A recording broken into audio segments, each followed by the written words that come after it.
there's something I usually work with, but it's not here. I'm wondering where it is.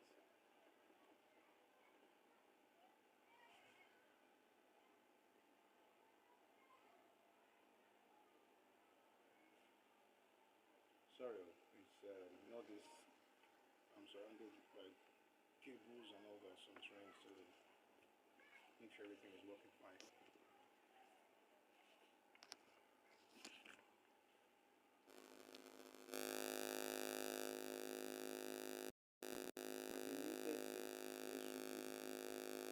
I've been muted since Jesus Christi.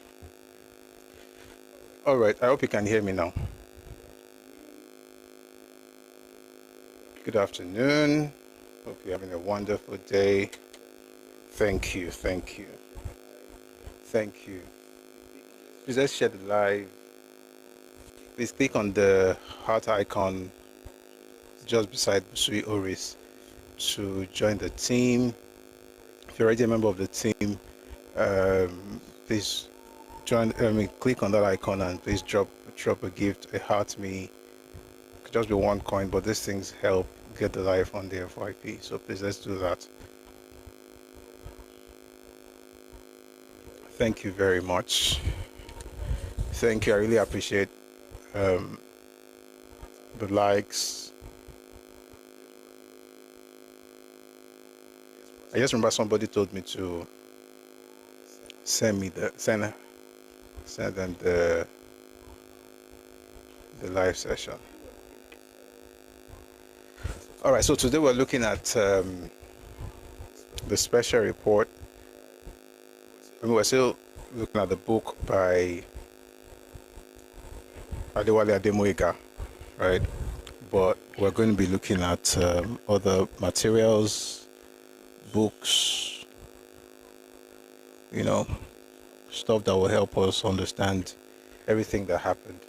I just want to put something out there.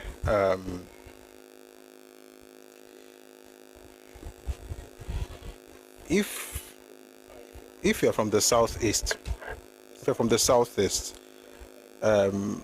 I'd like to say something about your region just for a few seconds.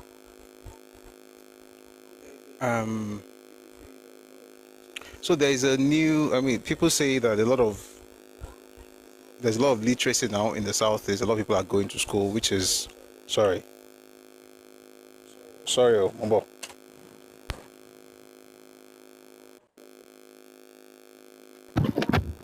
Oh boy. Sorry.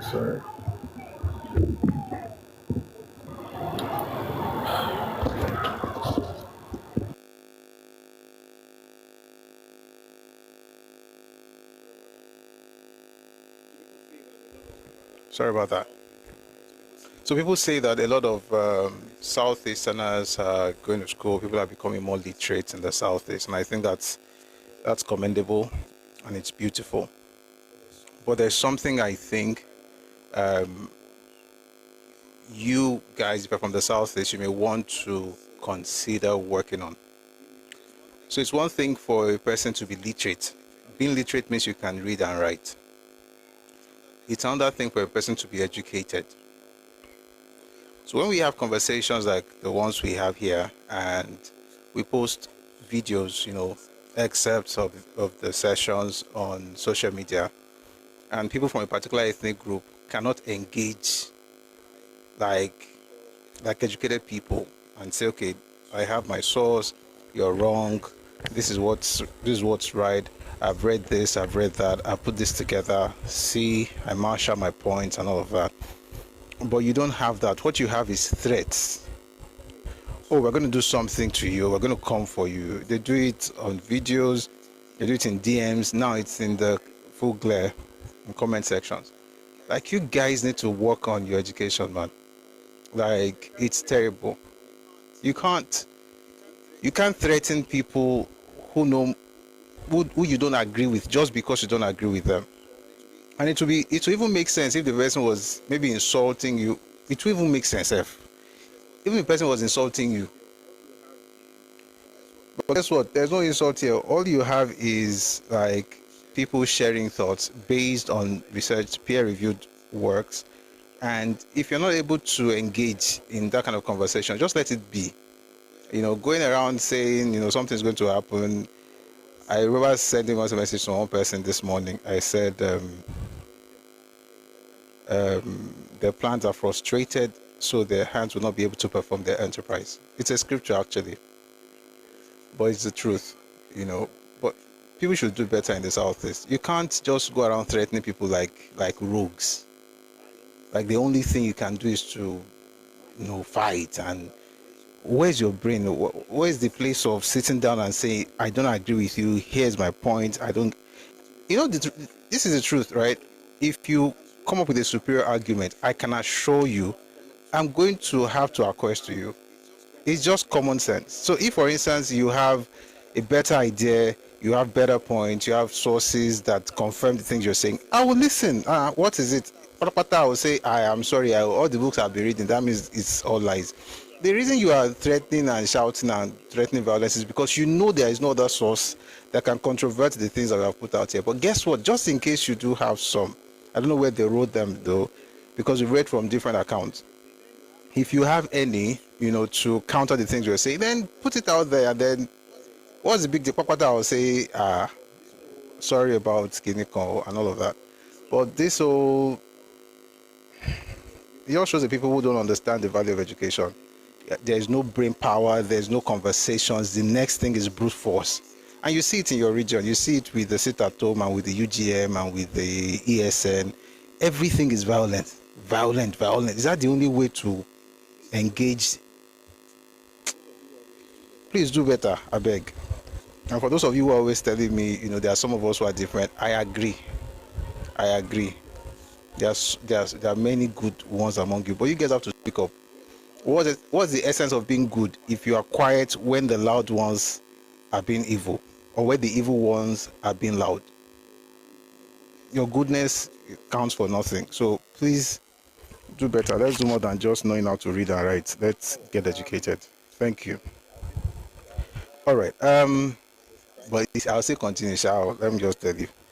But if you find an idea that's superior to mine, please feel free to share. I'm open to learning. All right. Happy Monday. Happy New Week, everybody. Hope you're enjoying your day. It was a wonderful weekend. Someone in the comment section asked earlier, so thank you very much for asking. I rested. Did I even rest? No. Okay, I rested, but not as much as I would want to. So yesterday we decided that every single thing on YouTube should be on Twitter, whether as a link or as a video. So I spent, I think, about 10 hours yesterday just moving things. Oh boy, I was social media work. Those people are working though.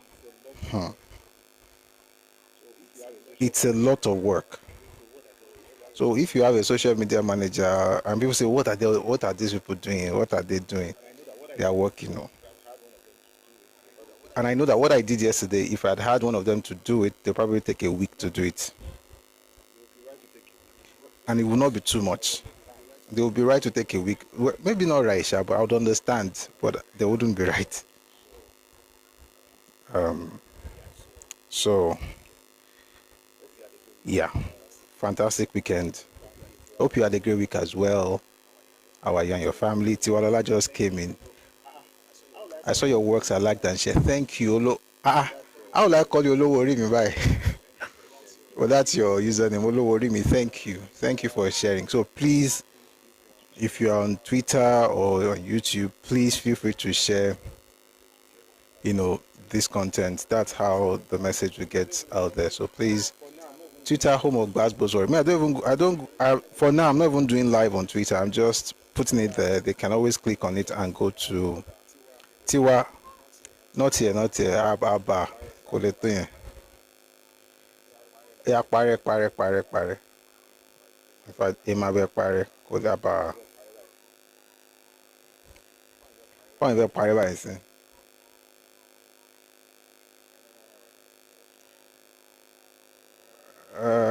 Gosh.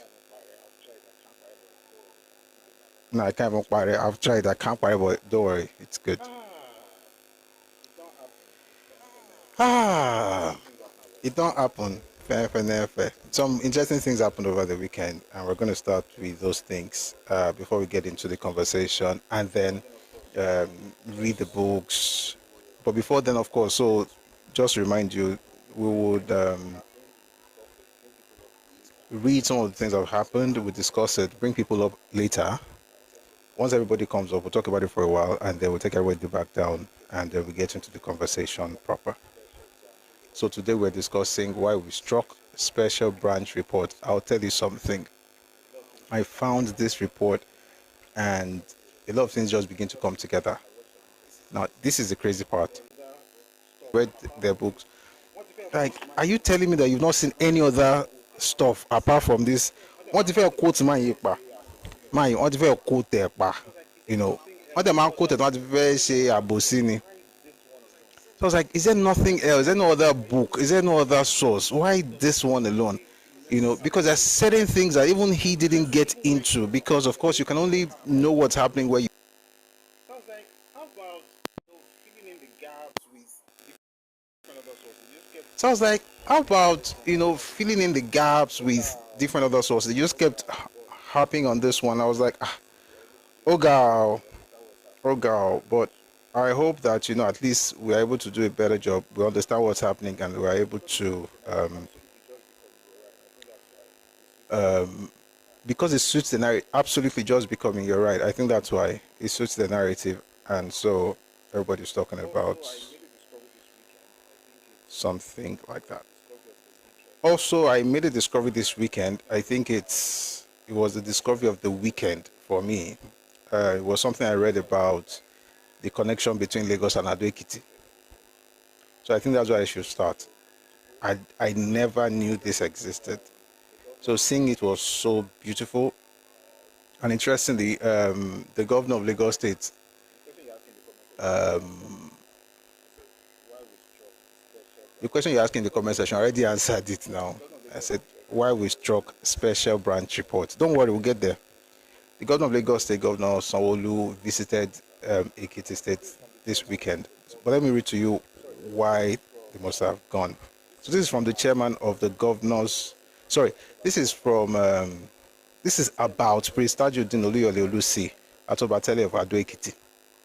The chairman of the Governors Advisory Council (GAC) Lagos State, Alhaji Tajudeen Oluyole Olusi, has traced the history of the Ojora family of Lagos to Aramoko Ekiti in Ekiti State. A prince of the Olusi family in Lagos, Olusi also recounted the history of his mother's lineage from the palace of the Ewi of Ado Ekiti, making him a prince of both Lagos and Ado Ekiti. In recognition of his ancestral ties to the Ado Ekiti kingdom, Olusi will be installed, or he has been installed now, installed as the Atobatele of Ado Ekiti on Saturday, May 24th, 2025, by the Ewi of Ado Ekiti, Oba Rufus Adeyemo Adejugbe. During a congratulatory visit by the Ado Ekiti Development Council, AEDC Lagos, by its president, Dr. Yemiola Yinka, and Secretary Mr. Mustafa Ogunshakin, Prince Olusi spoke on the significant, this is where I'm going now, your works are good for, it is well. Prince Olusi spoke on the significant contributions of Ekiti people to Lagos. He emphasized that Ekiti indigenes have not only contributed immensely to the growth and development of Lagos, but have also become an integral part of the city. Prince Olusi's account highlights the deep historical and cultural connections between Lagos and Ekiti. The octogenarian Prince 89 elaborated, quote, one example of indigenous Ekiti people who have settled in Lagos is the Ojora chieftaincy family. As you know, the Ojora, as a white cap chief, is one of the Dejo chiefs, landowners in Lagos, and also a kingmaker. The Ojora people originally hailed from Aramoko, Ekiti State, according to historical records. In ancient times, there was a kingship tussle in Aramoko, Ekiti between two princes. The victorious prince assumed the throne, while the other, together with his family and loyal followers, left the town. They journeyed from place to place until they reached Ido, where they chose to settle. The Oba and chiefs of Lagos welcomed them warmly and granted them land. The area where they settled became known as Ijo Anwara Moko, which over time was shortened to Ijo Alara and later Ijora. According to their history, the first Ojora was named Alara Orunji, as his people still regarded him as the Alara of Aramoko, despite his loss in the battle at home. He was considered their own king.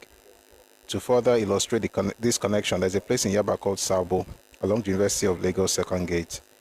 I mean, it's quite long, but let me just say,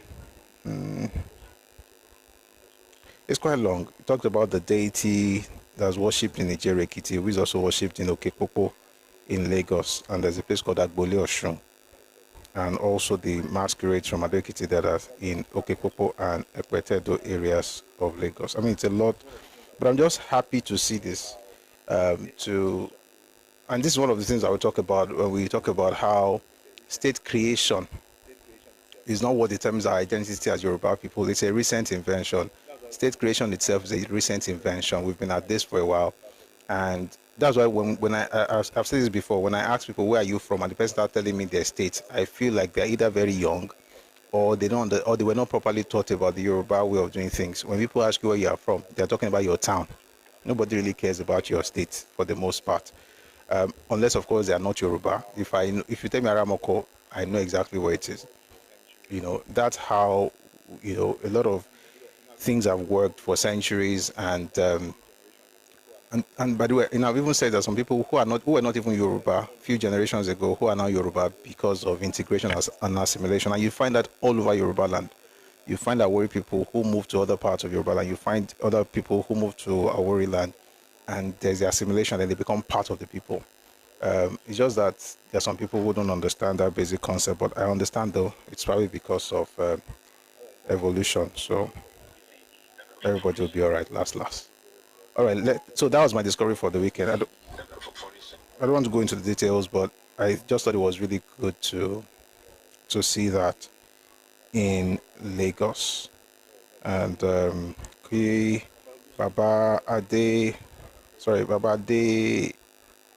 Lucy, Baba Tajuddin Lucy. I pray that I go at. So where do we begin with the news? Let's start with the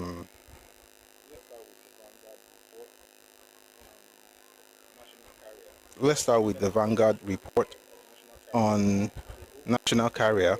So Vanguard had published over the weekend that national carrier is off the table. Federal government to demolish old Lagos Airport Terminal, Kiamo. And Kiamo was very quick to quote that news report, and then he added the context. So this is what he says. The correct story should be that the federal government will not invest a dime in establishing a national carrier, but is always open to proposals from private and public entities.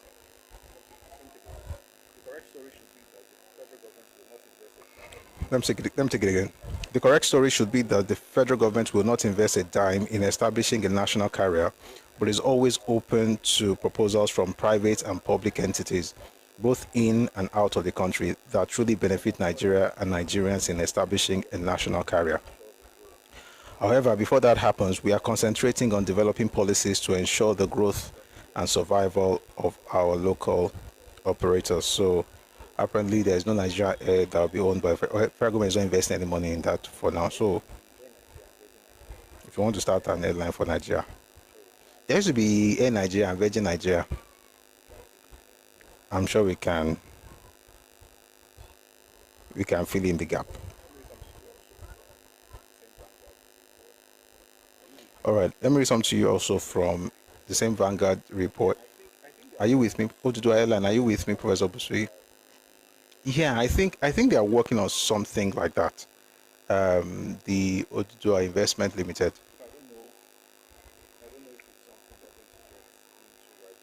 But I don't know if it's something they're going to get into right now, but I know they're working on it.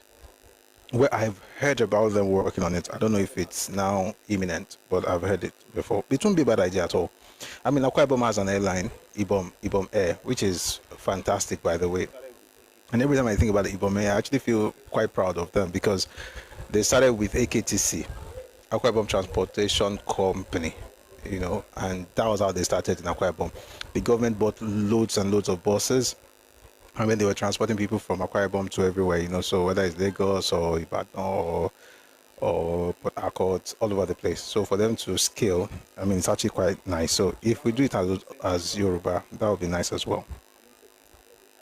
So Vanguard newspaper, the same paper published an interview that they had with Omoyele Sowore, but as a part of it that he claimed they cut off. So I want to read the part for us. One of Nigeria says, it says the Vanguard newspaper decided to cut off the part of the interview when I spoke about the Gbadjo master.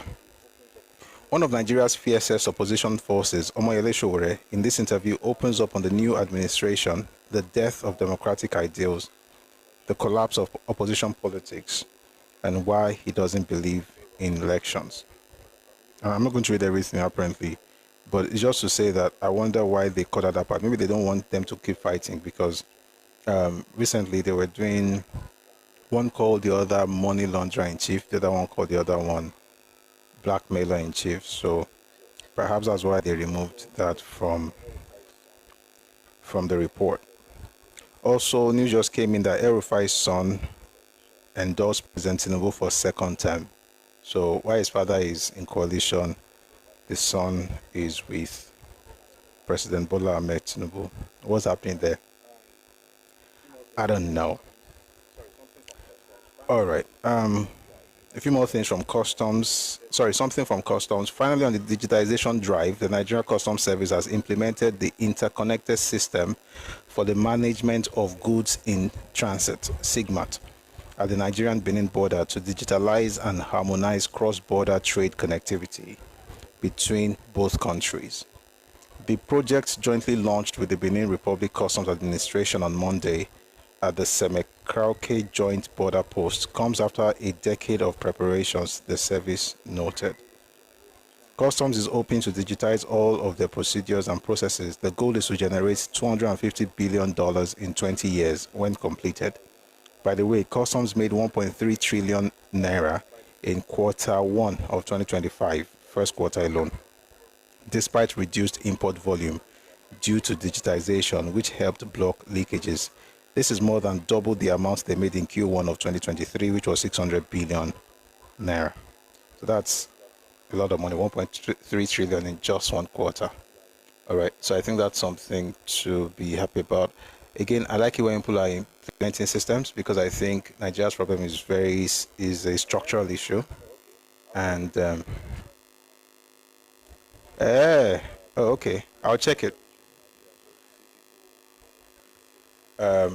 We have structural issues in Nigeria, so to see people, fixing the system is actually what I like to see in the Nigerian context. All right, moving on from there, there's an interview that Peter Obi granted some time ago, and it surfaced online. A few of them surfaced over the weekend. I'm just going to play it and, be blessed as you listen.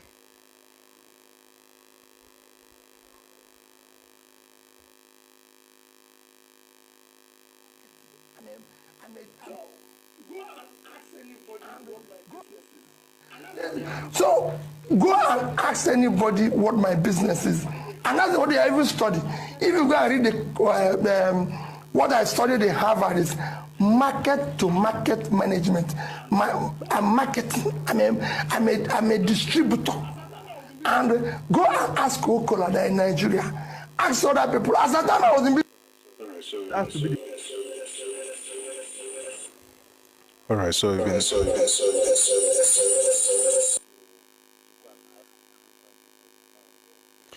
we've been told to go and ask different people and then to see the kind of training that he had and the fact that he's a marketer. Also over the weekend, His Excellency Peter Obi and His Excellency Atiku Abubakar just arrived at the Abuja Continental Hotel for the National Political Consultative Group North event. So apparently the coalition is on course. We know they've moved from SDP, and I think the plan now is to move into ADC. So I hope that they have a great one. In other news, there's a press statement that came out of the State House yesterday. President Tinubu is God's gift to Nigeria. That was by Prince Arthur Eze. Prince Otoyeze, the Chief Executive Officer of the Atlas Oranto Petroleum, has described President Bola Tinubu as God's gift to Nigeria and praised his leadership style, reform-driven governance, and commitment to national unity. In an upcoming State House documentary marking President Tinubu's second anniversary in office, Prince Eze said President Tinubu exemplified the bold, God-ordained leadership Nigeria needs at this pivotal moment in history. All right, so that's that from, Prince Otoyeze. I mean, from the name, you know where he's from. All right. Something also that I found very, very interesting that happened this weekend was the stuff I saw from the Minister of Soil Minerals, Dele Alake, and he posted something online. I'm just going to read it. I'm actually quite happy that this is happening in Nigeria. So he says, when we came into office, Nigeria's solid minerals sector was underperforming. Please don't stop our tapping, thank you. So he says, when we came into office, Nigeria's solid mineral sector was underperforming. In 2023, it generated just 6 billion naira in revenue. By the end of 2024, that number had grown to 38 billion naira. That kind of turnaround tells you something is working. One of the first things we did was tighten the licensing process. We made it clear that no one gets a mining license without showing a real plan for local processing. Exporting raw materials without adding value here at home wasn't helping our economy, and we had to stop that. Since then, we've seen real results of over $800 million in processing investments last year alone. We've got a $600 million lithium processing plant near Kaduna and Niger about to be commissioned. Another $200 million refinery near Abuja is nearly ready. 2 more plants are coming online in Nasarawa before the third quarter of this year. These projects mean jobs, technology, and a stronger local economy. All right, it's a very, very long stop. I'm quite happy that, we are seeing the diversification I've always been talking about. So we're not just focusing on oil revenue. All right. Moving away from oil, I found something online yesterday. I think it's the height of stupidity, but it's difficult for me to say it because the person is supposed to be a pastor. But you see, people can be stupid. Here's something from a white suit wearing person who probably thinks what he's saying is actually very good, but again, nonsense. But I'm going to play it and then you can listen and then judge for yourself. So take a listen, please. In this world, in Lagos State, good. In future, and that future is very close. That in this world, in Lagos State, that God is going to compensate the Igbos by making a governor of Lagos State to be an Igbo man. Good.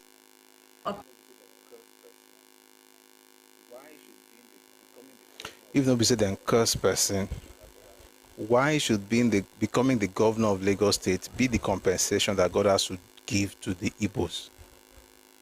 Why? What's this obsession? Why can't you settle down, study how they do it, and do it at home? Why can't you make your home what you see outside? Why do you need that kind of compensation from God? Why are you not asking that your place be developed, that you have enough brains to develop your own space? Why would you be asking God to compensate you by making you the governor of Lagos State? And why Lagos State? Why not Kano? Why not Port Harcourt? I'm telling you nice places, though. Why not Akwa Ibom? Why not Delta? Why not that Delta chef? They say some people say we've had an Igbo governor, some people say it's not Igbo, whichever one. Why not Bayelsa? Why Lagos? This thing, and this is one of the things that actually gets me worried about the Southeast. The best of them and the worst of them think alike when it comes to matters of politics. It's sad. In other words, there's nobody to lead anybody because everybody is thinking the exact same way. Nobody can even say, "Okay, calm down, this thing doesn't make sense." Talk to the educated person here, they'll say the exact same thing. What's the big deal? Why can't it be? Why would you want to be? How come you don't think about home? Every single Yoruba person If, for instance, you're a Yoruba person, you're from understand, you're always shouting Lagos, people will call you and say, Sheko Sink, are you okay? Is everything right at home? Because that's the right way to engage. Because you have a place where you're from. So why would you always be talking about another person's space when it's not as if something is wrong somewhere? But why should they not say or do the same? They won't do it in the north. Not only was one of the pastor that's praying to be governor. He's not praying to be governor of Lagos. He's praying that the Igbos will become governors of Lagos. You judge a whole people because of what one man said. This is the argument I hear from the best of them. But it's the worst argument for any thinking person. It's not one of you who says it. It's a cultural thing as far as Lagos is concerned. You don't understand. You think I'm actually going to be saying this because one person said it? No. I'm saying the best of you say the same thing as the worst of you. The most educated, the uneducated, everybody has the same rhetoric. And you're telling me it's because of one person. Brother, listen. I read. And I can tell you that rhetoric did not start today. It started way back. It started in the 1930s. But you all say we are one Nigeria. No, we're not one Nigeria for you to be stupid and move mad in another person's space. That's not one Nigeria. That's stupidity. We are one Nigeria for you to take advantage of whatever opportunities you find around and take care of yourself. We're not one Nigeria to the point where we don't have boundaries. Why do you guys use one Nigeria as a crutch for your ridiculousness? We are one Nigeria, and so what? You and your brother have the same surname. Does he sleep with your wife? Because you are one surname, you have one son, you are one family. Do you allow him to sleep with your wife? Do you not have any boundaries? You can understand that basic principles. Why would you move to another person's space and be shouting, we are one Nigeria? Are you not one with your brother? There has to be boundaries in life. That's how human beings behave. You have boundaries. You have boundaries. And you guys think you have a scarcity mindset. What stops you from recreating whatever you see? I mean, you see what people say to governors in the southwest. We've got to, they say, leverage on what is happening in Lagos, leverage on something, build something. Everybody's challenging their governors. The only thing you want to do is to go and look for where it don't stop. Maybe go join them there, chop and say we are one Nigeria. That's one kind of one Nigeria. And this is the reason it's difficult for you to be trusted with things. Do you know I've not heard, let me put it this way. I've heard politicians from the East say the exact same thing this person just said in the comment section. And I've heard it from the regular man on the street. And he says it's just one person. It's not one person. It's a cultural thing. It's cultural for you guys. And my advice is that you guys evolve. This is not how to move in ancestral spaces. You don't go to other people's space and say, I want to become governor. Especially when you know that. Let me tell you the crazy thing about this whole thing.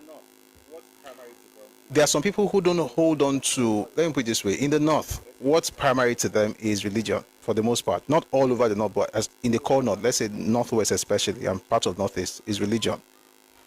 In Yoruba land, religion not so much, it's mostly culture. Now we know that the governor is so powerful in Nigeria. It's so powerful that it even determines, sometimes it can influence who becomes king, right? And then it can change the structure of your town, of your space, because he has political power. If that kind of person doesn't come from amongst you, has no cultural reference, has nothing in common with you guys, and you have already put him in power, he can't do anything. And the point is, we've heard rhetoric from certain parts of Nigeria. You're not comfortable with it because it's not your own reality, but you still want to shout, we are one Nigeria. I don't want to rule your space. I don't want you to rule my space. Are we okay? We're not fighting. And by the way, thank you very much for putting that up. I just remember now, thank you. Commissioner Tokumbo was on, you are being sentimental here. Thank you. I love my sentimentality. In a sentimental mood. Do you know that jazz music? In a sentimental mood.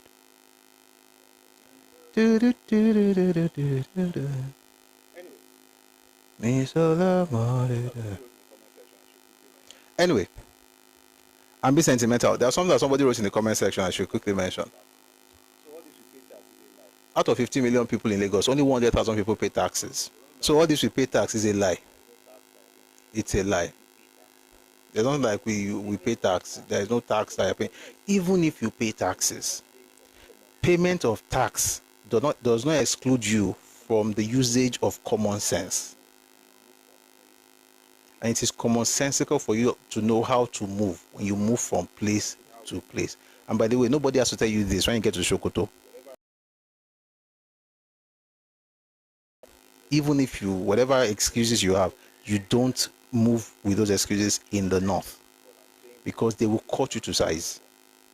Hopefully not literally, but I'm saying they will tell you exactly where you're from. So it's not Yoruba land that they'll be using for God compensating people. Which God are they even praying to? That God will not compensate anybody. If God wants to compensate Igbos, let me tell you what I would pray for. Number one, that God will bless every Igbo person.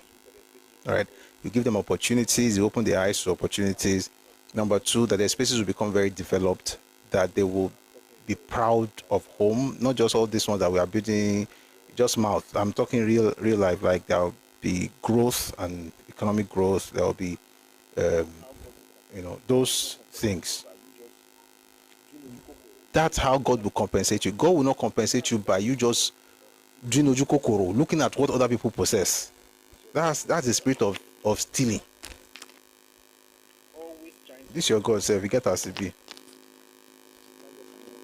Always trying to get you what belongs to someone else. That God cannot help you build something in your space. Abba, let's tell ourselves the truth. It will never happen. When people who have no respect for the culture of the land, no respect for the people of the land, will become political leaders at a very high level in Yoruba land, it will not happen. It will not happen. Because you don't really care for the land. You don't really care for the people. You just care for your ambitions. That's the problem.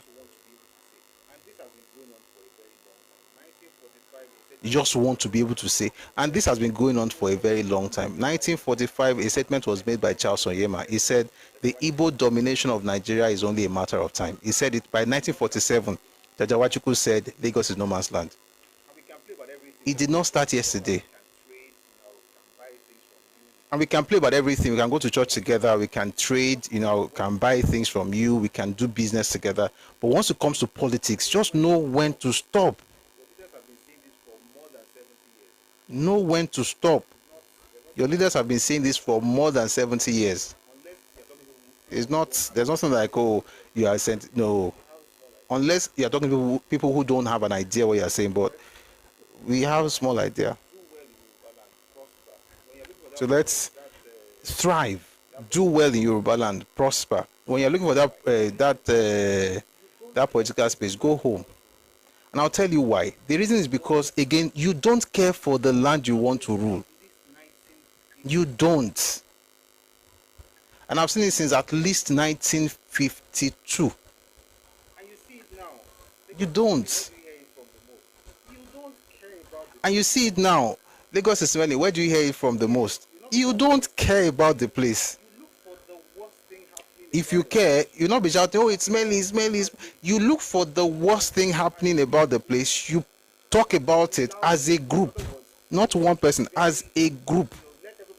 You loud it. In other words, you make it very, let everybody know all the defects of the place that you supposedly want to rule. You don't like the place. Stop deceiving yourself. Meanwhile, back home, the kind of dirty way on nature where I see over the weekend, I didn't go there, by the way. I saw it on the internet. The things I saw, I was like, how can you come from this place and be saying people are dirty? Abba, HRH, good to see you. Like, how will you have that kind of experience, that kind of home, then you come back and say, Lagos is dirty, Lagos is dirty. You don't care. You don't care. If you hear that there's flood right now, you'll be happy. That's the reason you will never happy. Say it's been submerged. You don't have any, you don't care. That's the reason you would never rule that place. Because people know you don't care. And there's a saying, People don't care how much you know until they know how much you care. You don't care, and we know you don't care. So just leave us alone and go and build Dubai where you're from. It's not the same place you hear people saying things like one Igbo person is equal to 10. One fool said 10 Igbo people is equal to, are equal to 100 Yoruba. I was like, how do you guys sit down and even think of these things to say it out? And you know the sad part? You will not find one person from the southeast say something to say stop it. Never. Never. Oh, this thing you are saying is not bad. Stop it. You won't hear. But there's always that minority, like we're not all like that. But when the other people are speaking, you don't say anything. Abba, let's stop deceiving ourselves. We are not, we are not.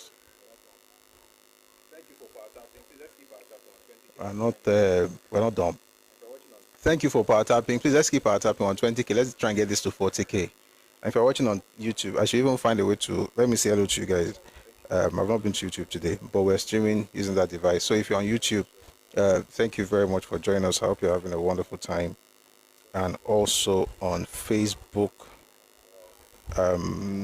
just to check that we're streaming and that everything is going on well. So thank you very much for joining. Oh, beautiful.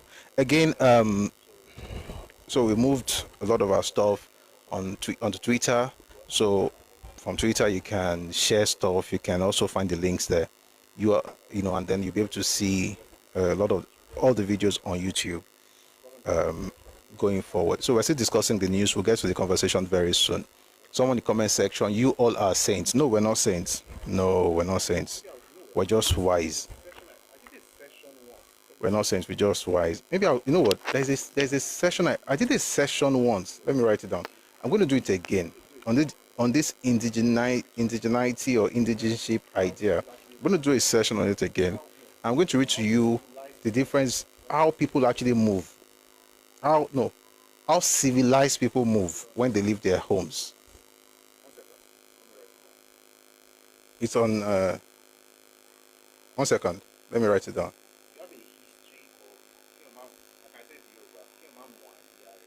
You have a history of, I can say it in Yoruba, you have that history. So I have some materials I'm going to read to you. You see what happened in the north, what happened in the west, what happened in different parts. It's not like we don't make mistakes, so we are human beings. Yoruba people are human beings. We make mistakes. It happens. All of us make mistakes. We are all humans. But some people have evolved, so they know how to correct themselves. They course correct. You guys don't care. You just want to. You expect the world to take you as you are. But the question is, why would they when you did not conquer them? There's no incentive for taking you as you are. They are not in your space. You did not conquer them. Why should they take you as you are? You are going to have to be the one to work on yourself in other people's. You can't just say I am who I am. It's what people say in relationship now. They say you're in a relationship with this person, or you're going to have to change some things. But you say no, I don't form. This is who I am in a relationship. This is who I am. I've always been like this. I'm not going to change for anybody. Stay on your own now. That's how life works. You are going to have to change for some people if they really mean something to you. But if they don't mean anything to you, then you leave them. If we don't mean anything, then you leave and go back home, and we'll pray for you and you will succeed. That's the better way to engage life. If you think that's a problem, then you are the problem. All right, something from... And I don't want to read it. Badebo wrote Viva Media. It's funny. We've been for 100 years. We've been here for Kinikon. I'm like, how can you be somewhere for 100 years and you're shouting all over the place? Some of us have history that goes with just 100 years. 100 years is just like yesterday. There's no need for... Anyway, moving on from people looking for Lagos as compensation from God, which God will never answer. Considering God is... Bible says that God determines the boundaries of the nations.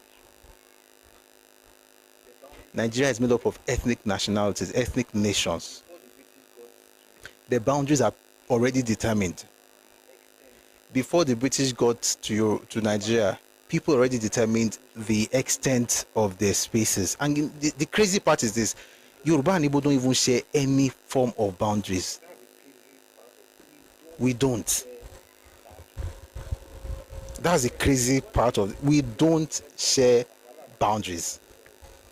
My question is, what if we had shared boundaries? Why am I shared anyhow? Because what thing we can't do? State House press statement: President Tinubu's mining reforms yield six-fold increase in revenue. $800 million foreign investment, reveals Alake. I already read from Alake, but let me just read this from Ononuga. Nigeria's solid mineral sector, driven by the Tinubu administration's new policy of local value addition and a tightened licensing regime, attracted over $800 million in processing projects last year. The sector also generated over 38 billion naira in revenue in 2024, up from just 6 billion naira the previous year, despite receiving only 18% of its 29 billion naira budgeted allocation. The Minister of Solid Minerals Development, Dr. Dele Alake, revealed this during a feature interview for an upcoming State House documentary marking President Tinubu's second anniversary. I really hope that they can actually hone in on this sector. I mean, there is no state in this country that doesn't have at least one solid mineral. Some have 2, some have 10. So I think it's about the hone up. And I hope that we also begin to have conversations around resource control. If Bayelsa gets oil, or if you get oil from Bayelsa, the money should be with Bayelsa. They can share some with the federal government, but the bulk of the money should be theirs. And the same thing for the gold in Zamfara. You know, we should have those tough conversations if we want to move Nigeria forward. If you find something in a particular place, it does the government. It belongs to the people in that place, right? And in that way we can actually grow our economy.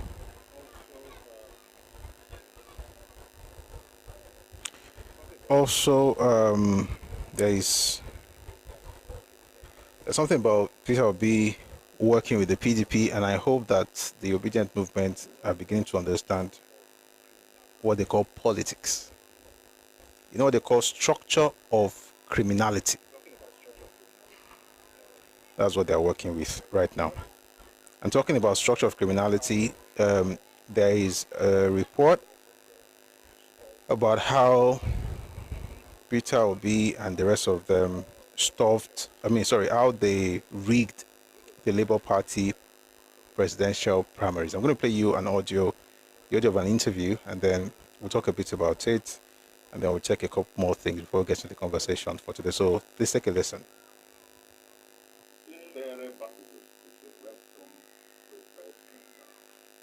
There are institution where some preferred members of the other side were given extra ballot paper because it was the chairman who was giving out the ballot paper himself.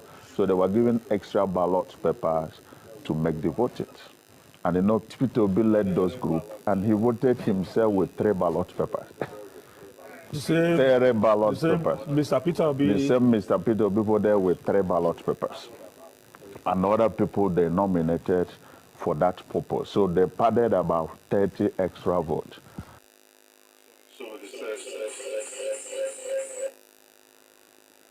So they said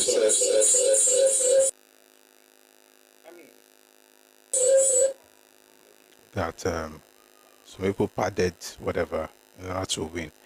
I mean, they're all in the same party. May God give them grace as they fight it out. But it's just so interesting that these people like this, I'll tell you about structure of criminality. Moving on, there was a conversation on Twitter over the weekend about a girl getting mad over a particular person's thoughts. The person says, for genetic reasons, no Yoruba person should marry non-Yoruba if your choice of marriage is strictly sub-Saharan Africa. To be honest, I don't really share that stuff. Like, I think people can do whatever they like. But I think some people are just mad because you have responses like, "This is why I am begging Afro diasporans to learn about other Nigerian cultures besides Yoruba. Nigeria has a growing ethnic supremacy problem, and they become emboldened the lazier your research gets." And somebody responds by saying, "I mean, we can learn other West African cultures, but many of us have majority Yoruba DNA." That's someone with brain responding. The other one, now so does the person head. But this is Blake Giovanni saying, "I mean, we can learn other West African cultures, but many of us have majority Yoruba DNA. Of course, that makes us proud, and we gravitate to that. Please expound on the supremacy and emboldening." And of course, the clown went on to say, "If they carry your parents from Bonny, you are most likely Igbo." I don't know who asked questions. But then the point really is that if you have to start telling people that most slaves were taken from Calabar and they were Igbo, there's something I don't like to say, but let me say it in a way. I'll find a way to say it. There was a study that was done in the 1850s in South America, and it was discovered that Yoruba accounted for about 9% of the slaves that were taken from this part of the world. But then the problem they saw was that, considering they had that small percentage, their influence was not commensurate, so to speak, with their numbers. And that was because of the kind of culture where they come from in Yoruba land, like the Yoruba culture. I mean, we're going to have a session on it because, let me write it down. We already did it once. This was like a whole report. There were two studies. One was in the 1850s. The other one was, I think, 1870s, thereabout. And similar findings, that these people, their culture back at home is one of the reasons that have, made them so influential in the new world. I think people should be concentrating on cultural issues, and I'll make it something very clear. I think the easiest thing you can have in your life is to marry your own ethnic group or someone from your ethnic group. That's the easiest thing. It doesn't mean it's the only thing, but it's the easiest thing, and I'll tell you why. You have similar value systems, you have similar cultures. One person is not acting like a victim every second. It's easy for you to raise children because, you're not haggling over which language to learn, as though you can't learn every language. So there's that.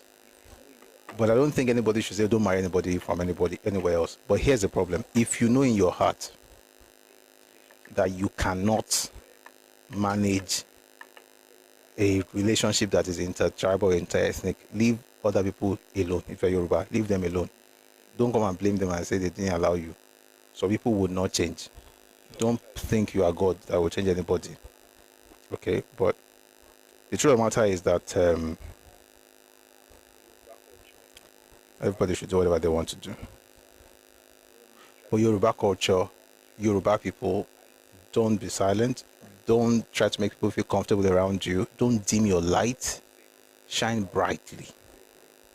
Right? Shine. I used to say this a while back, but let me say it again. This is what I usually tell people around me. I tell them, listen, I cannot dim my light to make you comfortable. I'm going to shine as bright as I can. The only thing I can do for you is to give you shades.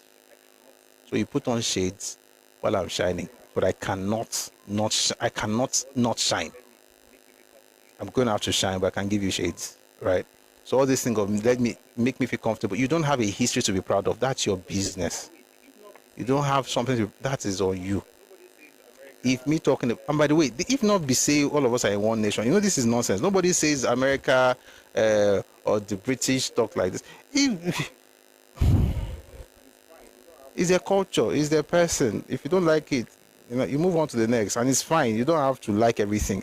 I'll tell you something. You don't have to like everything Yoruba. If you're not Yoruba, it's okay. It's natural, right? But please don't make a case out of it to be insulting people and saying, you're talking to diasporans. The clown was talking about how she was not tribal. Meanwhile, there's something I saw that made me actually get my kids to watch something yesterday. It's about Yanu.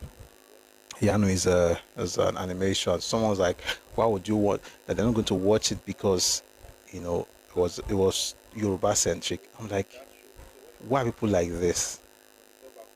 People did a show. In that show, so when we go back home, to my kids, we're going to search for it. And they said, of course, I left them after a while because I had to move things on to Twitter. So I put it on. I started watching it. It was actually a very, very nice show. By the way, if you have not watched that, seen it, especially for young people, children, please make your kids see it. Iyanu, brilliant stuff. It was about guarding Yoruba land and what they did, and fantastic stuff. So this is how I think as a person. If I watch Thor,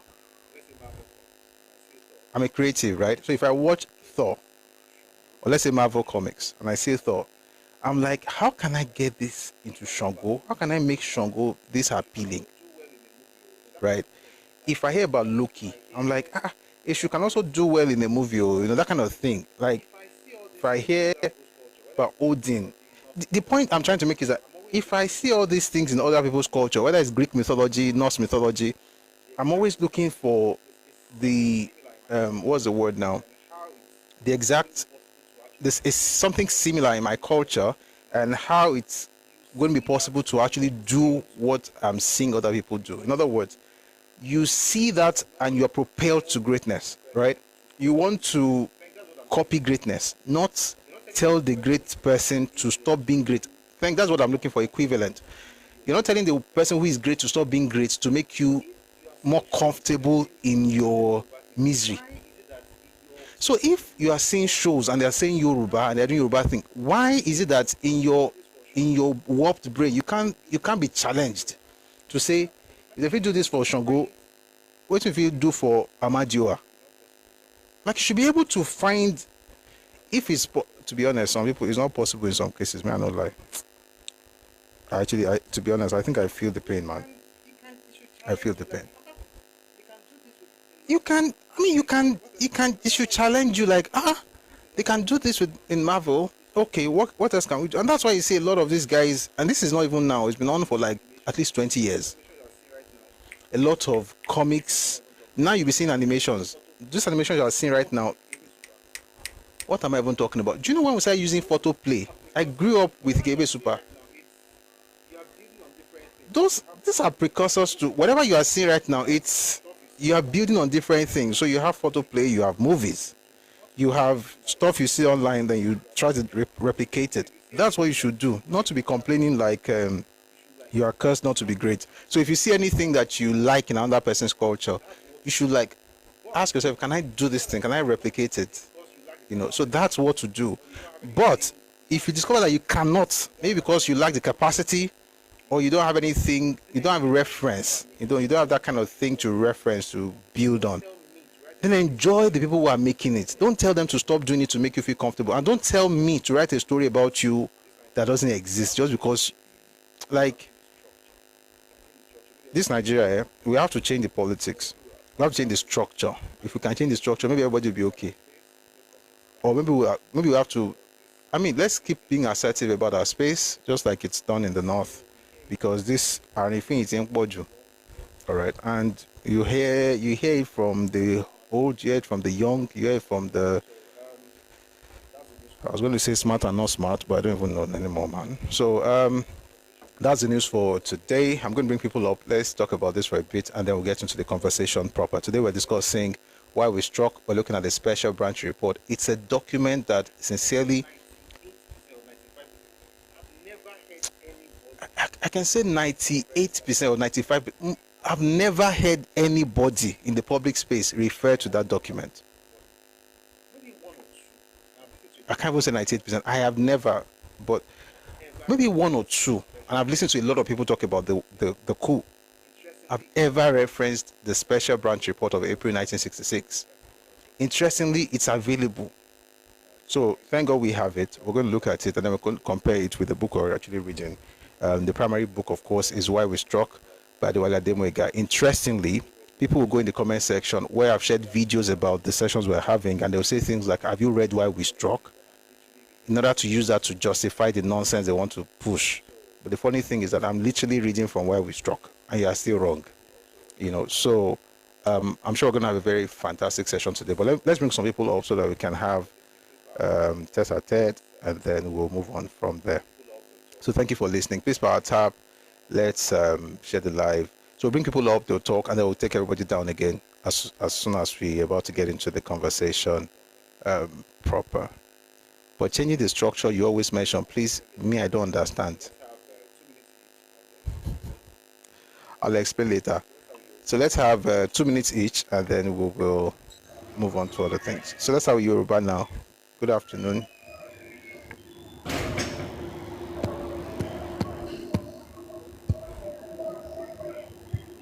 Yoruba now, you there? Yes, I'm Maybe Yoruba Nation now then. Yoruba Can Nation. anybody hear her? Because I can't hear her. Can you hear me? I'm here. Okay, I can hear you.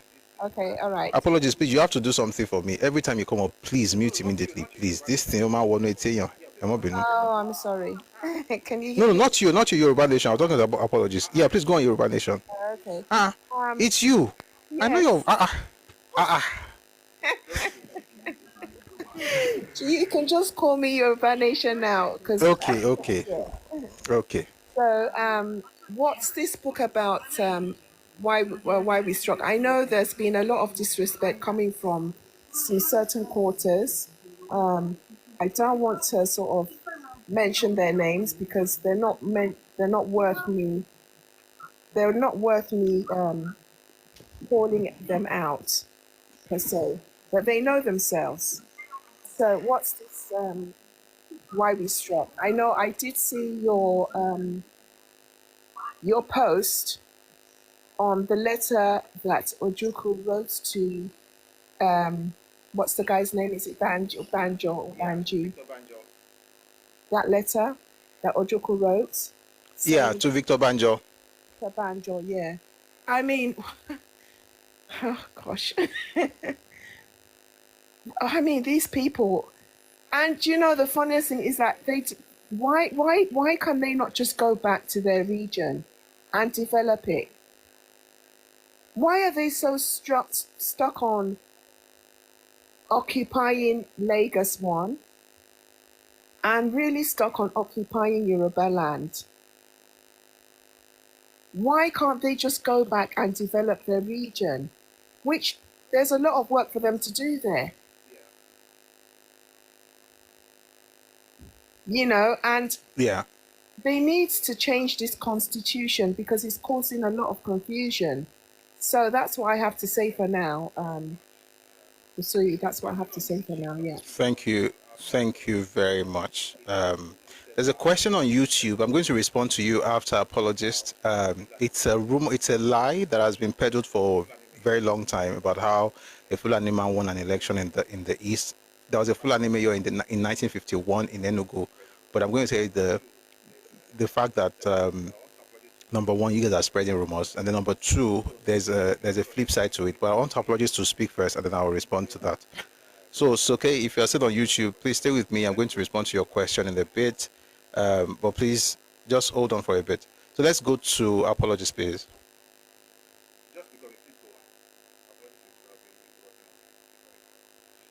Just becoming, please go on. Apologies is probably working on his device. Oh, you want me to continue speaking? No. Just becoming. Thank you. Hello? Hello, good afternoon. I'm okay. Hello, Try. good afternoon. Just becoming, sorry. All right, good afternoon. Apologies. So 2 minutes, please. Okay, no problem. What I just want to say is this.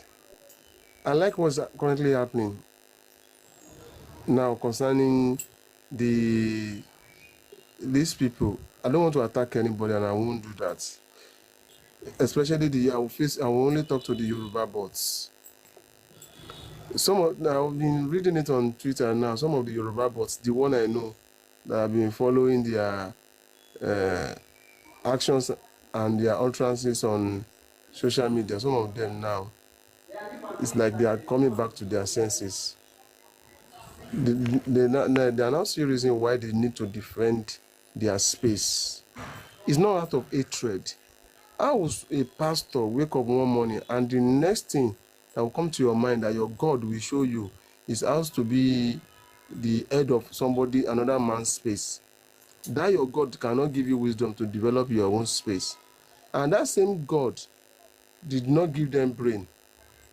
to develop that their 5 plots.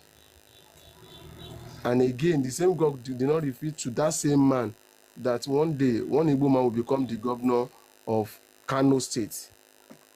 It's Lagos.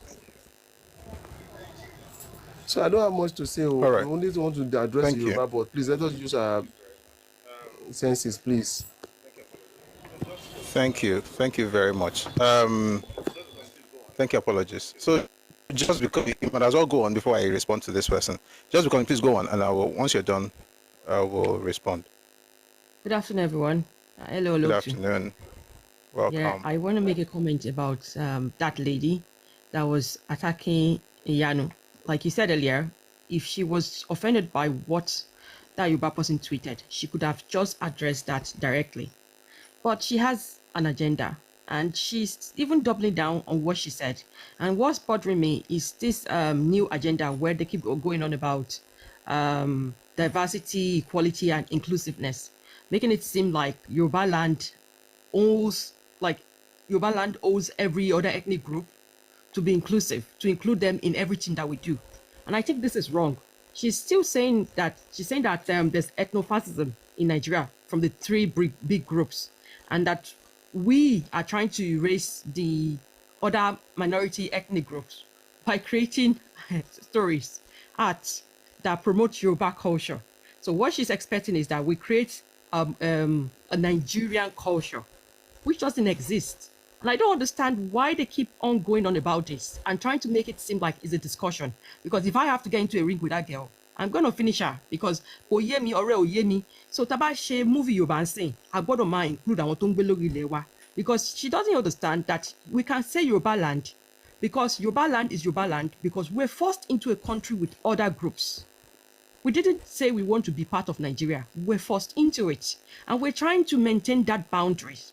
Because at some point, onikaluku ma lon lo e. So I don't understand this promotion of inclusiveness. Why Yoruba people have to include others? Because, well, we've been doing it for years, one Nigeria. And now that we're saying no to it, they're calling it ethnofascism. I don't understand this concept. And it needs to die. Because if they don't stop, because we're going to promote our culture through the arts, we're going to promote it through history, we're going to promote it through every way we can, because we need it, especially right now when they are looking for a way to ethnocide us, and we're not going to accept it. And they've gone around trying to badmouth us, saying they suffered genocide in our hands. I saw someone writing that to a Black American, that they suffered genocide in our hands. They didn't tell them that they attack our land. We won't worry. You said you want self-determination, you want to leave Nigeria, and then you decide to try to land grab. So it doesn't make sense to me. For Nkotomba Boyi, I've always said it, that they're looking for despair, and that is what they're going to get. Thank you, Olotu. Thank you very much. Thank you very much for that submission. And yeah, to quickly respond, someone said, is Lagos the only Yoruba land? Maybe not. I think the real issue is this. It will not stop with one. That's the issue. That's what happened with thieves. Once you allow a thief take something and you say it's okay, they would want more. It's just like, it's the nature of thieves to always want to take people's land. So if, for instance, you say, oh, Lagos doesn't really matter, it's just we have many more towns. So for instance, you can have the person who has that question, imagine you have a son and somebody wants to kidnap your son, but since you have many more sons, why not just allow them to take that one? So that's the issue. You don't allow them take it because it shows you are stupid. You don't know how to keep what's yours. So thieves can just come around and lay claims anytime they want to. That's one. Number two, this mayor of Enugu thing that people bring up, what's not this person on YouTube? The person's name is Soke Okoye. You have problems with your mindset. Hausa Fulani man was once a mayor of Enugu. He ran an election and Igbos voted for him because he must qualify. You know nothing about Igbo. So Soke, I know a lot about your people, but let me also tell you this. A number of Igbos also were elected in Yoruba land in the 1950s. We don't talk a lot about it. I was here the other day and some clown, I'll call him a clown, came here and said Onitsha was part of Western region. Onitsha was not part of Western region, was part of the East. However, one person from that place represented a part of Lagos. That person is, in fact, not just one, but let's start with the first person, Nnamdi Azikiwe. Nnamdi Azikiwe, when he first became a parliamentarian in 1951, it was not, sorry, 1952, it was not in the east, it was in Ibadan. He was representing a part of Lagos in Ibadan. Same for Ebube Dike. There were a number of Igbos in Ibadan, in Western Parliament. Let nobody come around and tell you that, oh, we had a Fulani mayor, therefore we should be able to move around like we have no sense. No, just because you had a Fulani mayor does not mean that now you have understanding of how politics work. The truth of the matter is that there were Igbos in Ibadan as well, in the Western Parliament. So, and again, there's nothing you really have that, oh, people have to be shaking and to be learning from you. Like, it makes no sense. Then you said something about the fact that, oh, we have MPs in the UK and hold political offices in the USA. Of course we do. But guess what? Those people know that we care for their spaces. We're trying to represent the people, not to represent our own people in that space. You have no love for the place you want to rule. That's one. Number two, where we are, the way we would treat an outsider who comes to Yoruba land is different from the way we would treat a Nigerian in Nigeria, in Yoruba land. You know why? Because historically, certain people in Nigeria always have entitlement mentality to what belongs to other people just because they whip up the idea of we have one Nigeria, therefore I can do anything I want to do. We all own it together because of one Nigeria.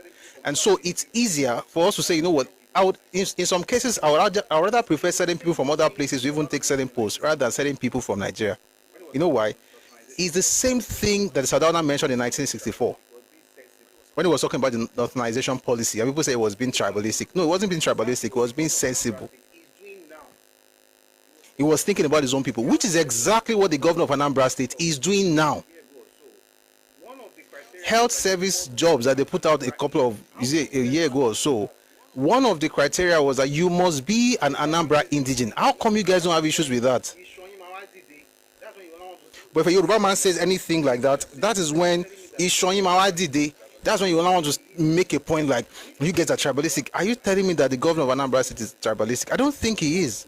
And if you say he is, well, I don't think there's anything wrong with what he's doing. He wants to employ his own indigents. All power to him. Please, that's Power Tap on TikTok. If he wants to employ his own citizens primarily, I mean, why should I have any problem with that? However, if I want to do the same thing, you shouldn't have any problem with that either. That's all we're saying, right?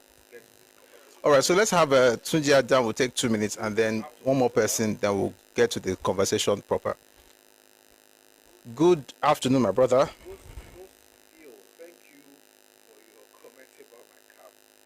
Ghost Veal, thank you for your comment about my cap. Thank you.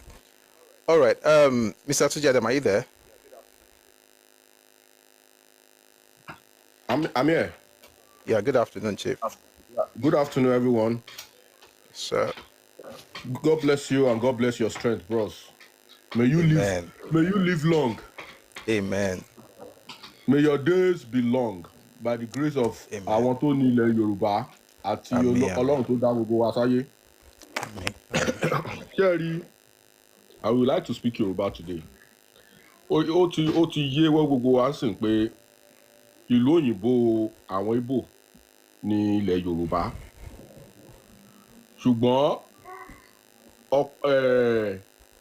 torí pé a ti wà lọ́dà Nàìjíríà, ìyẹn náà ni wọ́n fi ń sọ pé it's no man's land. So we can move without, if had it been these people who pay for tickets, if you pay for visa fee, because for you to come to Yoruba land, you know that there is something happening there. You people load yourself in buses, in coastal buses, every month, every day, every night to ship yourself to. It's not only in Lagos State. We have every Yoruba land. Igbo people are coming day in, day out to hustle and to work. So concentrating on Lagos State is just something else. So they know already. Now it is we now. If you look at the United Kingdom, sir, you will realize that these people already know that they are valuable, and they are now using it seriously against the immigrants. So they are putting the immigrants to where they belong, so that they won't misbehave. Now it is we, those Yoruba bought them, that is now allowing these foreigners the Igbos, so to speak, I am sorry to say, if not for Nigeria, please, you are a foreigner to me. I do not know you. I don't know. I've never by any chance related to any Igbo like that. If not for Nigeria, an Igbo man is a foreigner to me. Might be blacks and blacks, but it doesn't matter. We are not one, as a matter of fact. So what I'm saying is, these people already know that there is a business opportunity in Yoruba land, all the Yoruba land. Sir, can you recall that there has never been any Yoruba man from another state to ever mention that someday they will be governor of Lagos State? Have you by No, no. chance have you have you by chance see, even in discussion, even in beer parlor talk, you see a man from Oshogbo discussing or praying or hoping that someday he will be a governor in Lagos State? Have you ever heard of that before? I have never heard of that in my state. I'm from Ekiti State. We all want to support our Ekiti State. We want to build it. I do not understand this level of obsession that you have to be Lagos governor before you feel important in the society. I do not understand what it means to them. I don't understand. This place is controlled by law and order. You understand? You know the structure of Yoruba people. You know it, but you want to infringe on our dignity and make us feel worthless because we allowed you to be in here. You people should know that Igbo people that are on this on this channel, whatever you do will go in vain. You cannot succeed. That's the fact. All right. Thank you Come very and do your much. business. Thank you very much. Thank you. So, someone wrote in the comment section, if you don't want Igbos in Yoruba land, declare Oduduwa Republic. So, I would say that that's how you speak when you don't think. If a person tells you you are moving mad in my space, and then you say, if you don't want me to move mad, go and declare a new nation, it makes no sense. It shows that you don't think. Secession is not the answer to the lack of common sense. You are not structured. In other words, regardless of where you are, even I can tell you, even in my own space, you still come and constitute nuisance. There's a way you move. Cultures evolve. I don't know why some are just stagnant. Not some, just one. Just stagnant. Darogun. It's the only Yorubas that developed Lagos. You are just laboring in vain. Nobody asked you to come and help you develop anything. Lagos was developed before. The things I want to say. When you guys ask these questions, do you know where you are coming from? Do you know how stupid these questions sound? Do you know how stupid these questions sound? You think the way you speak like slaves. You think the way you speak like slaves. Why would you say things like No, they speak like animals. No. So hold on. Why would you say things like, did you develop it alone? by the way, sorry, I'm going to move on from this. Half of Lagos is owned by. Sorry, please mute. Half of Lagos. By the way, sorry, I'm going to move on from this thing, but let me quickly say this thing. This nonsense about we bought land, and so what? So where you come from, land is a god because you don't have a lot of it. Buying a parcel of land doesn't make you an owner of the land. That is why in Nigeria, nobody gets a certificate of ownership. What you get is a certificate of occupancy.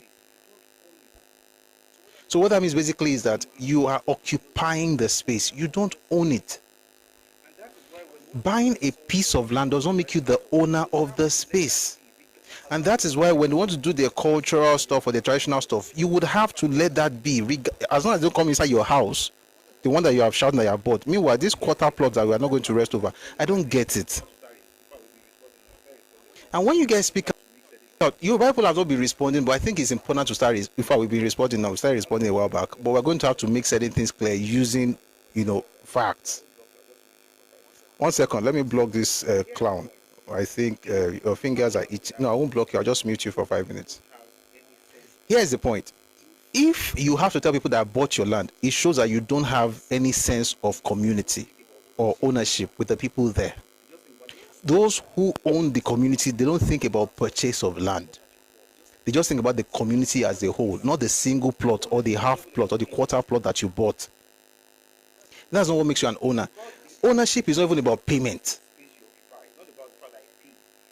It's about the attitude that you have towards the space you occupy, not about the fact that I paid. Paying means nothing. Tomorrow they can put your money together, give it to you, and say your C of O is revoked. What will you do?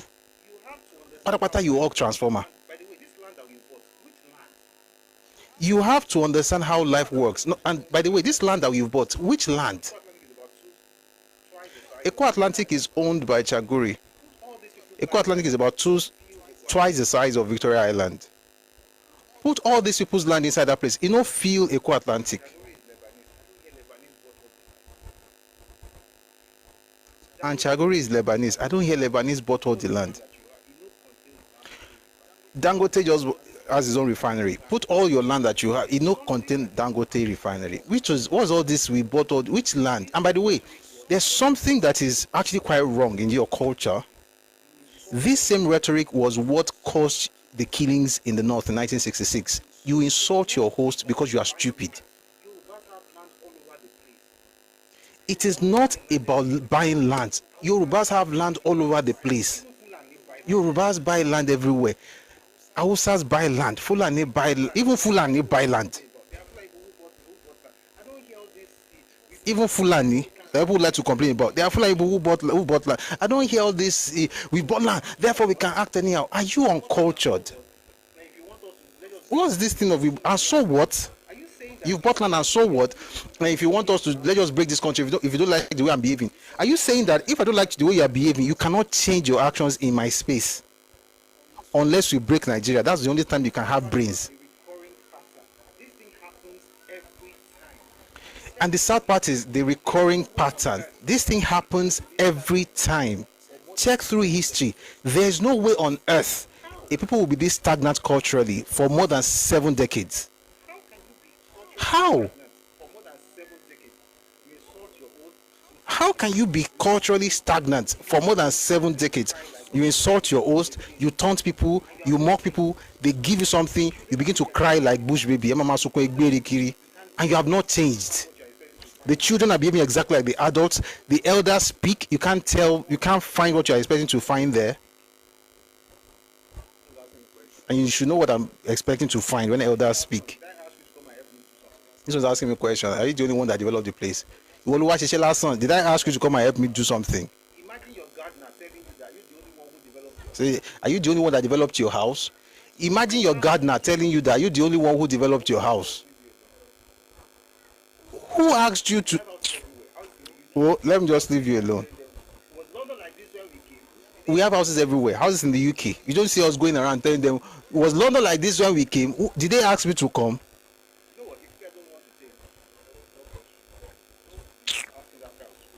You know what? If you guys don't want to change, God bless you. But don't be asking that kind of stupid question in my comment section. Was Lagos like that? Lagos was Lagos. This Lagos has been Lagos since the 14th century.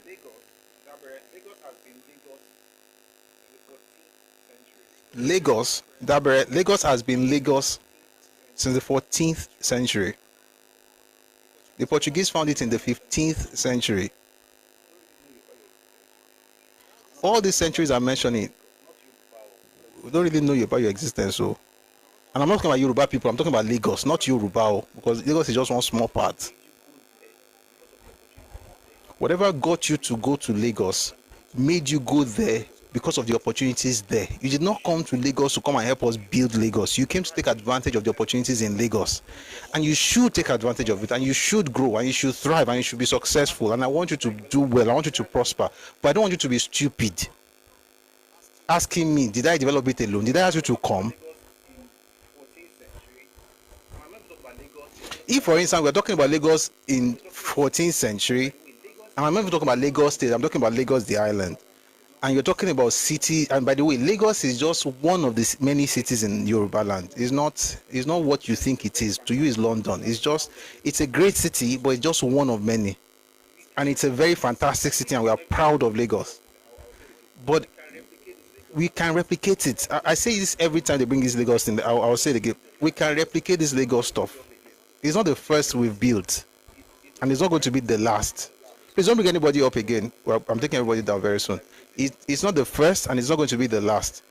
If your own first city was built by British people, doesn't mean that if British, I mean, there are people in this country that the British built their very first city. You are the one that will not tell me about the fact that you came to develop my place. What you couldn't do in your home. All right. Is everything okay at home? All right. 2 minutes each. We take care of our brothers Yemi and then Oju Lokwe and then I Chief, and then we'll take everybody down and get to the conversation. Thank you very much. So, Mr. Yemi, good afternoon. Good afternoon, my brother. Like we Sure. my own thought is, I think we need more education for ourselves. This ideology of ownership in another person's land, I think, is becoming a thing that calls for concern. And we're only talking about Lagos. When you go to all those towns and villages in even Yoruba land, yes, we welcome. We are the kind of people that welcome visitors, but I think it should not be taken for advantage or against the owners of the land. I have heard of a particular town that at the point they were telling their people that they should stop selling their main street, their high street or their major street to them, because when they rent it for a particular time, the next thing is to own it. And what did they tell one is ibẹ̀ iná lẹ́gọ̀ọ́ yín kọ́lẹ̀ talẹ̀ ẹ̀yin kọ́ ni àwọn baba ńlá yín ta fún wa ni. Those kind of things stuff. So they want to like inherit, and you being part of an environment does not make you as part of the ownership of that place. And if that is the case, majority of us here, I would say because there are too much of Asian in Birmingham, makes Birmingham to be owned by Asians. Yes, because it's the only white people that developed Birmingham. So because there are too many of them, and we cannot, if we are using the ideology or the same way, when we are talking about multi-ethnic, are we going to say that in UK we are more diverse type of ethnic group than them? Virtually almost ethnic in the whole world is in UK, but does it make them to have crisis? If every religion, ethnic group knows their boundary, I think the issue of who holds this, what you're in that locality for, and stick by it. But I think by the time we start imbibing in some of all this ideology of this house tax, I think majority of them will come back to their senses, whereby I own a property in UK does not mean that me owning that property, I'm a stakeholder or I must become a mayor or whatever. It's almost of all these things is by merit. It's not by what your people have invested or they take. And another thing to drop my submission that I think is becoming more of a problem is, there's what they call uncultured child. When you have an uncultured child, it becomes an uncultured adult. And from a cultured adult become an uncultured parent.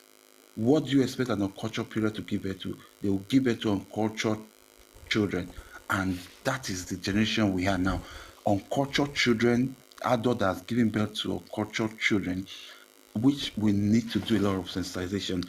And that's the only way that it can bring back even some Yoruba that have derailed back to their senses. Because you ask, even some Yorubas will find it difficult to speak Yoruba to their children, or presenting even their own Yoruba to see as if is a third-party language, not even their own language. And mark it, if we stopped speaking English in Nigeria, that okay, we don't want to longer speak English as the unifying language, we will not be able to understand ourselves. That when we know that we are not even in Nigerian as in one we are talking about.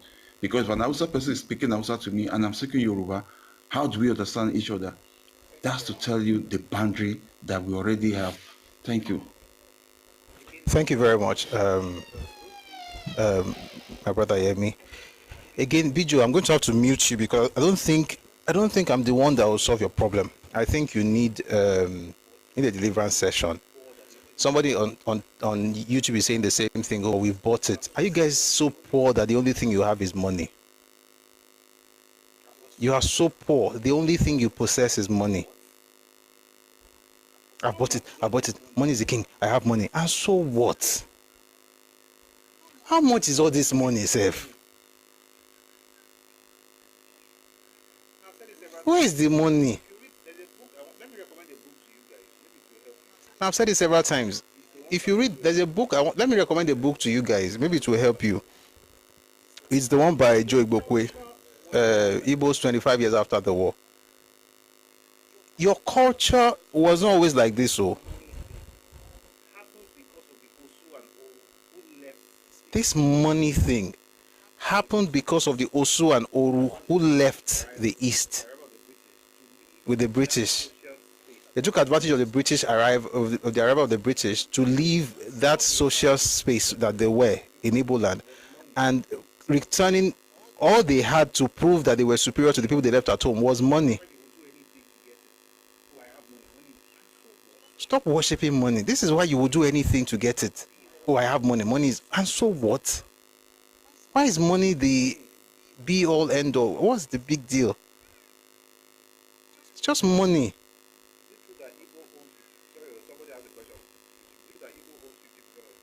Is it true that Igbo owns 50? Sorry, somebody asked a question on YouTube. Is it true that Igbo owns 50% of Lagos State? It's not true. It's not true. Irakpada is Oladipo about July is not true. The most of the land in Lagos is owned by Yoruba people. By the way, you're going to have Indians, Lebanese, Hausa. You know what? Let me read something to you about one Hausa man. Let me read something to you about one Hausa person who built a cinema in Agege. It's called Danjuma International Cinema. The man was born in Agege and then started doing business in Agege in Lagos, eventually moved to Ghana. Then he had to return to Nigeria after Ghana. You know, by the way, I'm sure everybody knows that Ghana did Nigeria Must Go first before Nigeria now did Ghana Must Go. So when they were doing Nigeria Must Go, he left, returned to Agege, built a cinema, 500,000 naira in 1977. We've had Hausa longer in Yoruba land than Igbos. We've been having interaction with Hausa for at least 7 centuries. No. Yes. But this is 24th century, Abi. At least 6 centuries. No, not Pen Cinema. Pen Cinema is different from Dajuma International Cinema. We've been trading with them. They will move into Yoruba land. I mean, I've said it several times that the first mosques that were built were actually built by Yoruba people for Hausas so that they could pray. And then they built them very close to the market spaces, to their goods, so that they would, be able to just pray. In the beginning, they used to have the kings as their patrons in Yoruba land. This has been going on for more than 600 years. You just came in about 100 years ago. You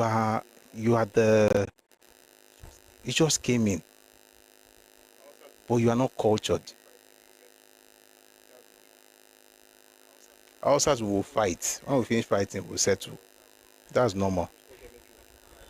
Your own culture, some people's culture make you want to cry because you're like, what did you do to God?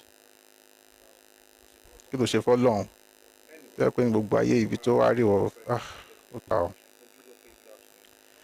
Anyway, one more person, then we'll get to the conversation. Ojulope, good afternoon. Hello, Ojulope. Sir, yeah, sorry, can you hear me? Good afternoon, sir. Afternoon, sir.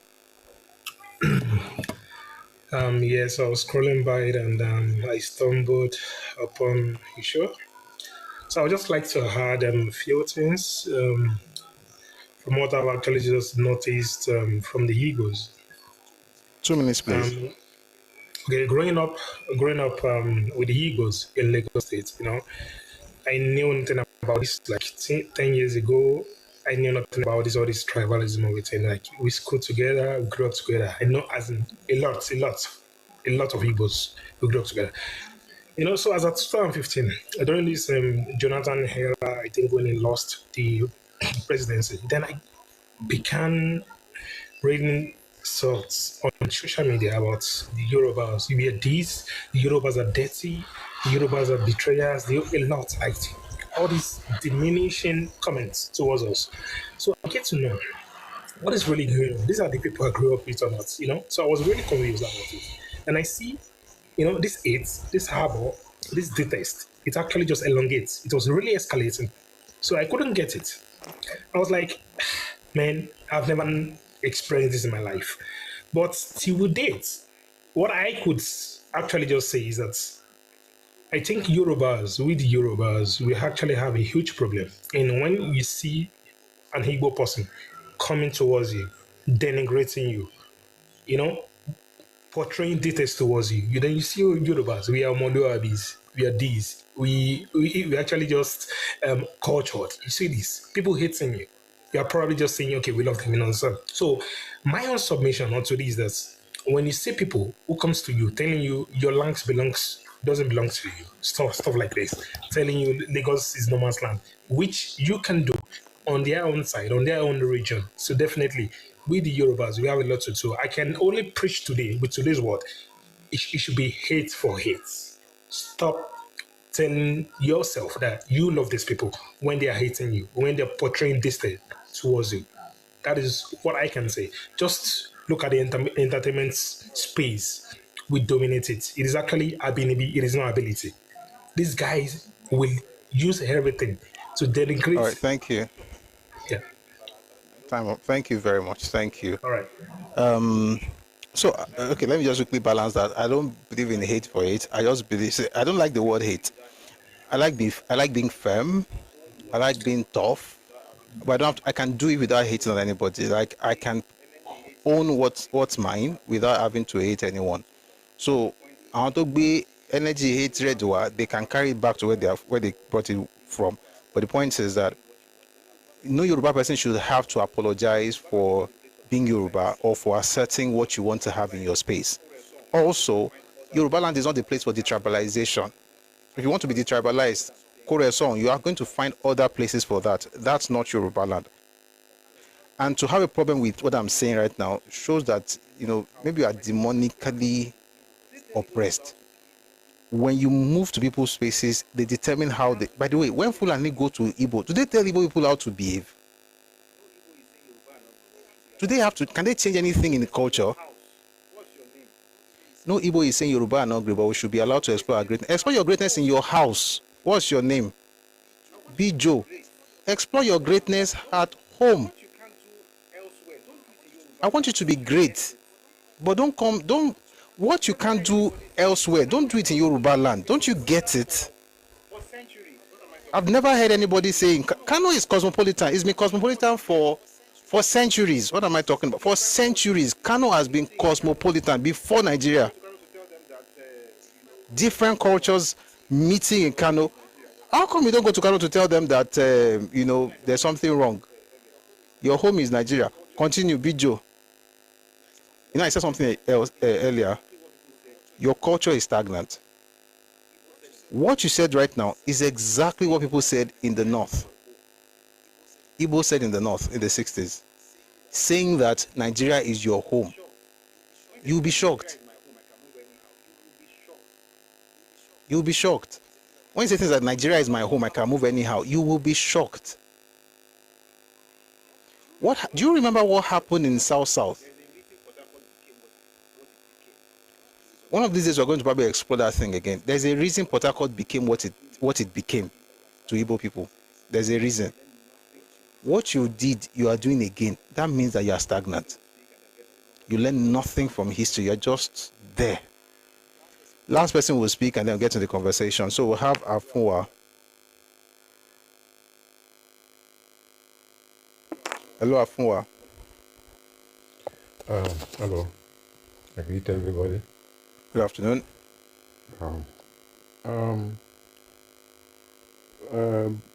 Brother, speak last. I just want to ask you something. You said that Igbo people say that Lagos is a no man's land. Can you show me video of we don't do that here. We don't do that here. Just make your submission and let's move on, please. Okay. We don't show video. No. Okay, shoot in case. I have never seen any woman who come Lagos and say Lagos is a no man's land. Do you know the man called Jajawachuku? Huh?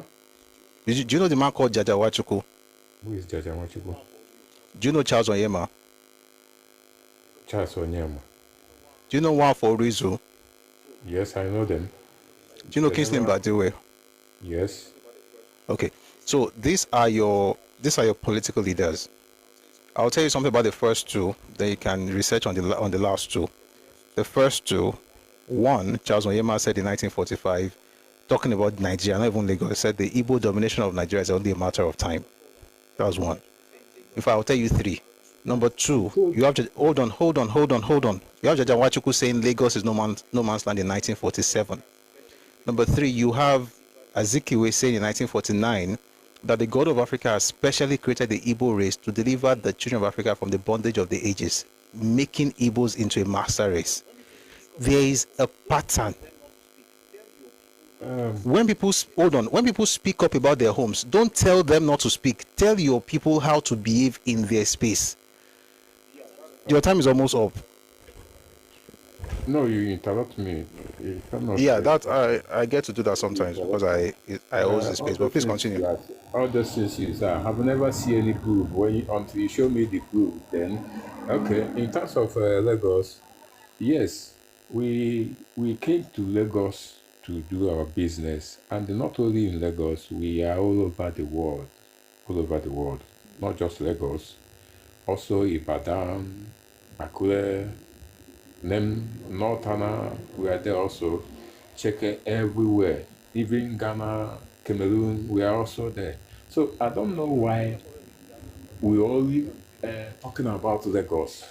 So why do you have problem in Ghana, for instance? Why do you have the same problems in Ghana, Cambodia? Well, okay, oh, you do. Let me tell you the reason you do. why. There is some problem in Ghana came out. The Ghana people notice that is a kind of intimidation in business, Of course, in business. So Ghanaians feel intimidated by your people, have you? In business, yes. How about in South Africa? Let me tell you now. Listen, you asked me about them. Allow me to explain. Okay, the country explains to you because of time. Finish Ghana, we'll go South Africa when you are done. So in business, if you don't know how to do business, you can ask somebody how to do business. Not when you buy and you put your price.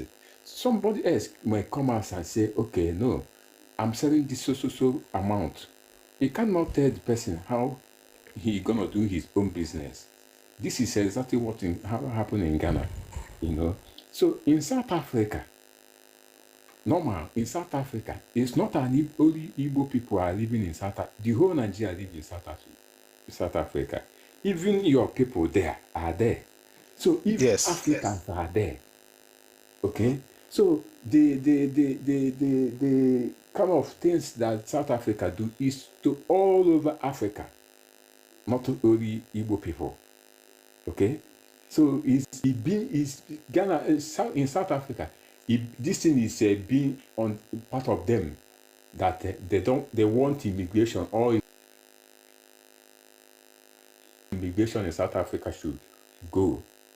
Okay, so it's not. You cannot say that it's only Igbo people, and the people they are telling them to go out of South Africa.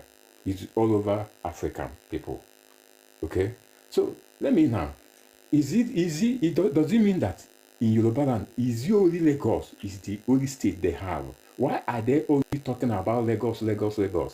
At least go other places. They have so many states in Yoruba land. Why did the people are not saying that Igbo people say Akure is no man's land? Why? Excuse me, sir. You're going too far. You're going too far. Let me tell you something. Sorry, please hold on. Everyone, hold on. I don't know why you are interrupting. Hold on. Thank you, by the way, just because I have to step out for a second. So let me ask you a question. So you've mentioned Ghana and South Africa. What about Pakistan? Pakistan. I don't know about Pakistan. If you know about it, I don't see what. What about Indonesia? Huh? What about Indonesia? Is the only Igbo people are in Indonesia? Yes, yes, yes. No, it's Yoruba people are also there. No. This issue is with Igbo in Dubai as well. Why? Wait, Let me tell you something, Afunwa. Hold on. Hold on. I allowed you already. Hold on. See, I know they do this kind of thing for this place. This is not beer parlor. Listen.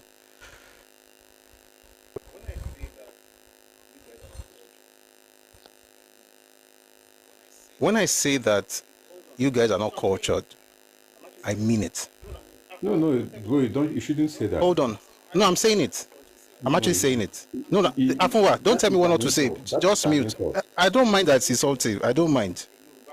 It's the truth. You are not cultured. You will go to a Yoruba person and tell the Yoruba person that, why are you just talking about Lagos? Why not talk about Akure? Why don't you talk about Onitsha? Abataba, Abakaliki, Enugu. Why are you are telling a person in his own region that why is he talking about Lagos and one other places? Don't you have a place you can talk about? You are not cultured. You are telling a person that why are you talking about this Lagos? Don't you have other places to go and talk about? Leave this Lagos alone. Why are you not talking about where you are from? Because all it takes is you have this conversation about Lagos. Very soon you're having it about Akure, you're having it about Ibadan, you're having it about everywhere. It's just as if you try it in Ibadan, for instance, in fact, you will not know what to eat here. Okay, let me talk about my place. Since you want me to talk about my place. No, I don't really want to know anything about your place, to be honest. No, I don't. It's a rhetorical question. I don't need you to answer me. There's nothing I want to know that I cannot read about or visit. Talk about my place. No, that's not what today is for. You are contradicting the matter that I'm talking about here. Do you know what they call rhetorical question? For you to tell me that we are not cultured, I don't know. Can you define what do you mean by cultured? Can you define it for me? Let me give a very good example. Let's say, for instance, I come to your place now. Let's say I come to Onitsha, which I have done several times. Okay. I don't go around telling them that we all own the place, and then if I do anything wrong in Onitsha, an Onitsha person tells me, the way you're moving is not good. I can't tell the person why you are from Ebonyi. Why not talk about Bakaliki? Why are you talking about how I'm behaving here? That's an action of an uncultured person. In other words, they don't know how to hold on. They don't know how to respect boundaries. As far as they're concerned, boundaries don't exist. They have no respect for anything. Just move anyhow you want to move, and people have to be the ones to kowtow towards you, even if you have no capacity to even conquer them. But you expect them to just do the things that you like. It's because you are not cultured. So if a person is saying, for instance, that I don't like what you are doing in Lagos, and you tell the person that why are you not talking about Akure? What does Akure have to do with it? So why can't you fix that action? That's the point. You say something now. I have told you to please to give me several people who came and they tell you that gaslighting us, sir. Please stop gaslighting. Afunwa, please, I don't have this time. I really don't have time. We are here to study. We are here. We just do this. Okay, I'm telling you, sir. I don't. It's. I've given you names already, and but when I'm talking, somebody is interrupting me. Yes, I have. Because you're asking the same question now. I've answered you now. I did not answer question. I'm saying I'm talking because you asked a question. You asked a question. I did not ask question. When I'm talking, your sister is interrupting me. No, just becoming. Hold on. Just becoming. Please hold on. Let him just say what he wants to say, please. Okay. See, let's do this way. Hold on. You take a minute to say what you want to say, but if you say something wrong, somebody will interject or will drop you. And because see, I didn't come here to talk about these things. We came to read, and we're going to those things. I don't know why me and you. So just take a minute. Me and you always having problem. I don't know why. Because this is the first time I'm seeing you on my stage. I've never spoken to you before, so I don't know what problem we are always having. I have come here like 2 times, and when I comment, you block me because. What do you say in the comment section? Whenever I come to debunk what you are talking about, you like to debunk. Yes. Because you're telling lies, sir. You're telling lies, and you are gaslighting us here, and we are not. Oh man, let's just come in, please. People are watching. Please hold on, man. Please. People are watching live. I don't know why you boy. don't give me a chance to talk. I feel what you have time. Say what you want to say. I don't have time for this now. So now, I'm talking about that no able man can come to Lagos and tell you that Lagos is a no man's land. Besides, our place. Is that what you want to say? Thank you very much. Thank you very much for coming up. Why are they interrupting me like this? Go to Igbo land. I beg. Go drop him. I was going to mute him. Somebody dropped him. I'm even tired, Zev. This is what people say. If you say something, for instance, like somebody did something, say go and bring a video. Can you imagine a sensible human being asking for videos of where they said it? I literally told you that it's a rhetoric that started. You know what, guys? Because do I have it on this device? Let me read something to you guys. Is he here? Is he here? Is he here? I'm going to read something. Where is that thing? It should be. One second, guys. This is a rhetoric that started in the 40s. The entire leadership of the Eastern region said the same thing in 1950.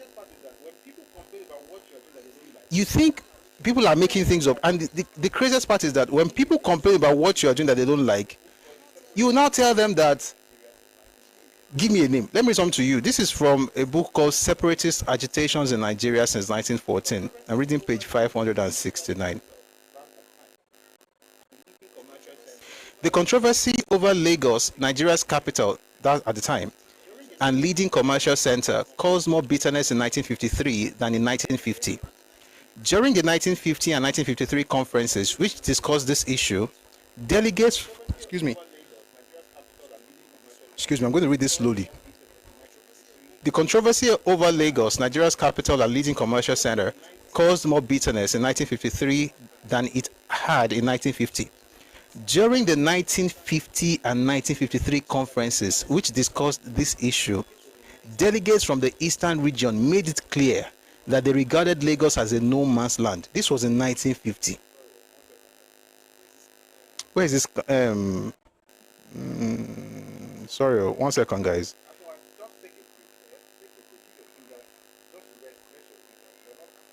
Afterward, just take a break, Take a break. Give your fingers, just rest your fingers. You don't have to type to understand what I'm saying. You listen with your ears. Let your fingers rest.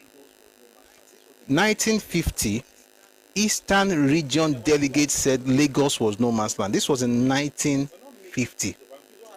Jaja Wachuku has said his own in 1947.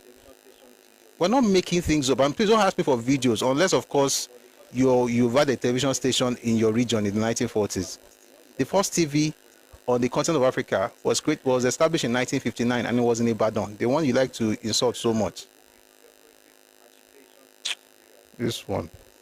What is the title of the book? The title of the book is Separatist Agitations in Nigeria since 1914.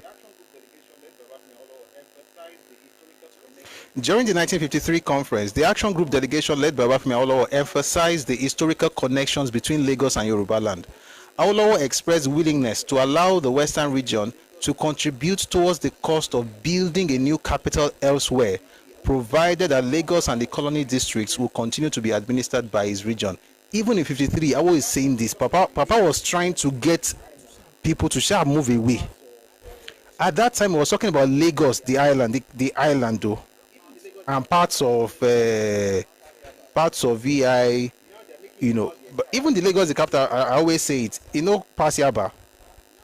Now they're making it about the entire state, including Ikorodu and Ekpe.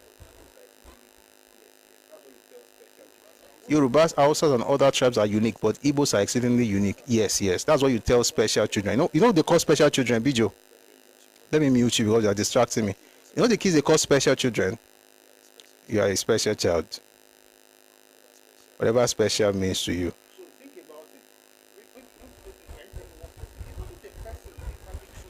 So think about it. When people say things, can you tell me one person? It's not just a person. It's an institutional vision. It's an ideology.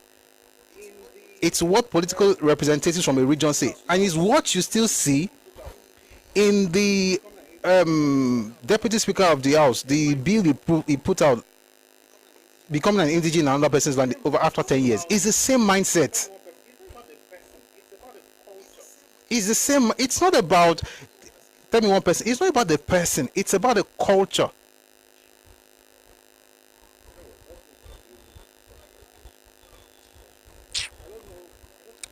You know what? Let's move to the real topic that we came to discuss today. I don't know. I don't know how your elders failed you guys, man. Jeez. How can you have the same problem with hosts as you had 70 years prior? How? No lessons learned, nothing. The actions that led to the unfortunate incidents of 1966 are still being carried out now. How? Anyway, God bless you and yours, and you can be whatever you want to be as a special needs child. Can be whatever you want to. Anybody that they have to tell you several times, we are better than everybody. We are better than everybody. It means you are not. You are not all that. You have to compare you with someone else to make you feel good. But yeah, God bless you as you navigate your life with this kind of brain. All right. Let's get to the book now. Thank you very much, just for coming up. And I understand you were trying to speak up and everything, just because I was trying to also make sure that we don't, have too many people speaking at the same time. But thank you very much for coming up. I really appreciate it. All right, so let's get to the book now. It's going to be a fantastic session. I can tell you that because of what I discovered, which I will be sharing here today. So please power tap, share the live. Let's get live on the FYP. If you're on YouTube, please share. Please share the live. If you're on Facebook, please do the same. Let's get more eyeballs watching this show. It's a class, really, because we're going to be going into stuff. But let me also quickly say something. The truth is, listen, some of the things, it's better for us to have conversations this way than for people to react the way they've always reacted. And it is when people don't listen to these commonsensical conversations that now result in people doing what we've experienced before, which we are not praying for. But you've got to really, really evolve. And I'm not going to Nigerians, because it's not about Nigeria, it's about a particular group. You've got to evolve. There's a way to move. Nigeria is a collection of ancestral spaces. In Yoruba land, there's a saying that we have. When people start moving mad, they'll tell you that what they are saying is that my ancestry is rooted in this space. I came here head first. I didn't walk into this place. There's a huge attachment. And by the way, if you are Igbo, you understand what land is. It's a god to you. Why do you think other people will not respect their space like you do yours? And all this ridiculous liberalism that you come and preach to people. Why? Two questions I just want to ask people from the southeast, because all this, we are all Nigeria. Are you telling me Fulani are not all Nigeria? Why do you hate having Fulani in your space? Number two, why did you burn the building in Imo State, the National Open University of Nigeria's building, that building, that a federal infrastructure? Why did you burn it down in Imo State? Over the rumor that there was a possibility that IDPs will be moved in from the north into Imo State. You burnt down the federal government facility. Why would you do that? Since we are all one Nigeria. And the things you do, I don't pray that people should retaliate that way. But do you ever sit down to even think about the things you say? When you say we go everywhere, we bought stuff, are you saying that when, by the way, in this country, in the entire history of Nigeria, there's only one part of Nigeria where people were ejected for not being one of two things, either being indigenous to that space or being Igbo? I'll remind you, it was in the 60s. This was 66. Ojukwu was pushing people out of the east. If you were not from the east, But if you were Igbo from the Midwest, he allowed you to remain in the Eastern region. Because maybe you don't know what has happened in past. In the past, the things no other person has thought of doing, you guys have done it. But we have conversations like, this is how you behave. Nobody's saying don't leave. See, I want you to do well.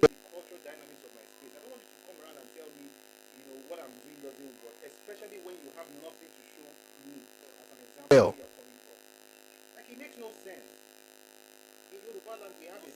nothing to show me as an example where you're coming from. Like, it makes no sense. In Yoruba land, we have a saying, you want to give me something, you want to give me clothes, but you're wearing a rag, and I'm supposed to take you seriously, but you say, oh, I have clothes, I have this fantastic designer label, if I just give you these designers, just in your life, I want to give you Chanel and Prada, I have Louis Vuitton, I have all these things, but you're wearing rags. Go and change your clothes first, then we have conversation. Forget about giving me gifts. Wear normal clothes and let's talk as normal people. Oh boy, moving on. We've been discussing this book for a while now, is why we struck. Now, the reason I chose this book is because people from this same region weaponize this book as far as Yoruba people are concerned. If you see anything, you hear, he's a Yoruba man, he wrote a book, he said this, he said that. Only for us to check the book as well that na lie. I know the craziest part, the person telling you about what's inside this book, that's telling you that Yoruba people did this, Yoruba people did that, Adewale Ademoyiga said this, and he's just boasting. He has never in his life read the book. All he knows about this book, he knows only two things about this book, the title and the author. That's all. He knows the author is Yoruba, and he knows the title is about the coup. That's all. Then he starts shouting, a Yoruba man wrote the book. Because he wrote the book, that is why King is a lie. And so we started, and we've actually gone far. We've talked about why they had the coup, how they brought it together, how they worked together from the perspective of Adewale Ademoyiga himself. We've talked about their plans, and their plans did not at any time include making Awolowo the president of Nigeria. It did not include that. What he said in this book was that they were going to have a military era in Nigeria, and that they were going to break Nigeria into 14 states, 7 in the north, 7 in the south, and they will be governed by military governors or military administrators. He also talked about the freeing of political prisoners, and that's where he mentioned the name Awolowo. He mentioned Awo, Enahoro, Jakonde, Onitsiri, Omishade, and so on. He was talking about freeing them from prison. But guess what? We're going to discuss something that a lot of Nigerians, including authors, I don't think they read this document. And it's sad because I think it's probably the most important document as far as the 1966 coup, January coup, is concerned. It's the most important document, and the reason is because it's a document that was produced after 3 months of interrogating 200 people. I'm going to read something to you about that stuff. Let's do it this way. I'm going to read a book. Oh shoot! What if close away your? I don't want to go back to the thing that we've discussed. We've discussed a lot of things, a lot of things, and some of those videos are on our page, on YouTube, on TikTok, on Facebook as well. And if you find the link there, please just click on Twitter. There are links there. You can just click and watch on YouTube. For instance, just as a quick recap, in case you were not here last week, this man is like the average. They're revolutionaries. They want to change the world. And I've said it several times. Nzogu and this man were revolutionaries. You can't take it away from them. Nzogu, by the way, when you hear Igbo people say he was not really an Igbo man, it's because they think you want to judge Igbos because of Nzogu. The truth of the matter is that if you are an Igbo person, one of your best ever was Nzogu.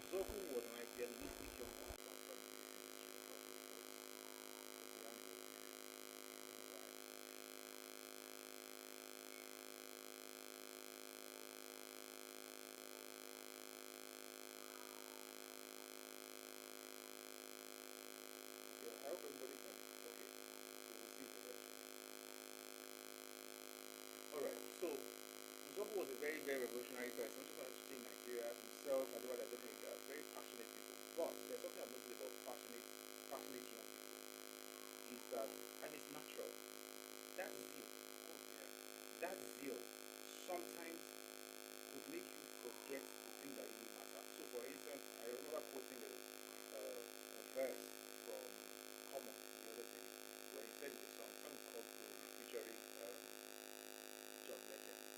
He was talking about how to make the space better for Black people in America. He takes the wisdom of the elders and young people's energy. The truth of the matter is that you have to see that this your energy will not do enough without the wisdom of the elders. In other words, they just wanted to turn things around, change things. And while they were doing that, they were sidelined. Now, contrary to popular belief, Zobo was not the planner of the 1966 January. He wasn't. Zobo was brought in much later. Interestingly, when you read this book, you also get the impression that this man, Adewale Ademoyega, Zobo, and Ifagina were the three people that started the whole thing. That's the idea you're going to get when you read this book. Which is why I tell people that when it comes to Nigeria's history, especially as that to do with the coup and the war, don't go by one source. If you do, you're not going to lie to yourself, so you're going to start feeling bad. You'll discover things and you'll be like, how did I come to believe this thing? Because suddenly you discover that it's deeper than what you thought. I beg your pardon. I need just a few seconds to sort out this connection. I don't know what's happening to Jordan. Okay, just within the hand. So just give me 1 second. The only thing I can do is I can read this for the hand. So 1 second, please.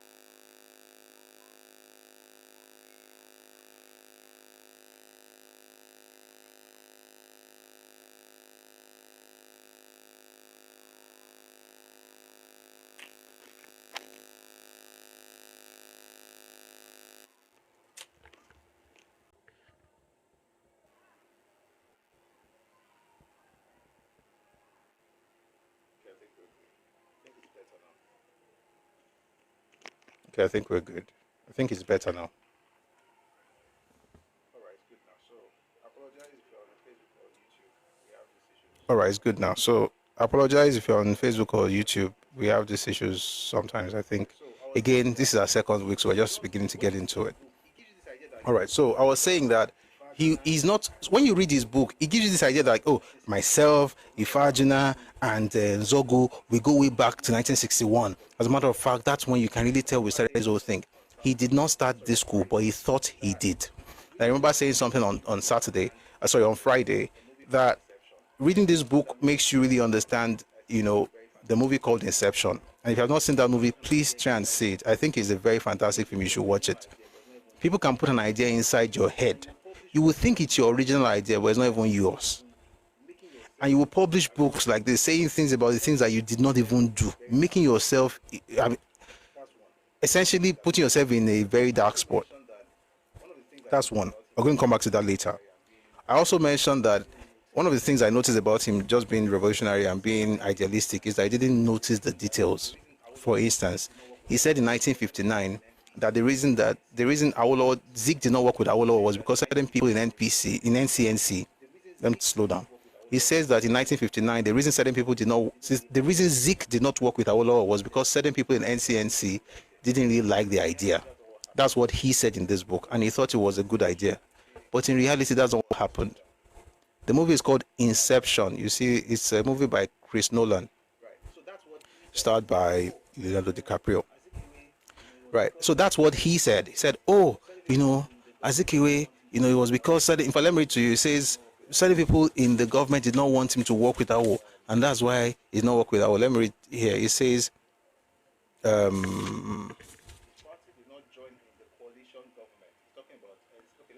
his party did not join in the coalition government. It's talking about, okay, let me start from top. Chief Awolowo also gave up his premiership in the West in 1959 to lead his party at federal level. His party did not join in the coalition government at the center, and he emerged as the leader of opposition in the federal parliament. That's not what I'm looking for. One more thing, Ombo.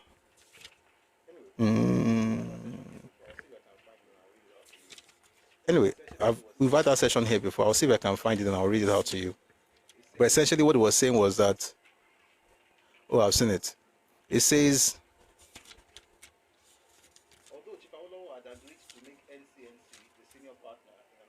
Although Chief Awolowo had agreed to make NCNC the senior partner in an alliance of the southern parties, Dr. Azikiwe did not seize the golden opportunity to install at the federal level a government of the progressive forces of the South and North. Of course, the NPC did threaten. There's something I'm looking for. One second, though. Was this a tiny detail that he did not even bother to check? He just put it out there.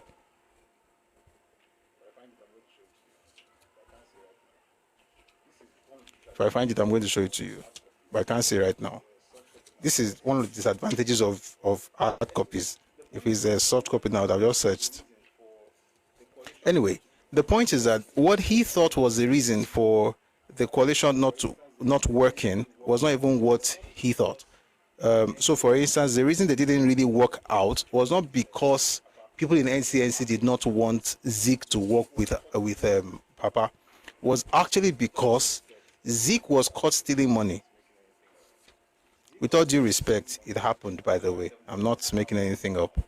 Zeke was caught stealing money. He stole £877,000, at least. Not at most.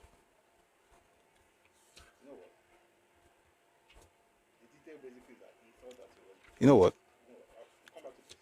The detail basically is that he thought that it was because, you know what, we'll come back to this.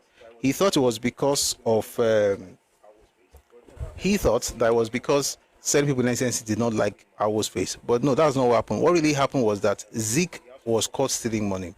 You find this in the House of Commons Answered of 1956, where they mentioned that £877,000 had gone missing. You also find it in the report of this man, in this book by this man, Dele Ogun.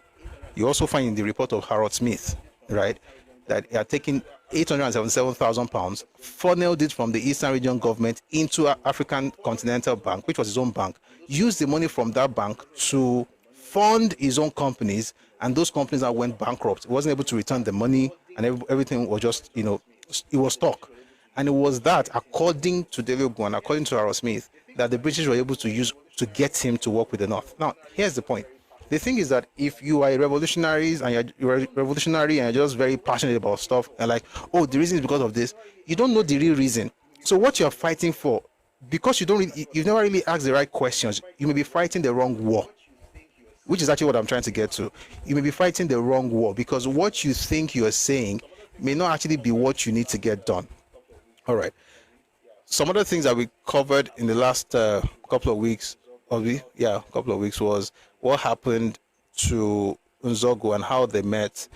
And you won't believe I'm still looking for that thing I was looking for. I'll find it another time. Maybe during the break, I'll show you. Who is that? Who is writing Skull Miners? Hey, Ezigbe Twitter was already Javibi. All right. We'll come back to this later. Now, let's go to the part I was mentioning earlier. When he said that they planned this stuff and they were going to change Nigeria, and that himself and that gentleman were the first people that actually planned it. First, we're going to read the document they called what's the title of this stuff? Special Branch Report. But I want to read something to you about that document, and I'll now read the document itself. I did this on Friday, but I think it's important to do it again. The best account about the first coup is the Federal Police Report, on which I have based much of this narrative. I'm reading from a book called The Nigerian Civil War by John de St. John. So if you're interested in that book, that's the title of the book, Nigerian Civil War by John de St. John. It says the best account is the Federal Police Report, on which I have based much of the narrative. This document, prepared by the Nigerian Special Branch, took 3 months to finish. It was ready in April 1966 and was written after 200 officers and men, including all the ringleaders involved in the coup, had been exhaustively interrogated. Please power tap. Please power tap. Kenny, Ironsi, Amodu Bello, Balewa, Zik, Akintola all knew about the January 15, 1966 coup. So, does that change the fact that it was planned by certain people? It's one thing do you have knowledge of something? What does that change? Does that mean that they planned it? I know you have typed right now. Does that mean I helped you type? Just because I know it, and so what does that change? Nothing. The Nigerian Special Branch, it took 3 months to finish. It was ready in April 1966 and was written after 200 officers and men, including all the ringleaders involved in the coup, had been exhaustively interrogated. The body of the report is, I am convinced, a thoroughly honest, painstaking, and politically untainted piece of work. Now, I think that's about it. But I remember I said something last week. This is page 44 of the Nigerian Civil War by John Desenjo. That was page 44.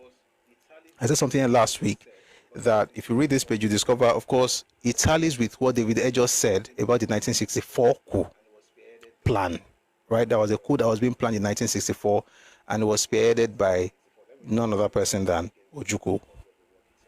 1964. Let me read something to you about it before we get into the body of the work itself. The concept of a coup in Nigeria was not new. In the constitutional crisis of December 1964, several lieutenant colonels, mainly Igbos and including Ojukwu, had talked of military intervention, but nothing had come out of it. Why did nothing come out of it? Because of what David Edger said in that interview that we read last week. What he said was that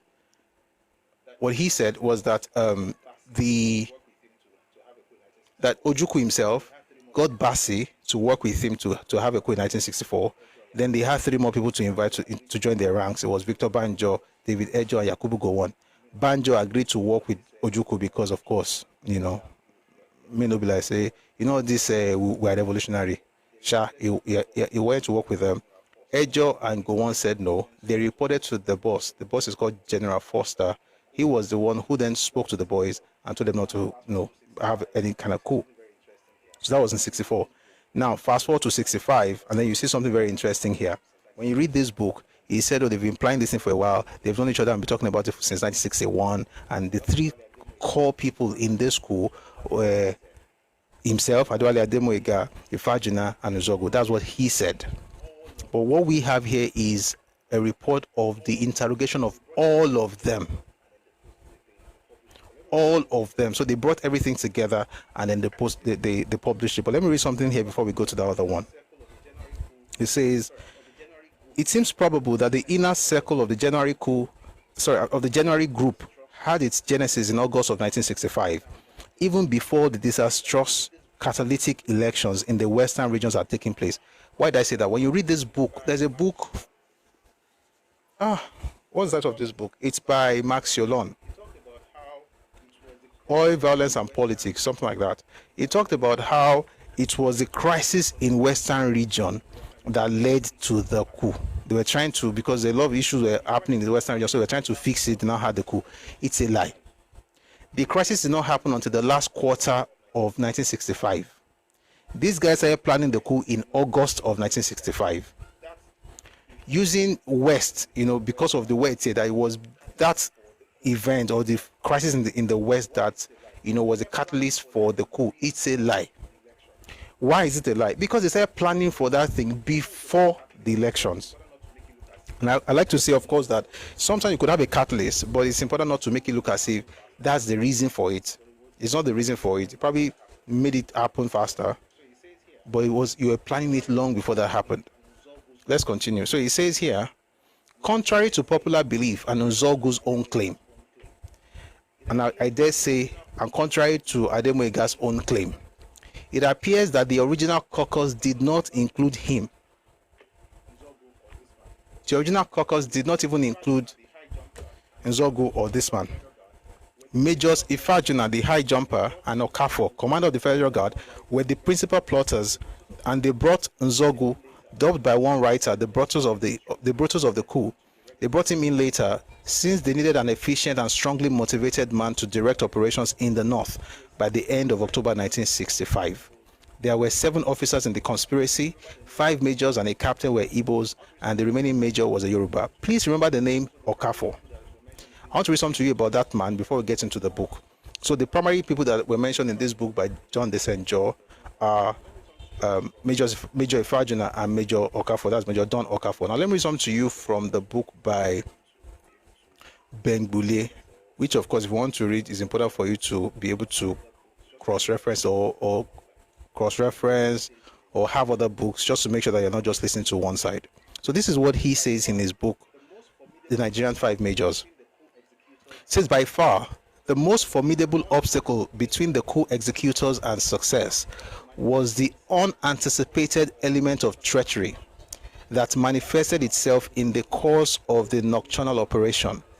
In that regard, and to begin with, both Major Don Okafor, the same man, and Captain Ogbo Oji, the latter of whom was Ironsi's kinsman from Umuahia, had taken a stand against any step that might embody the killing of Ironsi, the very same man who at the most crucial stage of the operation called out the troops of the 2nd Infantry Battalion with orders to quell the rebellion. What do you see here?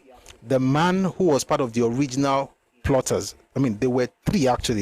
You're going to see the third name in the report itself. One of the original three, in fact, let me put it this way, two of the original three were against Ironsi being killed. And according to Bengbule, it was their treachery that saved Ironsi. Let me continue. Let me read this part to you. It says, it was, to say the least, too much of a coincidence that while the two would-be assassins were pointedly making for the GOC's residence, hoping to apprehend him, he himself was at the same time heading towards Ikeja to enlist the support of the personnel of the said 2nd Battalion with a view to quelling the coup. In other words, as he was going, you were coming. It was too much of a coincidence. And I've said it several times. When it came to the people from the east that were supposed to be unalive during that coup, all of them had coincidences or excuses based on coincidences. Oh, just at the time I was supposed to do something, somebody traveled out. Oh, just because we wanted to do somebody ran away. Oh, just because I wanted to do something, somebody was visited by Macarius. There's always something to excuse away the inability of people to do anything in the Eastern region or to Igbos generally as far as the coup was concerned. Which is why it begins to ask questions. We have to ask those hard questions. 1 second, please.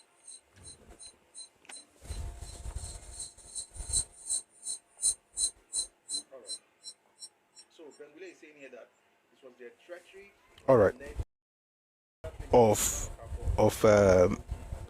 Ironsi. Now, please remember that name again, Don Okafor. Also remember Oji. I remember Ifajuna. Now, let's go to the special branch report itself. I'm going to be reading the special branch report of 15.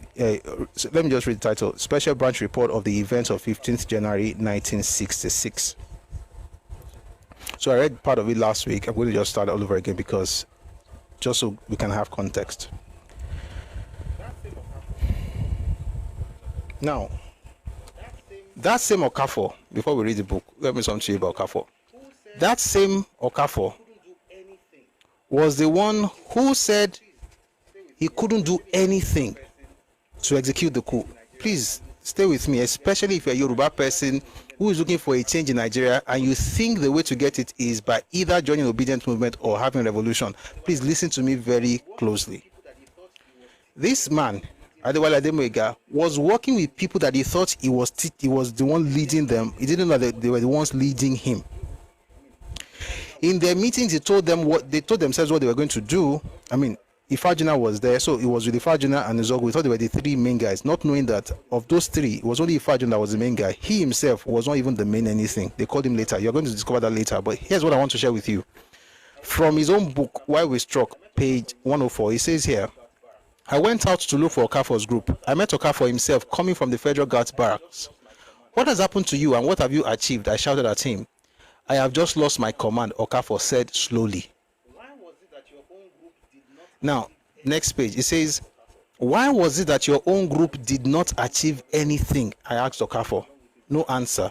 I returned to the main group at the officers' mess. Okafor came along with his bad news that General Rossi had not been found at home when he went there. He was said to have gone to another party after Memalaris. So what you see here is this: the Okafor in this document, who was part of the original three who planned the coup, brought in this Yoruba guy and told him that we're going to change Nigeria. Meanwhile, they said, oh, whoever resisted arrest, we're going to kill. But that Igbo man, nobody must touch him. And then when it was time to do something, he said he had lost his men. Did he really lose his men? He was the one who achieved nothing. To make matters interesting, if you read the book by Hilary Njoku, the book is called Tragedy Without Heroes. When Oga Ironsi was asking for the list of people that they should bring to him, there were two names that came out at me. One was Ifajuna, the other one was Oji. Who is Oji? The same one who was part of the original three, the same one who Bengbule called treacherous, the same one whom Bengbule told us was from the same hometown, Umaya, as Ironsi, the one who told Ironsi about the events of what was happening. And to make matters even worse, Ironsi himself did not only just know about the coup. So someone wrote here earlier that, oh, this person knew about the coup. It wasn't just that they knew about the coup. Ironsi did not just know about the coup, he knew about some of the details. How do we know that? I'm not going to open the books again because we did that last week, but I'll give you two sources. Number one, from the book by Hilary Njoku, A Tragedy Without Heroes, he mentioned that, oh, but they said they will not kill anybody. And then he said after a while, but they said there will be no bloodshed. That means he knew about it. Number two, when you read the book, this one, by J. Ishawa Elaigo, the book is called Go On, The Biography of a Soldier Statesman. When you read this one, you see Go On saying that the night before, like the night of the 14th into the 15th, sometime around the midnight, he said to Go On, have fun with your girlfriend, Edith, who was an Igbo girl, by the way. I say have fun because nobody knows tomorrow. And then by that next day, when thing happened and Go On went to his office, guess what Baba was doing? Baba was there before 5. Go On had met him at 5 a.m. The coup started around 3 a.m. Ironsi was telling them that they should wait another 2 hours before they even get started on catching the people. Why would you say they should wait for 2 more hours? Where did I find that information? This book. This book. It was possible that if I did not tip Ironsi late and deceived him, that it will be bloodless. No, it was more than that. It was more than that. Everything that happened in the next 24 hours tells me that these guys were in on it. It wasn't tipped late, Kokon. I don't want us to go back to the things we discussed last week, but let me just ask in the comment section before I start reading this document. Does anybody here, if you were here when we discussed what happened at Wafo Rizu's house, what happened with Sheo Shagari and Madueke and Ironsi and Chief Akijide, if you were here when we discussed it, just please write. If I have up to 10 people, we'll move on. If I don't have up to 10 people, I'll repeat it. If you were here, right, too, because you may want to say, if you want me to, maybe you want me to repeat it, yeah.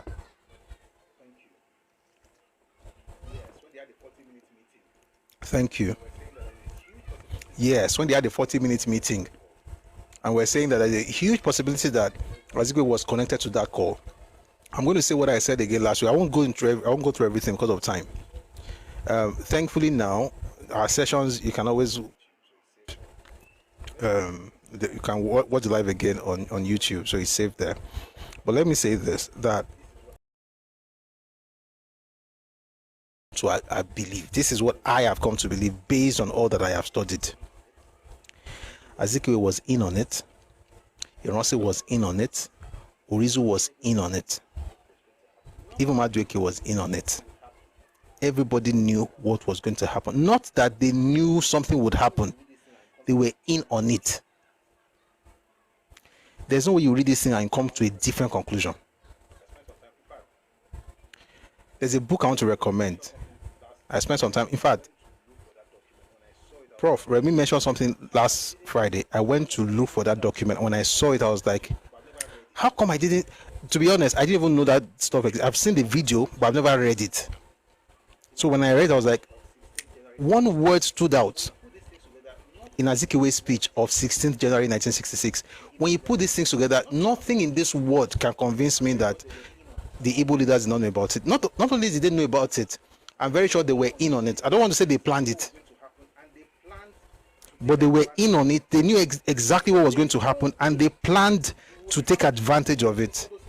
Because there is no way you will have to put all those things together in 24 hours. There's no way. You know what? May not be like say I just make mouth. May I read something to you before we go to the special branch report? Give me 1 second.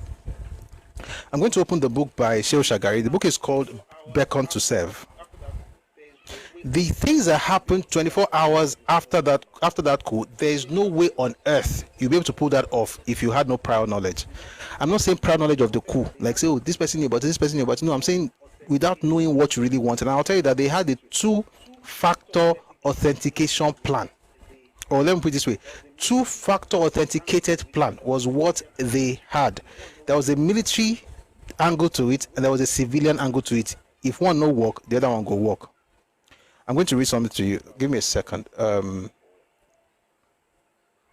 I hope I won't have to spend too much time looking for. I think I'm here. So I'm going to do something, yeah? Shoot. Oh boy. On ball.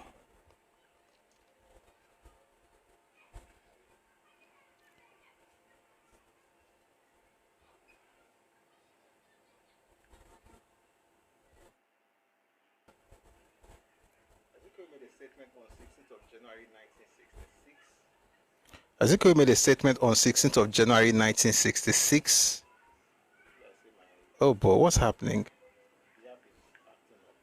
Do I say the app is acting up?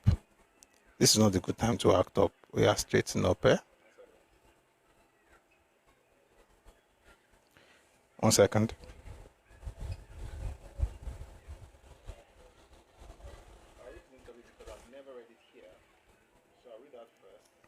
I'll read this interview because I've never read it here. So I'll read that first and then we'll now go into. I think the network here is bad. This is why we like hard copy. You know what? Let me tell you what he said. If it opens, I'll read it out to you. I have read Shagari's autobiography, but I'm glad you've read it. This thing is not opening. But let me tell you what's inside that document. If it opens before we leave, I'll let you know all about it. So, I'll just recreate the event of the day.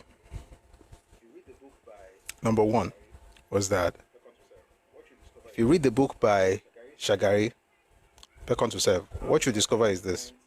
Shagari said, after the event of the 15th, like into the early morning, because this coup happened around, some people say 2 a.m., some people say 3 a.m. And then by 5, the soldiers, the officers started regrouping and all of that. That's the reason I know that he knew about everything was that, number one, he said it in the hearing of Gowon and Njoku, but they said they were not going to kill anybody, but they said there will be no bloodshed. That's number one issue. Number two, he had told Gowon the day prior that, or the previous day that, it's possible, and nobody knows tomorrow. Number three is that when Ejo met him, Ejo said he had a pistol pointed at him, asking him a simple question: are you for me or against me? And that same Ejo was supposed to be killed a few hours before then. And the only reason he was not killed was because he changed his room the day before. And the reason he changed his room the day before was because he saw a girl looking into his room days before then. And then he was sleeping while his room was shot up with bullets. Only for him to now see Rossi, and Rossi is asking him, are you for me or against me? Number three, when all these things were happening, people like Gowon, you find this in Gowon's book, in Shehu Shagari's book, Beckon to Serve. You also find it in an interview with Chief Richard Akinjide. They took the man, Dipcharima, to Nwafor Rizu's house.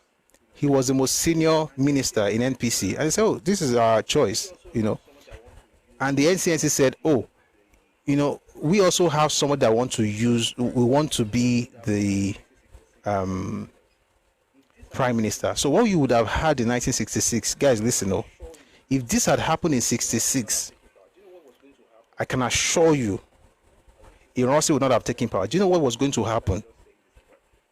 I wish this thing could open so I can really read it. I don't like just saying this thing, but I mean, I've read it before, so I'm not lying. They wanted Mbadiwe to be the prime minister. So you're going to have an Igbo prime minister. You're going to have an Igbo president. That's Azikiwe. Then you're going to have an Igbo Senate president. That's Nwafo Orizu. So essentially, all the power is concentrated in the east.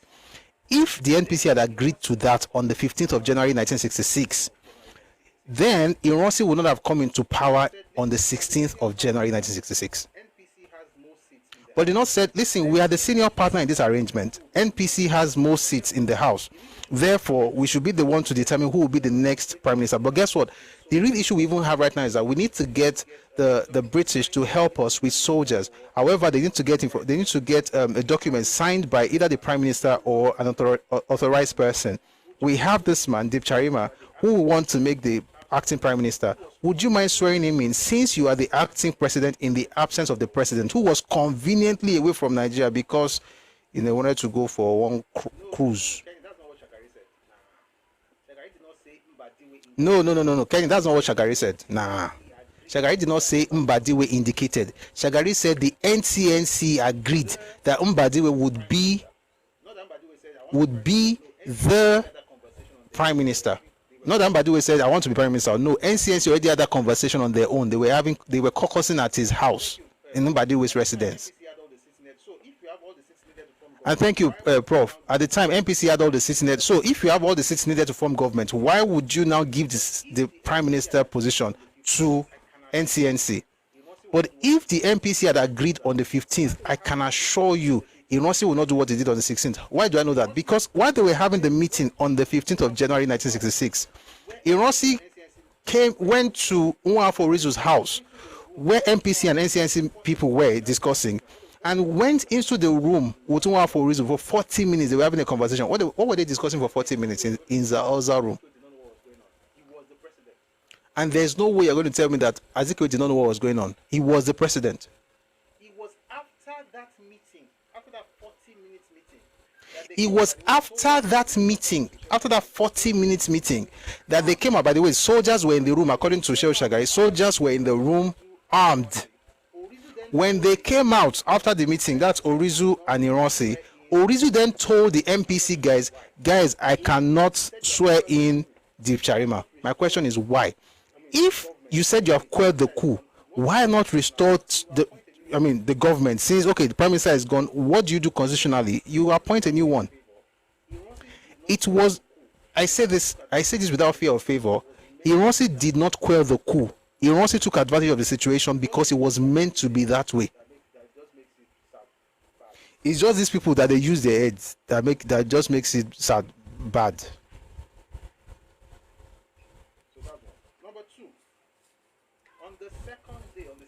So that's one. Number two, on the second day, on the 16th of January, it was a Sunday. They called the meeting at 6:30 p.m. That's in the evening, and all the ministers gathered, at the Lion Building or so, and then you have the place surrounded by soldiers. Now, why would soldiers surround that place? Why would soldiers surround the place if, for instance, you already quelled the coup? And that's why when you read the report, the speech that Nwafo Orizu gave at 11 p.m. on the 16th of January, you begin to wonder the use of words in that paper, in that document. You know what he said? He said that the government, the parliament, had voluntarily handed over power to Ironsi. The people that handed power said they did not do it voluntarily. Two examples. Number one, Akinjide. Akinjide said when Ironsi came, he came and said to them, you can hand over power as gentlemen or you can do it forcefully. That's one. Number two is Shehu Shagari. Shehu Shagari said the entire building was surrounded by soldiers, and he told them that it was better for them to hand over power to him. How was that voluntary? But one for reason said it was voluntary. To not make matters worse, that same day was when Zik made his speech in London, earlier than Orizu's statement. And what did Zik say? Zik said something that you will not believe. You will not believe what he said. He said, this thing is not opening, but I hope it does open at some point today. But what he said really was that he mentioned Ironsi being the general officer commanding of the armed forces of Nigeria. There is nothing like that. I saw that thing on Friday for the first time. I was like, what?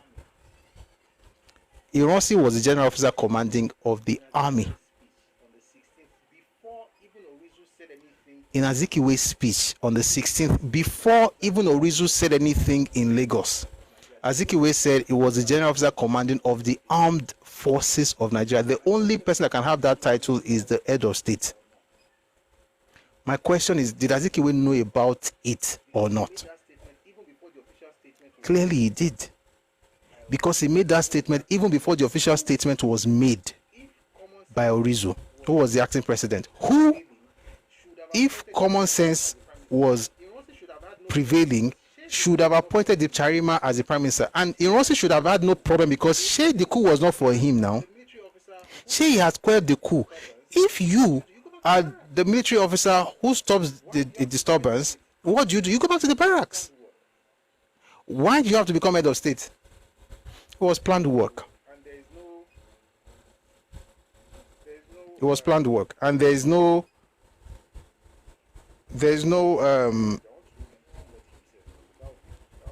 I'm seeing this video. I don't want to play this video. I want to read what he said because that's what I would really like. But for some reason I can't access that document.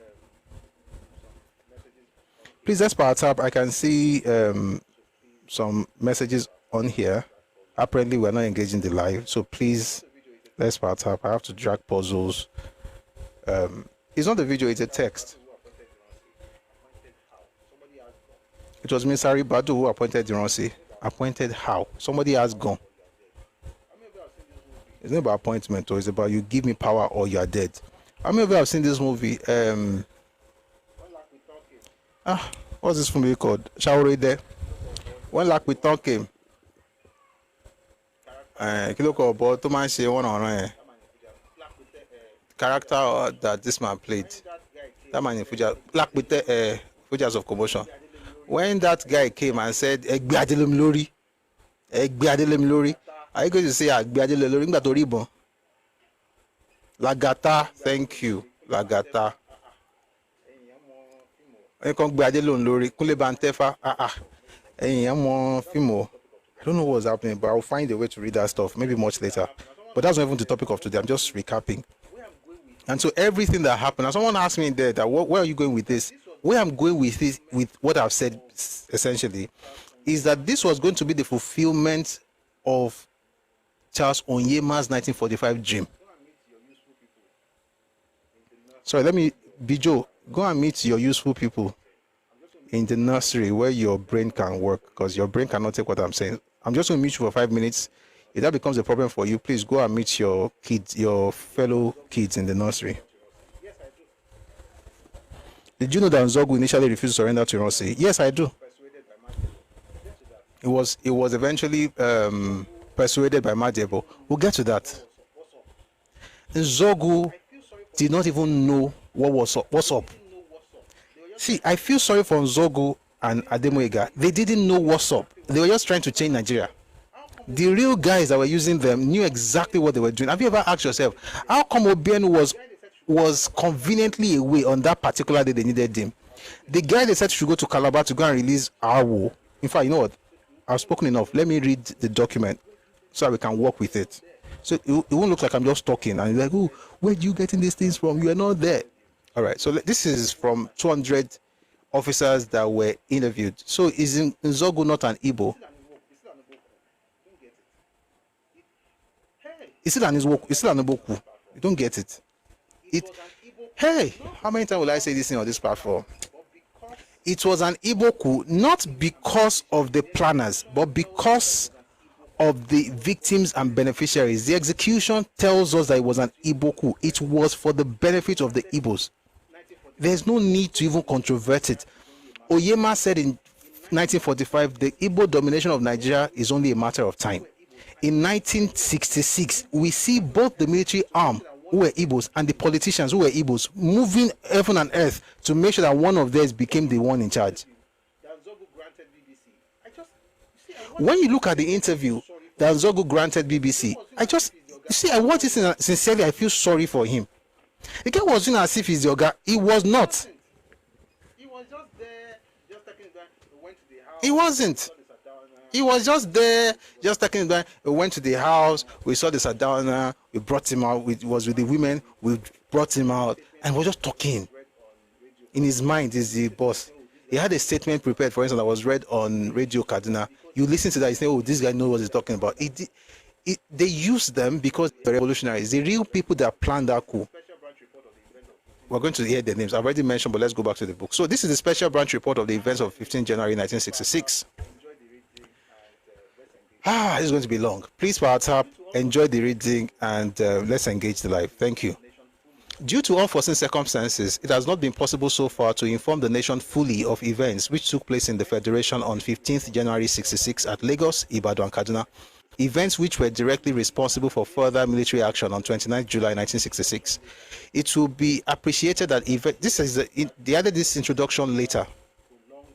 It will be appreciated that events of this nature required prolonged, painstaking investigation. It is realized that the absence of legitimate information on this subject has produced a flood of undesirable rumors and speculation. It is, however, pointed out that without thorough investigation, the wisdom of any premature releases unsupported by fact was questionable. Investigations have not yet been completed, but it is now possible to put the nation and the world in possession of the facts so far collected. What were the facts collected? They interviewed 200 guys over the course of 3 months. The civilian involvement, listen to this. This is why I know that Azikiwe were there. Who is this one now?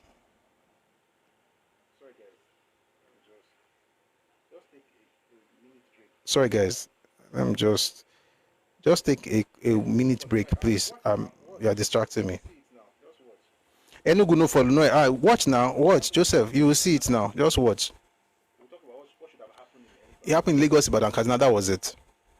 We'll talk about what should have happened in Enugu and Benin very soon. Just a second. Back to this. It says they want to tell the nation and the world the possession of the facts the facts they have so far collected, the civilian involvement and influence in the whole affair is not as far as possible included in this report. In other words, in this report you will not find that involvement, but it existed. Certain civilians were part of the plot. You will not find this in There Was a Country by Chinua Achebe. You won't see it. All he's saying is that they were trying to change the world. Is a lie. This is what they do. If, for instance, I want to prove that it was a good thing, I will mention Zogu. If you bring up the names of things that Ifajuna and Oji and Okafor did, then I'll now say, but it's not an Eboku, it was an Ifajuna coup. We all know what we are doing. By the way, one more thing. When the coup was executed, the Igbos in the north took to the streets of Kaduna and said it was theirs. Not just at the time that the coup happened, though. For months afterwards, they were claiming that they owned Nigeria at that moment. They owned the coup. Where will you find this? You'll find this in the book Beckon to Serve. It in Tragedy of Victory by Godwin Alabi-Sama. So all this thing that you wasn't able to, you're just saying it now. It's always been it. Let's just enjoy it. Thank you very much for your service to the country, even though nobody sent you. Back to this. So it says the civilian involvement and influence in the whole affair is not as far as possible included in this report. What does that tell you? There was civilian involvement. Wow, thank you. Thank you for the gift. Nice. I've never seen this before, but thank you. Thanks a lot. There was civilian involvement in the coup. Which civilian? The one I told you earlier. We'll come back to that later. It has been established that sometime during August 1995, a small group of army officers dissatisfied with political developments within the Federation began to plot in collaboration with some civilians. Who were the primary guys? We'll get to them later. The overthrow of what was then the government of the Federation of Nigeria. The plan, which eventually emerged from the deliberations, was that on a date not yet decided at the time, the following action will be taken by troops from selected units led by ringleaders of the plot. Number 1, the arrest of leading politicians at Lagos, Ibadan, Kaduna, Enugu, and Benin. The plan stipulated that wherever resistance was encountered, the individuals concerned were to be killed. Let me quickly say something. When you read this book, he mentioned that they had plans for 4 cities. He didn't even mention being like that. He mentioned Lagos, Ibadan, Kaduna, and Enugu. But you see, when you read Bengbule or you listen to his interview on Oputa panel, he said nobody was going to be killed. But according to the report that they got from all of them, by the way, Bengbule was one of the executors, wasn't one of the planners. By the time you read this one, apparently the idea is that anybody who resisted should be killed. I just wonder how you would say Okotiebo resisted. You know why? Because when you read the book Nigerian 5 Majors by Bengbule, it talked about how Okotiebo was hit. And I was even trying to give them money. We're going to get back to that much later. Number 2. So number 1 was that they're going to arrest leading politicians at Lagos, Ibadan, Kaduna, Enugu, and Benin. The plan stipulated that wherever resistance was encountered, the individuals concerned were to be killed. Number 2, the occupation of key points such as radio and TV stations, telephone exchange, and other public utilities, police headquarters, and signal installations by carefully selected troops who were not, however, to be informed in advance of the true nature of their operations. That also you'll find in that book, in 3 books. You find it in Why We Struck by Adewale Ademoyinka. You find it in Nigerian 5 Majors by Bengbule. You also find it in Fola Oyewole's book, Reluctant Rebel. And what you discover is that a lot of the people who got involved in these things did not even know what they were doing. And that's why whenever you see the list on Twitter or on Nairaland talking about 1,000 names, Yoruba names that you find on that list, so actually I'm exaggerating, they put like 2, 3, 4 Yoruba names. It's just for effect. They were not part of the planners. They were brought in just before the coup. If you read the book by Oyewole mentioned that 11:30, he did not even know about the coup. It was 25 minutes to 12 that they took him out of his house to Emmanuel Ifajina's house. And then the coup happened a couple of hours afterwards. Happened a couple of hours afterwards. So many of them did not even know the true nature of the operation. Number 3, the movement of troops and armored fighting vehicles to Jebba and Makurdi to hold the Benue and Niger bridges with a view to preventing the movement of any troops opposed to the plotters' aims to and from the north. Number 4, the assassination of all senior army officers known to be in a position to foil successfully the conspirators' efforts to topple the government of the Federation. Number 5, the eventual takeover of the machinery of government by the rebels. I didn't see Awolowo anywhere here. Prove to me where Igbo leaders gathered to plan the coup, then I will agree that it was an Igbo coup. Kenny, I think is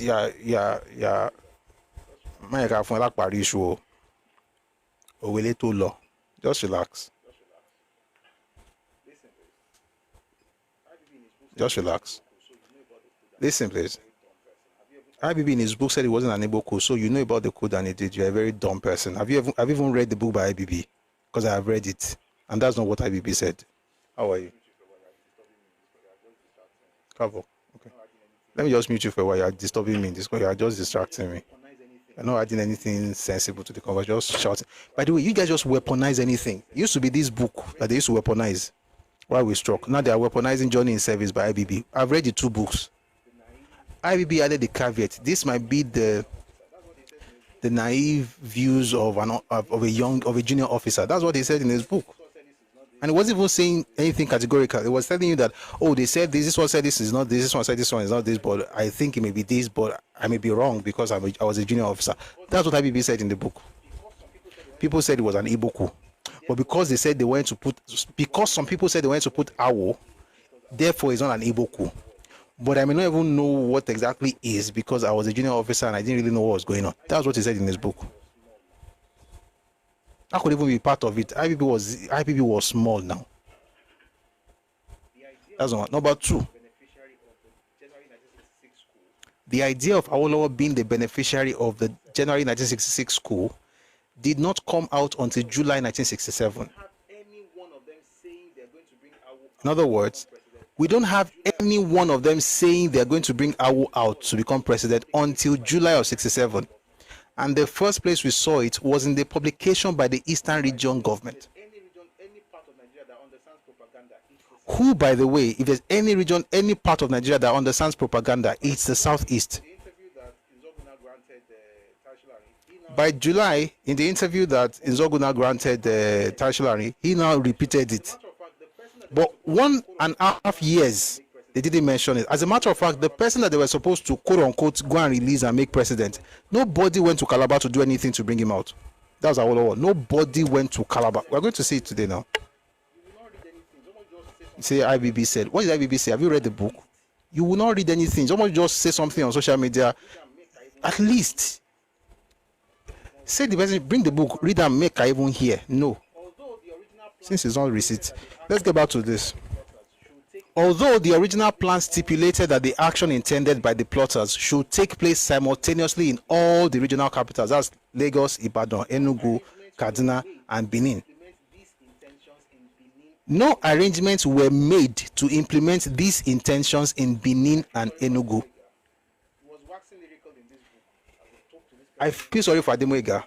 He was waxing lyrical in this book. I will talk to this person, go and carry helicopter, go and release Awolowo. No plan was made to implement, no arrangements were made to implement these intentions. I said something last week. The only good thing about the coup was the intention. Oh, we had great intentions. The action, nonsense. They made no plans to implement this thing in Benin and Enugu.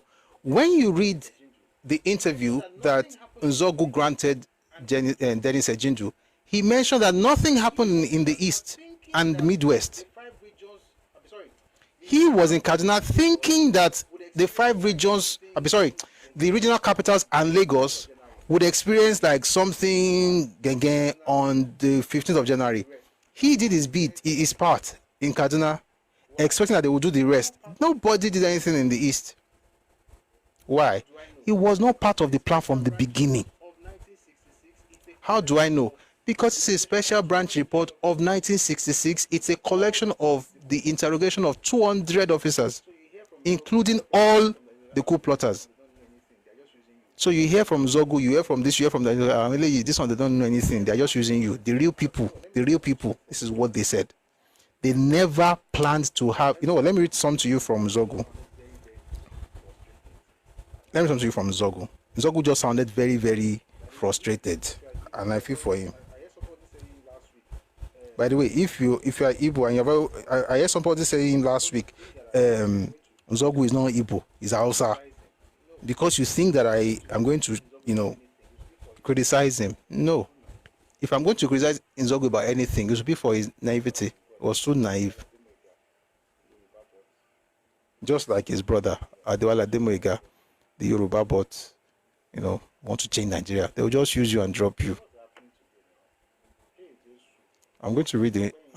What's happening today now? Hey, Jesus. Hey,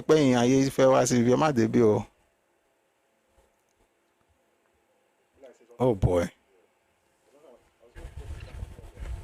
Bila says up to the happen today. I was going to open something earlier. My question is that 200 people, are they from Igbos? Go and ask them. Should I give you transfer fare? Go to police headquarters. Go and ask them where the 200 people are from. I don't know whether you are thinking. You guys ask them. Why now? All of us went to school, even if it's just secondary school. Abba.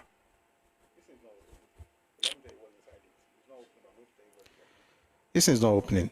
But let me tell you what's inside it. It's not opening, but I'm going to tell you what's there. Oh, I know where to find it. I can find it in the book by Gowon. I was going to look for it somewhere else, but it was reprinted by Gowon. Sorry, by Eligo in a book.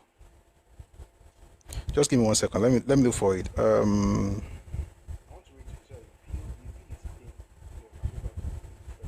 I want to read to you so you feel his pain, and then we can go back to the special branch report.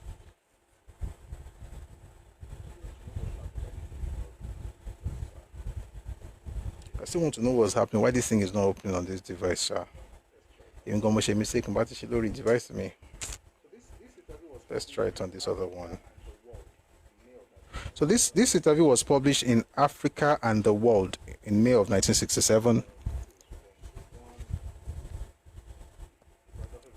This is from Gowon, the biography of a soldier statesman.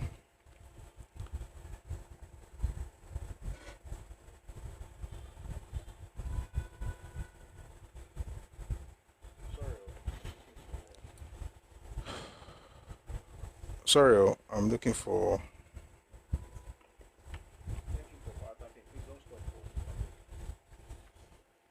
Thank you for power tapping. Please don't stop, oh, I beg.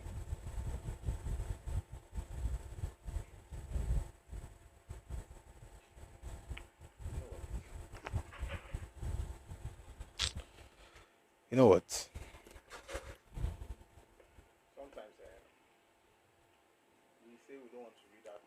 Sometimes we say we don't want to read that copy because it's easier for us to find it on this one. But then you now open it now. Then it's disgracing itself. Not me. The same thing's happening here. I don't know what happened to all the networks. Anyway, I'll find it later. The idea basically was that they asked him if the coup was tribal. This was in Zogu. They asked him if the coup was tribal. He said, in the south, in the north, no. In the south, yes. And then and then he said, oh, in the south, it was badly done. They didn't do the stuff well, and all of those things. So what it tells you basically is that even he discovered that it became a tribal thing, right? And that he also found out that it had been used. 1 second, please. I want to read that particular stuff. I can be this stubborn. Sorry.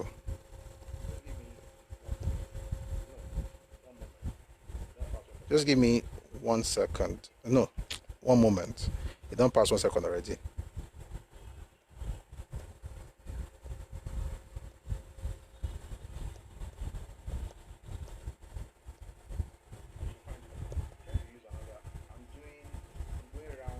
I should find it now. I'm trying to use another. I'm going around.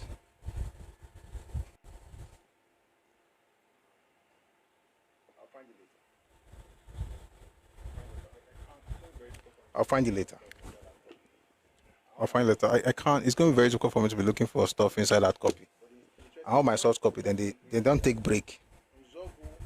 But it's interesting. The point I'm trying to make really is that Nzogu talked about how the coup had no tribal consideration at all in the north, but in the south there was tribal consideration. And he also mentioned that nothing happened in the Midwest and nothing happened in the east. But let's go back to the special report. Hopefully before we're done, I don't know why internet is working for the video but it's not working for my browser. But let's continue with this. We'll come back to that later. I have an archive online, which is where I'm able to just save stuff, but for some reason I can't access it. So let's go back to this other book. Although the original plan stipulated that the action intended by the plotters should take place simultaneously in all the regional capitals, no arrangements were made to implement these intentions in Benin and Enugu. Why? Why? You know why, Abi? Your answer is very simple. Who was the head of government in Benin? Who was the head of government in Enugu, and where were they from? And please don't tell me not to think of ethnicity, because a person has to be very dumb not to think of ethnicity in Nigerian politics. Not lie. Don't even let anybody tell you you are a detribalized is a lie.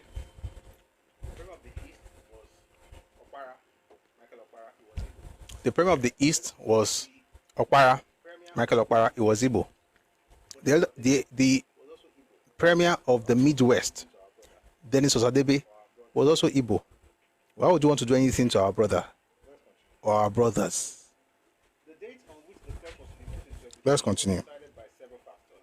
The date on which the plot was to be put into execution was decided by several factors. These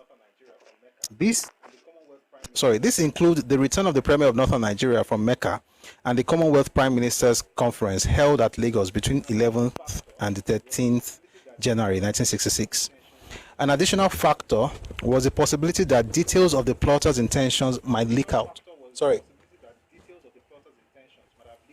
An additional factor was the possibility that details of the plotters' intentions might have leaked out, necessitating early implementation of the plot. In this manner, the night of 14th to 15th January was finally selected. The action, which was well planned and conducted like a military operation, was in its first stages efficiently carried out. Immediately before 8 hour, which had been set for 2 a.m. on the 15th January, a number of junior officers were taken into the confidence of the ringleaders of the plot. It is not known that a number of these were reluctant to comply with the wishes of the plotters. Confirmed information indicates that it was made clear to those junior officers that those who were not with the conspirators would be regarded as being opposed to them and might suffer death as a consequence. Do I agree with this? Yes. You find something similar to this in the interview, in this man's interview, Follow Yewole, where he talked about Ganiyu Adeleke saying that he wanted to go and talk to his family about what he wanted to do, and they said, let him go. He'll probably be the first casualty of the coup. And therefore, he said, okay, no, I'm just going to stay. Those people, by the way, eventually, sorry, the battery is running down. But this is work.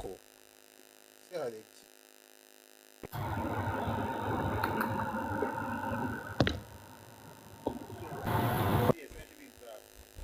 I hope it's better now. So what you see essentially is that a lot of them did not know what was going to happen, and they mentioned this again. So Follow Wale, of course, is correct, and is also supported by Ademwega himself, Benguile, and this report. Number 9, or paragraph 9. Non-commissioned ranks involving the night activities at Lagos, Kaduna, and Ibadan were given no previous information of the true nature of the action in which they were about to be engaged. The activities of the rebels commencing at 2 a.m. on 15th January 66 resulted in the death of the following personalities. They didn't have the names here, but we already know who died.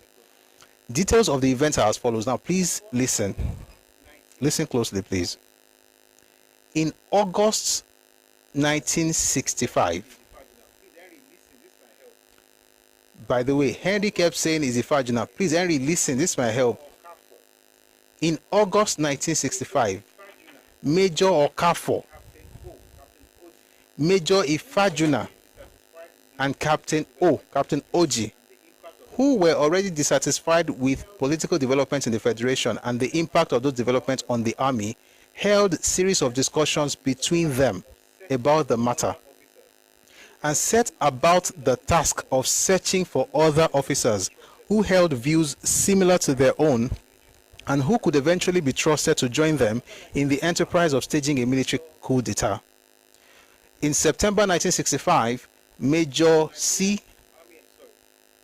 Chukuma of Nigerian Army, Major Chukuka of Nigerian Army Headquarters, Lagos, was persuaded to join the group of conspirators. Followed in October 1965 by Major C.I. Anufuro, that's Chris Anufuro, also of the Army Headquarters. Major C.K. Nzogu, that's Chukuma Kaduna Nzogu, was brought in around that time through the efforts of Major Anufuro, an old friend of both Majors Nzogu and Okafor. Major Nzogu in turn secured the support for the plan of Major A, that's Ademwega. When you see this, you can create the way this happened. When you read Ademwega's book, he said, oh, we're 3. We started the whole thing where the 3 main people. It was myself, it was Nzogu, and it was Ifajuna. The 3 of us planned it. In actual fact, it was not one of the original planners. And no, it's not just about the Ifajuna. There were 3 people headed by Ifajuna, but there were 3 people who were the original nucleus of the coup plotters. It was Okafor, was Ifajuna, and it was Oji. And that Oji and Okafor were the ones who were against any harm coming to Ironsi, who conveniently were driving to Ironsi's house when Ironsi escaped, according to Benguile. Please, don't take my word for it. Just be piecing the information together. You decide for yourself whether we should still be listening to people who are gaslighting us or whether we should, wake up. So in September, those 3 brought in Chukuka and brought in Anufuro. Anufuro brought in Nzogu. Nzogu brought in Ademwega. Ademwega was the last person to come into the picture. He thought he was one of the first 3. He was the last they brought in. This is what happens when you're Yoruba, you're doing Yoruba port all over the place. You're acting, By the way, if you are in all these movements where they can insult Yoruba governors, Yoruba elders, Yoruba leaders, then you now begin to cry, or you hate it when they insult people from other regions. Something is wrong with you. Let me tell you something. I don't like anybody insulting anybody, but you cannot give and not collect. Bible says, give and it shall be given unto you. Good measure, pressed down, shaking together and running over, shall men pour into your bosom. It will come to you. What's happening on social media right now, I don't like it. It's a particular man of God that they're insulting. I don't like the fact that they're insulting him. But guess what? When you were using Adeboye and Kumuyi and Oyedepo and Adefarasin and Wole Soyinka, everything was fair. If you're in the obedient movement and you have a problem with what they're doing right now, but you never spoke out when they were doing the other one, you are dumb. And this is what you see with these guys. You will be quiet when people are insulting your own. As soon as your own people start responding, you will now find your voice as this voice of reason. You're not reasoning. You are foolish. And this is what happens also. They will use you. They will tell you only what you are supposed to hear. You will believe it and put your entire life into it. But in actual fact, it's all ethnic. There's nobody on this earth that can convince me otherwise that what happened between 2022 and 2023 did not almost turn LP into an Igbo party. Nobody in this world can convince me otherwise. Why? Because of the data. Suddenly, every post in Yoruba land, you're saying Igbo, and you are Yoruba, you're saying it doesn't really matter. We're all one Nigeria. Something is wrong with you. Busu, you hate the Igbos. I like you more than your parents. Bijo. I'm helping you with the truth. You were raised with lies. Let me mute you for the entire life. There's nothing sensible you are saying in the comment section anyway. Me, I love you. I love you not to tell you the truth. You were raised with falsehood and propaganda. You have to be a victim to feel like a human being. I'm helping you. And the Yoruba people that will be... Do you know I said this thing the other day. A Yoruba person stabbed another Yoruba person because he thought in his head Yorubas were being tribalistic by not allowing Igbos to have a particular thing in Yoruba land. This happened in 1960s. It was Professor Saburi Biobaku. Njoku was leaving the position as the VC of University of Lagos. And this clown, Adams Lorukwe, eventually went to commit suicide. Adams took a knife, stabbed Saburi Biobaku and said, why should they have a Yoruba coming to become a VC? After all, an Igbo person can still be the VC. The man has already served for 5 years.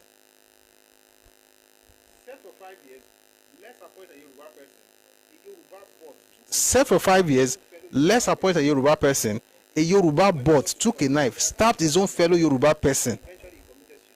And when they got to court, he said he had mental problem. They let him go. Eventually, he committed suicide. This is what happens with all this. I'm passionate, I'm detribalized. There's no detribalized anybody in Nigeria. If they say it to you, they're either naive or manipulative. And if you're naive, at least you can be helped. If you're manipulative, don't come close to me. The naive people, listen. Love everybody, respect everybody, be fair to everybody, but protect your space with your life. That's the only thing you have. That's the only thing you can give to your children. Protect it. Love everybody. Back to this. Somebody asked me, what do I want Nigeria to move forward? Of course, I want Nigeria to move forward. We're already one nation now. We already won at least one sovereign space.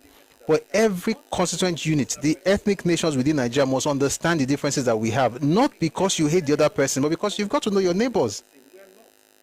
And to be clear, Nigeria is not this monolith that everybody's just the same. We are not. There are people, for instance, who have civilizations dating thousands of years ago. Some people just got civilized last century. What are we talking about?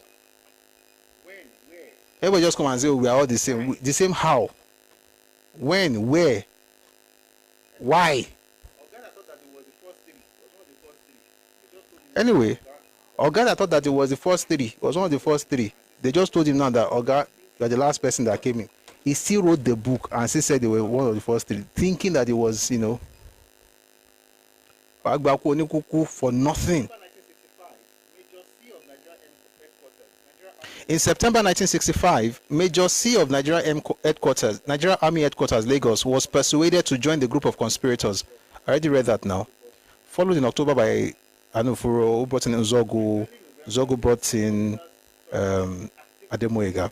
By early November, the recruiting activities of the group were completed and an inner circle of conspirators emerged, consisting of the following officers: Major C.K. Nzogu, Major C, that's Chukuka, Major A, that's Ademoyega, Major D. Okafo, Major E. Ifajuna, Captain Oji, and Major C.I. Anufuro. Planning for the execution of the plot started in earnest in early November 1965 at a meeting of the inner circle which took place in Major Ifajuna's house in Lagos. The plan which eventually emerged from the deliberations was broadly as follows. Of course, we already read the 5 plans earlier. Please, let's power tab. Let's keep engaging the live. Thank you so much. Amongst the civilian VIPs scheduled for arrest, the following are being named. Number 1, the Prime Minister of the Federation. Number 2, the Federal Finance Minister. Number 3, the premiers of the Northern, Western, Midwestern, and Eastern Nigeria. That's what they told the Yoruba guy. It will be best for us to go our separate ways. If you know how to get it done, please let me know. I will support. The real issue is how. But let's continue. Additional personalities scheduled to be arrested in Lagos were the following: K.O. Mbadiwe. Every time I see this man's name, I just laugh. I laugh because of the biggest lie that has ever been told. It was told by Frederick Forsyth. That one they always quote in his book, The Biafran Story. He said Mbadiwe ran across an open lawn, ran into the president's house, and that house was the only place the coup plotters did not think to search. This is super story. But let's continue, sir. Additional personalities scheduled to be arrested in Lagos were the following: K.O. Mbadiwe, Jajawachuku, Inuwa Wada, Sheo Shagari, Tio Elias, Ayorosiji, Emi Majokondumi, Matthew Mbu, Areo Akinjide, Waziri Ibrahim. Number 19, other ranking politicians were to be placed in house arrest pending a decision as to their disposal and eventual fate. Events have shown that other political figures, including the Deputy Premier of Western Nigeria, the Finance Minister, and the Governor of Northern Nigeria, were scheduled to be arrested. The conspirators further decided that the following senior army officers represented a threat to their plans and must be killed during the first hours of the rebellion: Major Malari in Lagos, S. Ademulegwu in Kaduna, K. Mohammed in Lagos, R. Reshoda in Kaduna, Lagema in Ibadan, Unegbe in Lagos, Lieutenant Colonel Pam in Lagos. Lagema was the CEO of the 4th Battalion Nigerian Army, stationed at Ibadan. On 15th January 1966, however, this officer was on temporary duty at Lagos, staying at the Ikoyi Hotel. For the actual execution of the plan, 3 commanders were nominated, namely Northern Nigeria, Major C.K. Nzogu, Lagos area, Major E.A. Ifajuna, Western Nigeria, Captain N. That's Nwobosi. That's the one who killed Akintola. The latter officer was not a member of the inner circle and was not approached until either the 13th or 14th January 1966. He was, however, well known to the conspirators, who were certain that when the time came, he could be relied on to cooperate. Excuse me. Please listen now. The execution of the plan was to take place in 3 areas only. That is Kaduna, Ibadan, and the Lagos area. Although many of the participants believed the insurrection to be nationwide, they will only tell you what you need to know. It doesn't have to be the truth. Just enough for you to agree, just enough for you to get to be part of it, not the truth. Please, is this beeping sound disturbing you guys? Is it disturbing? If it is, I'll just switch the source of electricity, because it's disturbing me. But is it disturbing anybody? No. Okay.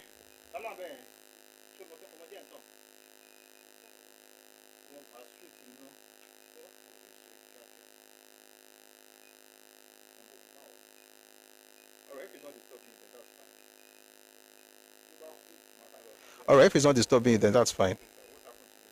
Tobacco matter but let's stay here for now. Good day, sir. What happened to Brigadier Malari? He was killed.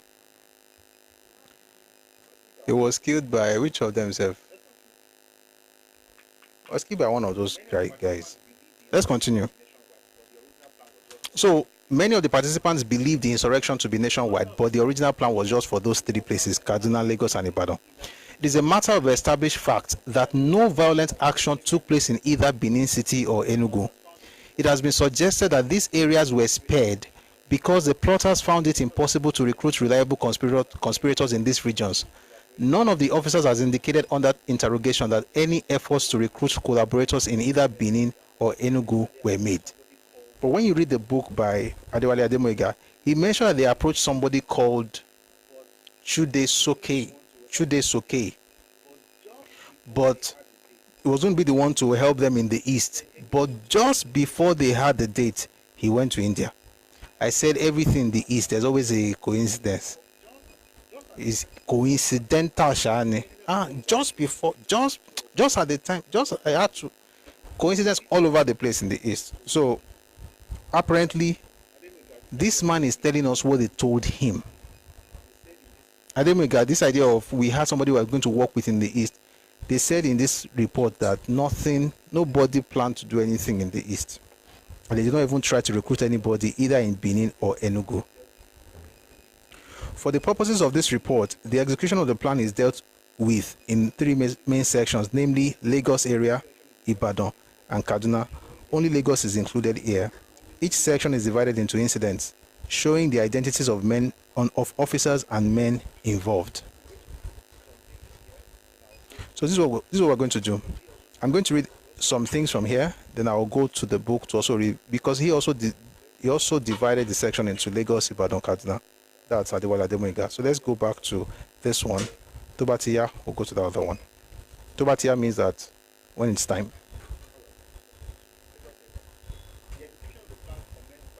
All right, so let's get into it. Lagos area. The execution of the plan commenced by the calling of a meeting late on 14th January of 66 of the Lagos members of the Inner Circle, and for the first time of junior officers previously selected to take an active part. A number of those present had attended a cocktail party that very evening in the house of Brigadier May Malari in Ikoyi. The following attended this meeting, which was held in the Apapa house of Major Ifajuna. Number 1, Major Ifajuna, Major Anufuro, Major Kafo, Major Ademoyiga, Major Chukwuka, Captain Oji, Captain A, Lieutenant E, Lieutenant O. Major Ifajuna addressed the meeting on the subject of the deteriorating situation. We talked about this from this book, so let's not go back into that. When at the end of the meeting it was clear that all were present in support of the rebellion, tasks and targets were issued as follows. Abduction of the Prime Minister and the Federal Finance Minister. That would be Ifajuna and Lieutenant E. Number 2, the person asked what happened to after the first coup. Who was the first military coup of Governor of Northern Nigeria? Was it not Hassan Katsina?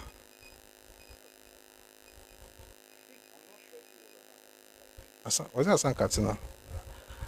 I'm not sure if it was Hassan Katsina, but I think it's probably Hassan Katsina. But I know Hassan Katsina was there by the time Yakubu Gowon became head of state. So I think it's Hassan Katsina.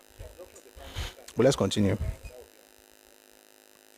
So abduction of the Prime Minister and the Federal Finance Minister, that would be on Lieutenant Ifajuna and Lieutenant E. Sorry, Major Ifajuna, Lieutenant O, and Lieutenant E. Killing of Colonel Mohammed and Lieutenant Negbe, that's Major C.I. Anufuro, and Second Lieutenant N. Killing of Brigadier Mimalari, Major D. Okafo. This Okafo, Kolekurio. Pardon my French. You know why? This Okafo got the job of killing Mimalari and he succeeded, but he shielded Ironsi.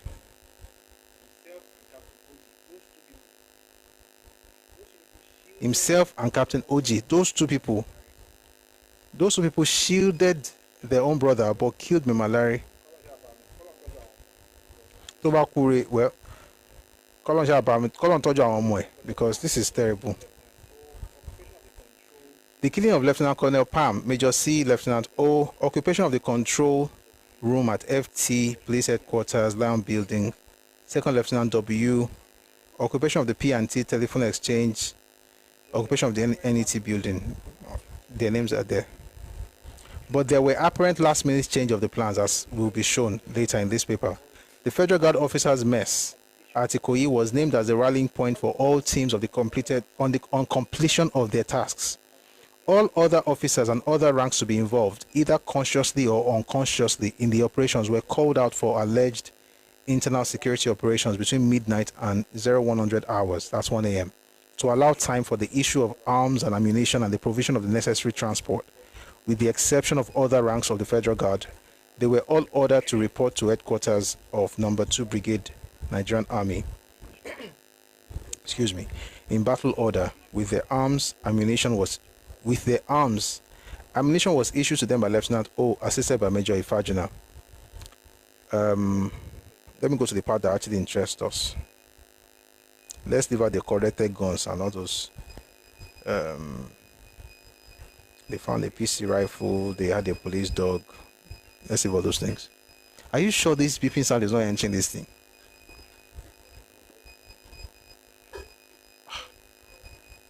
Technology. You know what? So I do not go off suddenly. Please let me switch. Let me switch so that we can all enjoy it. Just give me 1 minute. It won't even take up to 1 minute, please, right? So that way we're going to enjoy the session. Let me just switch the source of electricity, please. Just a minute, please.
Thank you.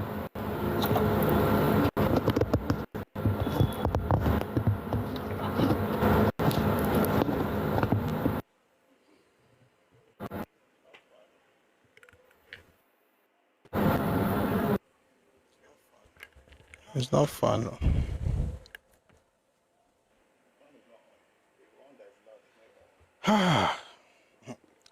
The fan is not on. The one that is loud is not even on. Thank you very much for staying tuned. I apologize for that. It's not the fan, it's a cord and the port. I may have to change the internet source after a while, so that we don't have any breaks. So I think maybe I should just do it now. Let me just do it now, so we'll just concentrate. Okay, we're using one now apparently, but just to make sure that we're using the best. So give me a second.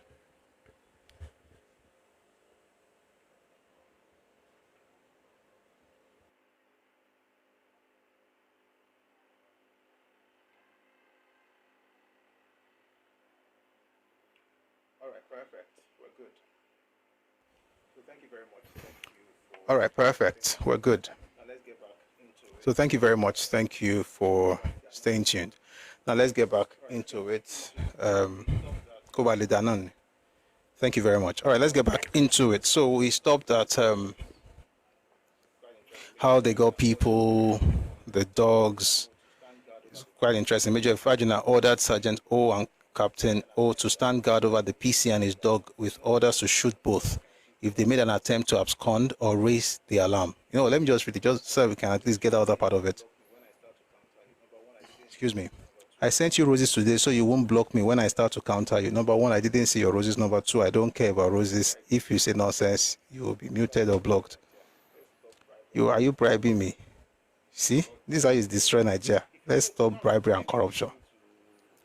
Well, I didn't even say any. If you say, you don't have to send me anything if you say something good, I will listen. If you insult me or you try to change the history, I will mute you. It has nothing to do with you giving me, even if you give me $1 billion, If you move mad, you shall collect. God bless you. All right, back to this. The small convoy reached the Onikon roundabout at approximately 2:30 a.m. That's 02:30 hours, and halted near the PM's residence. Major Ifajuna ordered all troops. Why are you guys still laughing in the comment section? How much are the roses? Roses the coins. Roses, rose called to. I don't even know how much one. How much in the rose cost? How much is one rose? It's not up to 1 cent. It's not up to 1 cent. Number one, I can't be bribed. Well, even if you're going to bribe somebody, a rose, give me like 10 lions. Even then, if you move mad, you still collect. But thank you very much for being here. Let's just stick to the conversation. God bless you. So it says the small convoy reached the Onikon roundabout at approximately 02:30 hours and halted near the PM's residence. Major Fajina ordered all troops to leave their vehicles and divided them into 3 groups. The latter group was given the task of stopping and turning back all vehicles approaching Onikon Road. There is no record concerning their instructions as to what action they were to take in the event of any of the drivers refusing to obey the order to turn back. Every man has a price. Send 10 lions. No. I'm saying even if you send 10 lions, I will say send me 100 lions. If you move mad, you collect. If you insult Yoruba, I will change history, you collect. I don't care how much you give me. Do you know people? Let me not talk about it.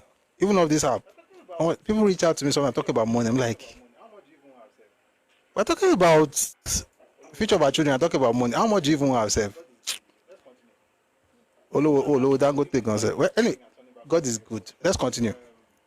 The latter group was given the task of stopping and turning back all vehicles approaching Nikon Road. There is no record concerning the instructions as to what action they were to take in the event of any of the drivers refusing to obey the order to turn back. The major knocked on the gate and was answered by a policeman who was on guard inside. The major identified himself as an army officer, whereupon the PC granted them access. The major asked the PC how many men were on guard with him and was told that there were 6.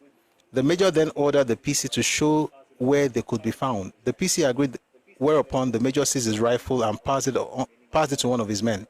The PC then led the group to round up the remaining members of the police guard. At the back of the house, i.e. at the creek side, they found a PC armed with a rifle and accompanied by a police dog. The major ordered the PC to surrender his rifle. I think PC is police constable.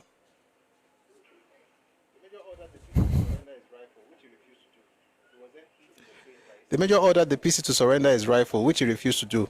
He was then hit in the face by Sergeant O, whereupon he capitulated and surrendered his firearm.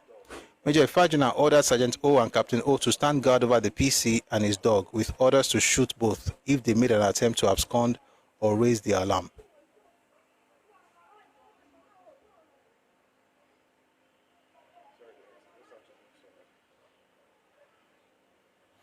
Sorry guys, I just have to mute somebody. All the other members were disarmed and taken to the main gate, where they remained guarded by Sergeant I and 3 others. They were all informed that they would be shot if they attempted to escape or raise the alarm. Major Ifajina and a few of his men then approached the back entrance of the Prime Minister's residence, having secured the police orderly and the stewards under arrest, and broke into the lounge and thence to the Prime Minister's bedroom. A voice from the inside asked who was there. The major replied by kicking the door open, entering the room and pointing his gun at the Prime Minister, and thereafter led out the PM wearing a white robe with white trousers and slippers. The PM was then led away by Major Ifajina along Awolowo Road, where Ifajina had parked his car adjacent to the Onikon swimming pool. On arrival at the Onikon roundabout at approximately 02:30 hours on 15th January 1966, Major Ifajina divided his force into 3 groups as shown in paragraph 34 of this report. We read that earlier. Major Fajina and his group proceeded towards the PM's residence, and Second Lieutenant E took his men to the compound of the finance minister. When they arrived at the front gate, the finance minister, of course, is Okotiebo. When they arrived at the front gate, they found this locked and were compelled to gain access by jumping over the wall. Inside, they found a number of civilian guards, about 5, who were armed with bows and arrows. Who were armed with bows and arrows. This offered no resistance.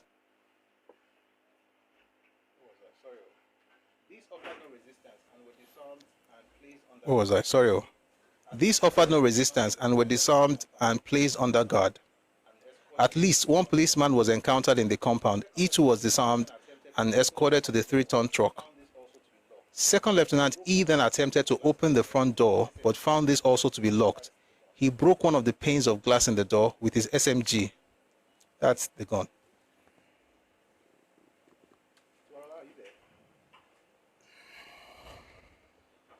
Tiwala, are you there?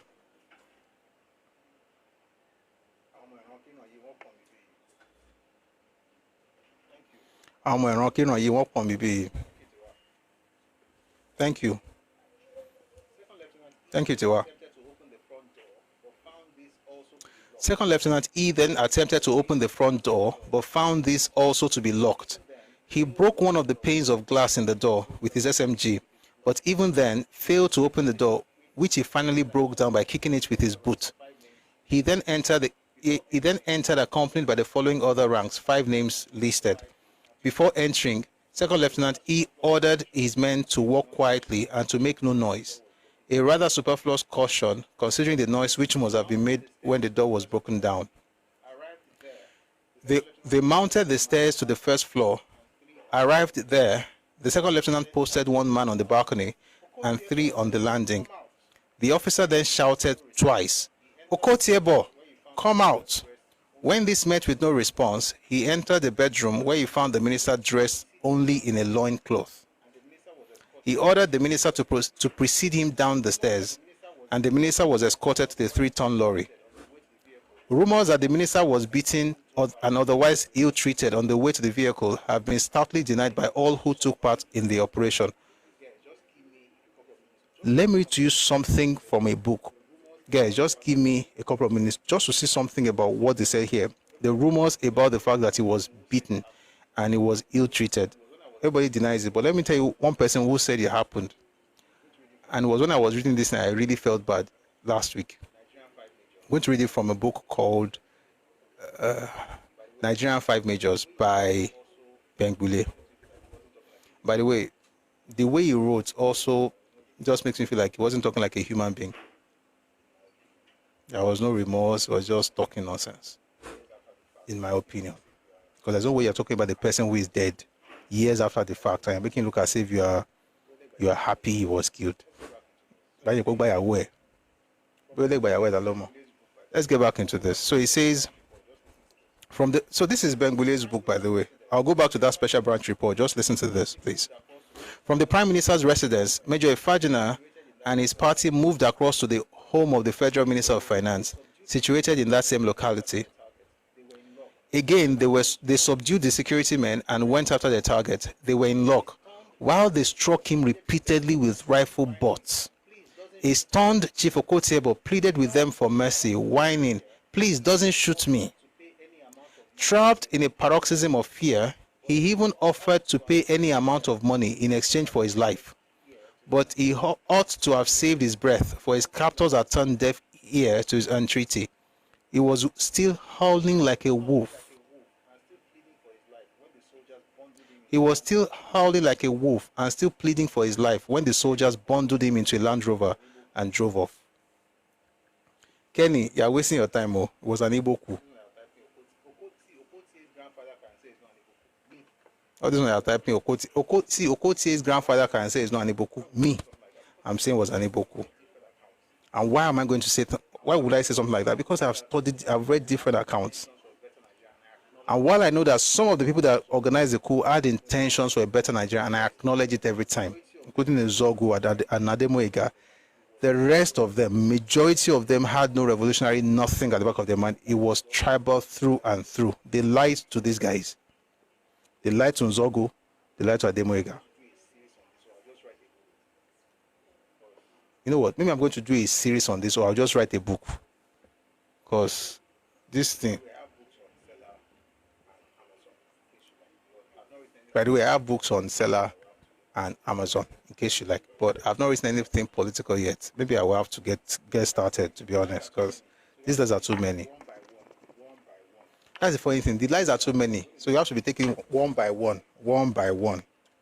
So I'm going to do a series first, and maybe later I'm going to put something out there.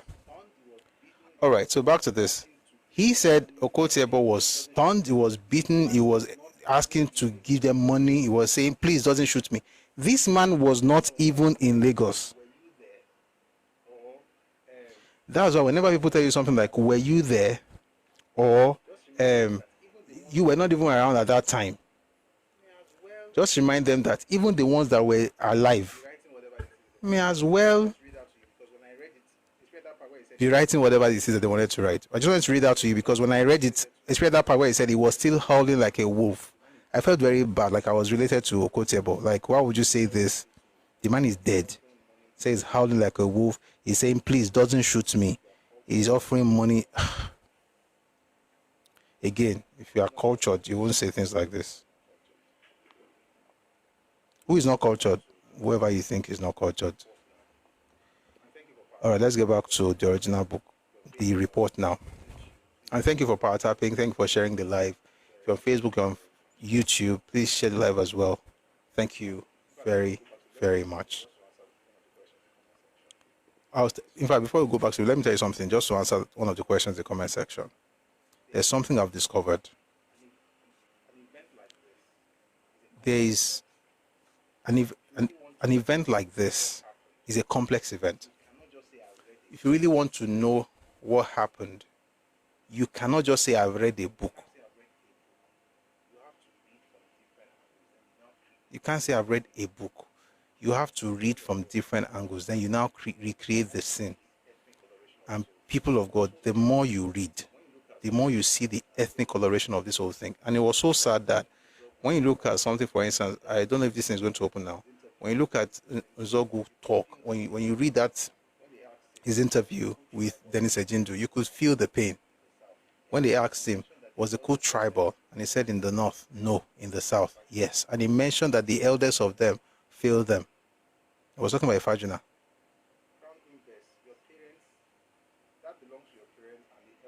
Crown Invest, your parents, that belongs to your parents and the elders in your family.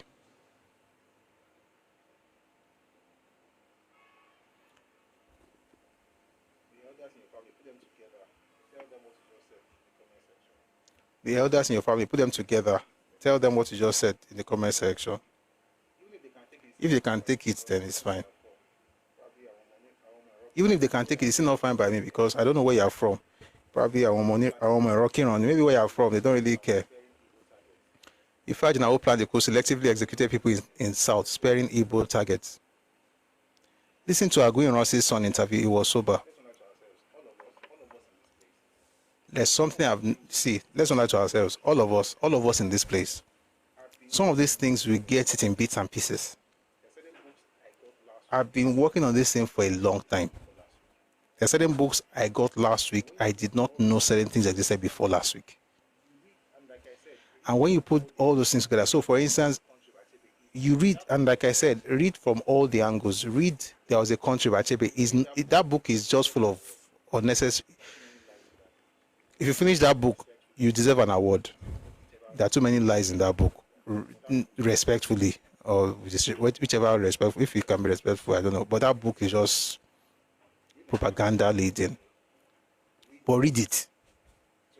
Read Nigerian 5 Majors by Bengbule. Read so you start with There Was a Country. If you don't mind feeling angry unnecessarily, because the guy was just, he will write something, you're like, are your readers dumb? Like, do you assume that we are stupid? Like, this is a good job, but it's okay. Shall read it. There Was a Country. By the way, if you have been asking for a list of books, let me just give you a few. There Was a Country by Chinua Achebe. Nigerian 5 Majors by Bengbule. Why We Struck by Adewale Ademoyega. Nigerian Civil War. This is actually a very, very important book if you're interested. The Nigerian Civil War by John Desenjo. Crisis and Conflict in Nigeria by A.H.M. Kirk Green. There are 2 volumes, Volume 1 and Volume 2. Go On, The Biography of a Soldier Statesman. That's by J. J. Ishawa Elaigu, Beckon to Serve by Sheo Shagari,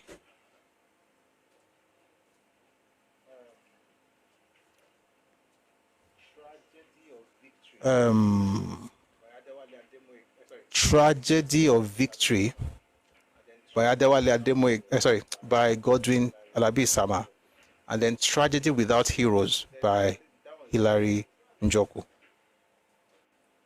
There's more, but I think that one don't do. We'll do that one first. There are others. How about Dele Ogun book? Not about the coup like that, but it has something. So Dele Ogun's book, that would be A Fatherless People by Dele Ogun. A struggle for secession will not be for the coup. It will be mainly for what happened, much later. The Struggle for Secession, that's by N.U. Akpan. One of these days we're going to visit. I was reading that book this morning, incidentally. I was reading it this morning. There's a section I wanted to just understand a bit more, and then I went through it. It was quite good. So, but it's not really about the coup like that. It's mostly about the events that led to Biafra, the creation of Biafra and civil war and things like that. So we never want to have that conversation. There are other books on Biafra. We'll talk about them and get into them. All right. So now let's go back to the.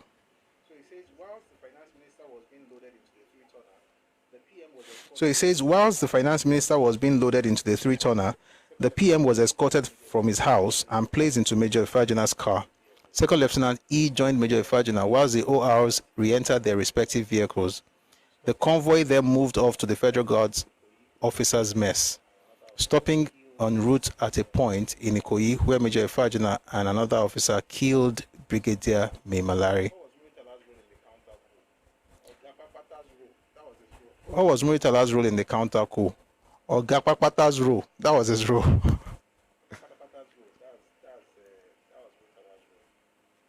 Or Gapapata's role. That was Muritala's role. Meanwhile, Major C.I. Anufuro, assisted by Second Lieutenant N and the following other ranks, they wrote the names there somewhere else, proceeded in the two private cars of Anufuro and N to number 1, Park Lane, Apapa, the residence of Colonel Kerr Mohammed. This was then being guarded by unarmed nursing orderlies of a field ambulance stationed in Apapa. On arrival, Major Anufuro ordered all his party to leave the cars, which had stopped some distance from the house. They then advanced towards the house, led by Major Anufuro. They were challenged by Private O, then on sentry Go. Major Anufuro told the sentry to shut up and to put up his hands. The major then gave orders that the sentry and the other 3 members of the guard be banded together in one place in the custody of Private U, who, although a member of a medical unit, was then bearing arms. Major Anufuro then went to the front door of the house and knocked. It would appear that he received an answer because he was heard shouting, quote, "You first come out and see who is knocking," end quote. With the major at this stage was O. When he received no further answer to his knocking, Anufuro ordered his men to cock their weapons. He then kicked open the door and entered, accompanied by 3 NCOs. The house was searched until the colonel was found in night attire in his bedroom. The colonel was forced out of the house by Major Anufuro and the other ranks who had accompanied him and put into Anufuro's car. It is believed that before being put into the car, the colonel's wrists were tied with a rifle sling, which was still in place when later his body was discovered along the Abeokuta Road. The Abeokuta Road thing, you find that, we still read about it, but you find it also described in Adewale Ademoyega's book, where he talked about when they put all of them just somewhere on the road to Abeokuta. The British used all the military then to destabilize, including Ojukwu. Who gave birth to these ones now? Jesus. Who raised you? Philip. Were you raised by your parents? Oh, God. Oh, God. Major Anufuro then, where was I? Okay.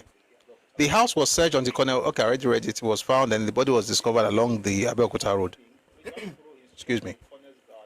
Before leaving, Major Anufuro instructed the corner's guard to return to their unit and not to discuss what they had seen with anyone. On arrival at Lieutenant Colonel Unegbe's house, Major Anufuro entered the house alone.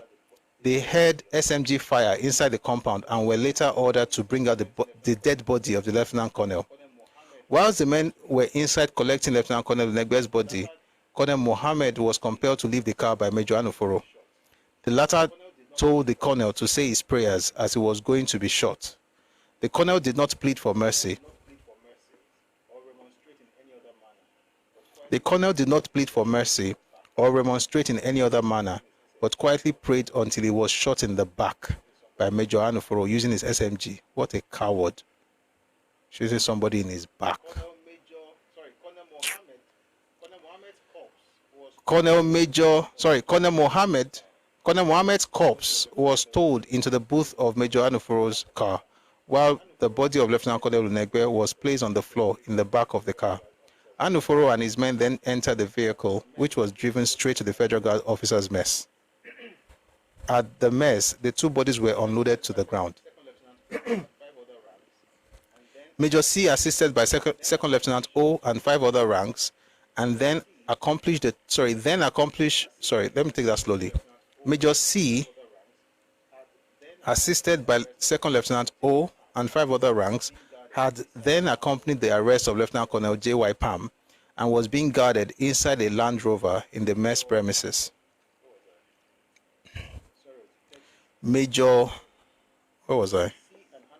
Sorry, the text is very tiny, so Major C and Anufuro held a brief discussion, after which both majors entered the Land Rover. The driver was ordered to proceed into Ikoyi. Please don't stop our tapping, thank you guys. At a point inside Ikoyi, the Land Rover was stopped and both majors descended. Major Anufuro ordered Lieutenant Colonel Pam to leave the vehicle, which he did. Major Anufuro then spoke to him and told him that he was going to be killed and would do well to say his prayers first. Lieutenant Colonel Pam pleaded, but Major Anufuro remained adamant, stating that he was carrying out orders. Then, without warning, Major Anufuro fired a burst from his SMG into Lieutenant Colonel Pam's body, killing him on the spot. Major Anufuro then ordered the NCOs in the Land Rover to come down and load the dead body into the vehicle. The men, who were shocked and frightened by the killing, were reluctant to comply with this order and refused to leave the vehicle until Major Anufuro pointed his SMG at them and threatened to kill them unless they did as they were told. They then obeyed and loaded the corpse. The party then drove back to the Federal Guard officers' mess, where the body was offloaded and placed alongside the bodies of Colonel Mohammed and Lieutenant Colonel Unegbe.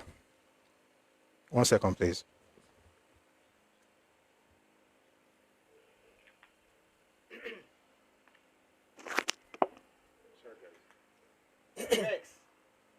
Bring more now.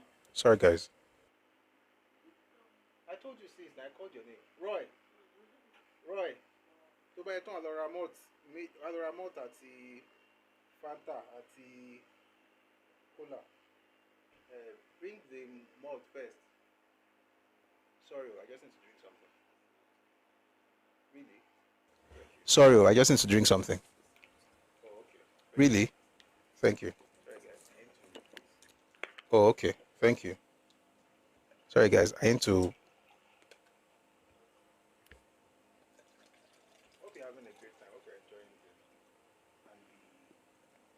Hope you're having a great time. Hope you're enjoying the reading and the explanations when necessary. But for now, I think the reading is just good enough.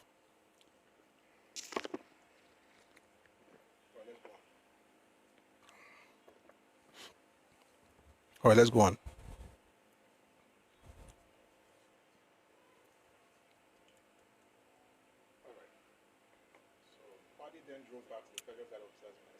All right. So the party then drove back to the Federal Guard officers' mess, where the body was offloaded and placed alongside the bodies of Colonel Mohammed and Lieutenant Colonel Unegbe. The assassination of Brigadier Z. Memalari, as originally conceived in the conspirators' master plan, failed. Major D.O. Okafo, and Captain O, these two people, they should have actually, you coffee and you want tea agbani. Always have coffee around. Thank you, UIG. Because they are the ones failing everything, but they succeeded in ensuring that nothing. The truth of the matter is this: nobody was going to kill Iransi from the word go. It was just a lie. Nobody was going to kill Iransi. Iransi that was saying, but they said they will not kill anybody. Oh. He said it. If you were here earlier, you'd have heard me say it. You find it in the book by Hilary Njoku, Tragedy Without Heroes. He said, but they said they will not kill anybody. But they said they were not going. But they said there will be no bloodshed. He said made those two statements in the space of like a very short time. You say it over and over again, at least twice. So you are telling me they want to kill him. They were not going to kill him to start with. But let's continue. Major Dio Okafor and Captain Oji were present at HQ 2BDA when troops were being mustered and issued with arms and ammunition.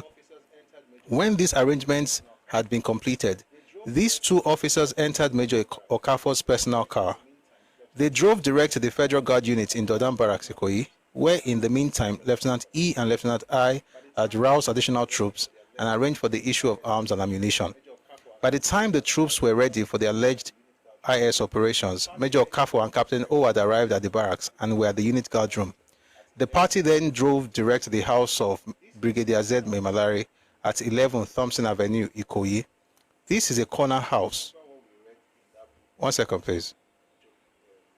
If you remember what we read in that book by what's his name?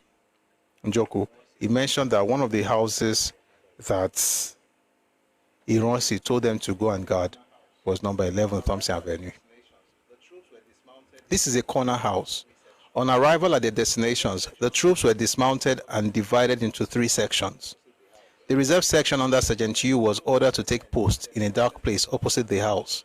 The 3 officers, followed by their men, then entered the compound, which was guarded by NCOs and men of 2 Battalion, Nigerian Army. Major Okafor ordered the sentry to call the guard commander, whom he informed that the situation was bad and that he, Okafor, had come to take over. Hey, Jesus. Okay. And that he, Okafor, had come to take over the guard. He instructed the guard commander to assemble his men and to take them back to his unit. The guard commander, according to some of the ORs interrogated, replied that he could not obey this order as he had received no instructions to that effect. Major Okafor and Captain O overruled the guard commander's objections and entered the compound. Whilst Major Okafor was preoccupied with the guard, the telephone in the downstairs lounge of the brigadier started to ring. Some of the men present, including Second Lieutenant I, have stated that the brigadier came downstairs to answer the telephone. No sooner had he picked the receiver than a burst of SMG fire was heard in the compound.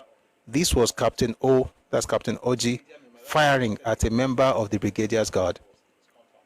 Brigadier Memalari alerted the presence of Major Okafor's force in his compound by Captain Oji's burst of fire, dropped the telephone, and followed by his wife, was observed running into the boys' quarters. From there, he escaped into the road and it is thought tried to make his way to the Federal Guard barracks. According to the ORs interrogated, Major Okafor flew into a rage when he discovered that the brigadier had escaped and bitterly blamed the men of the Federal Guard for not shooting the brigadier when they saw him running towards the boys' quarters. He then ordered all present that the brigadier must be shot at sight. Major Okafor then jumped into the Land Rover. He informed Second Lieutenant I that he was going to get, quote unquote, that man, and to arrange for more troops to come to the brigadier's house. He drove around the area for some time but failed to find the brigadier. By the time he returned to 11 Thompson Avenue, Major A and Captain A had arrived there. Major A had already informed that the brigadier had been killed and that he had seen his body at the Federal Guard. Captain O was overheard. Major A, by the way, is Ademwega. Captain O, that's Captain O, quote unquote, the Jack had been killed. It is presumed that by the quote unquote the Jack, O meant, as OG meant the brigadier. Major Okafor then informed the troops with him that Brigadier Memalari had been killed by men from another unit. The time by then was nearly 0400 hours, that's 4 a.m. Captain Oji was ordered by Major Okafor to proceed to 2nd Battalion in Ikeja to check the situation here. As stated earlier in this report, Major Ifajuna and his convoy, after the abduction of the PM and the Finance Minister, drove towards the Federal Guards Officers' Mess, where he made a brief stop and then proceeded towards Ikoyi Hotel, still with the PM in the car.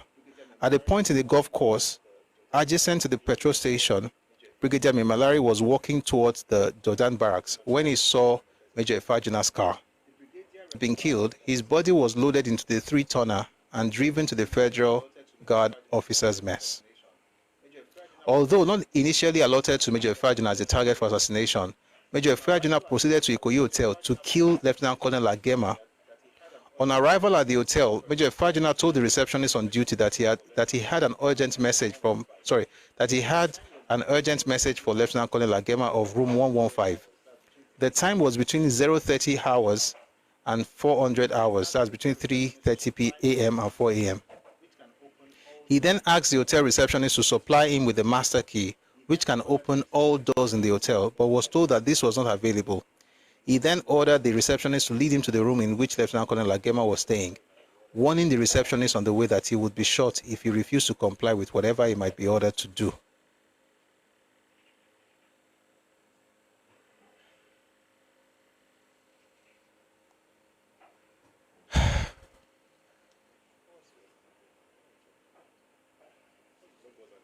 Of course he was an Igbo man. What are you talking about? Of course Zog was an Igbo man. What does that mean?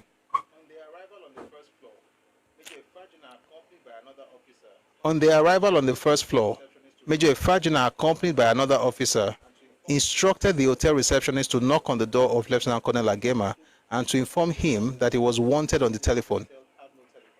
It should be pointed out here that rooms in this hotel have no telephones. These are situated in small alcoves in the corridors. In the case of room 115,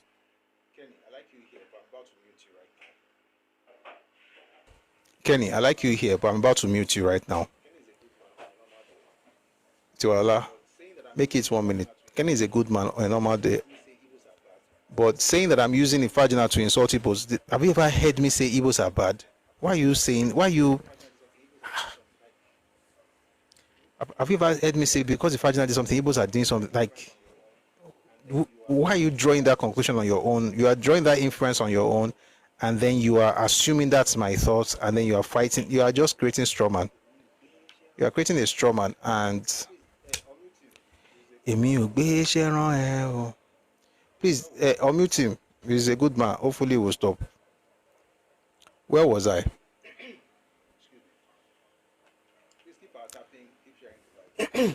Excuse me. Please keep our tapping, keep sharing the live. On their arrival on the first floor, Major Ifajuna, accompanied by another officer, instructed the hotel receptionist to knock on the door of Lieutenant Colonel Agema and to inform him that he was wanted on the telephone. It should be pointed out here that the rooms in this hotel have no telephones. These are situated in small alcoves in the corridor. Excuse me. In the case of room 115, the telephone alcove is only a few paces away. Lieutenant Colonel Agema responded and came out dressed in pajamas and slightly dazed by sleep. In the meantime, the two armed officers had stepped back into the corner near the lifts from where they could not be observed by Lieutenant Colonel Agema when he came out of his door. The Lieutenant Colonel then picked up the receiver, which was off the hook. At this moment, both the soldiers near the lift opened fire with their SMG. Lieutenant Colonel Agema fell down and died. The killers went downstairs and called the third man to come up. Between the three of them, they carried the dead body down the stairs and deposited it on the floor. They then called yet another soldier from the Mercedes car, who helped the other three to carry the body to the car. The whole party then drove off. When Major Ifajuna and party returned to the Federal Guard Officers' Mess, he learned that the GOC was in town and was organizing 2nd Battalion NA, Nigerian Army at Ikeja, to attack the rebels. He was then joined by Major Okafor, and they drove off together in Major Ifajuna's car.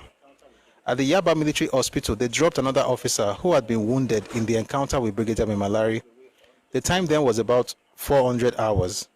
Major Efajuna drove away on to the Abeokuta road.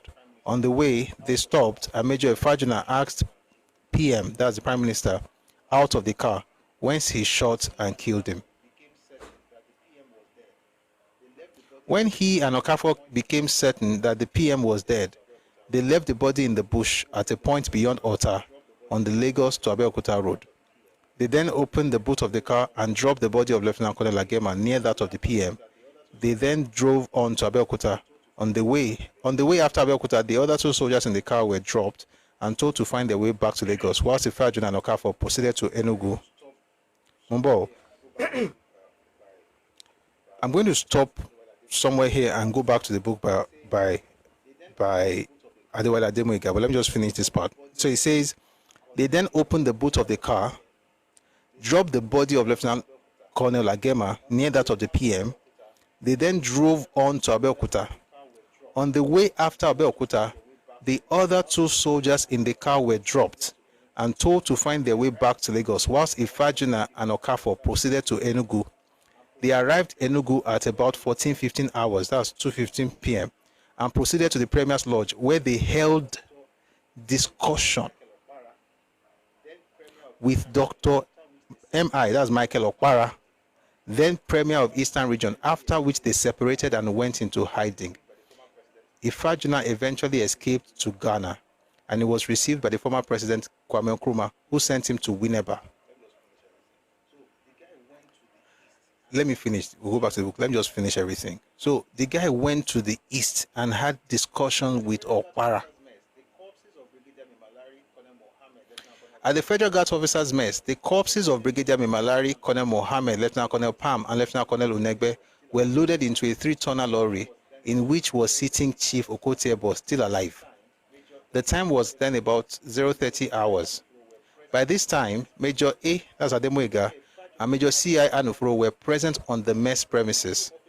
Major Ifeajuna having departed, these two officers took command. So Ifeajuna just killed everybody, went to kill, and ran to Enugu.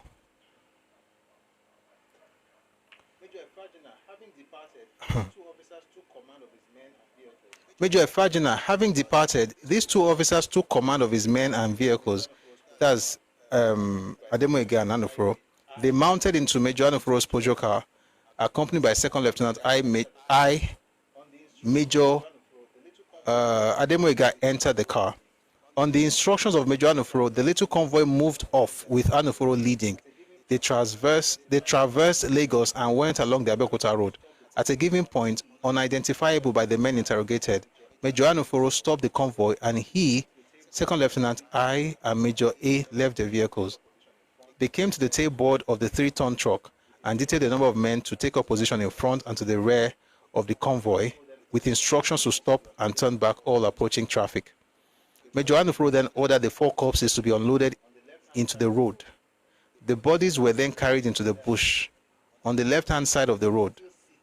Major Anufro then observed Festus Okotiebo still seated in the truck and asked the question, quote, "Who is that man?"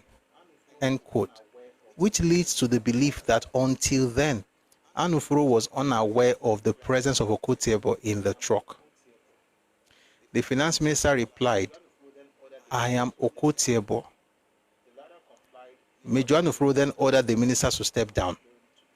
The latter complied, whereupon Major Anufro informed him that he was going to be shot.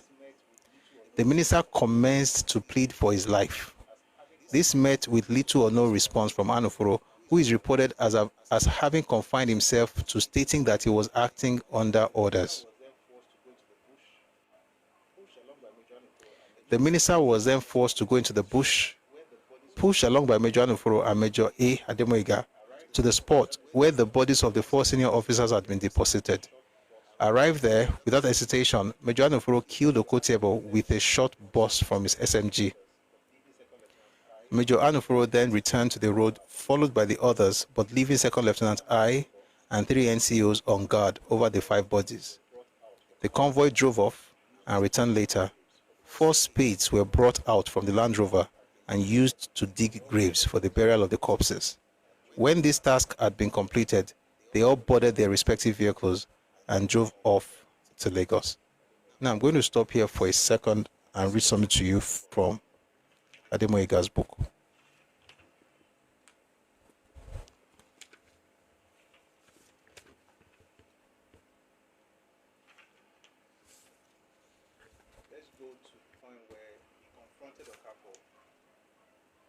Let's go to the point where he confronted Okafor and asked him why he failed. And what you notice is that there's also a pattern of certain people constantly failing. Okafor, Obieno, they were waiting for that one. The guy was in Shomolu with his side chick.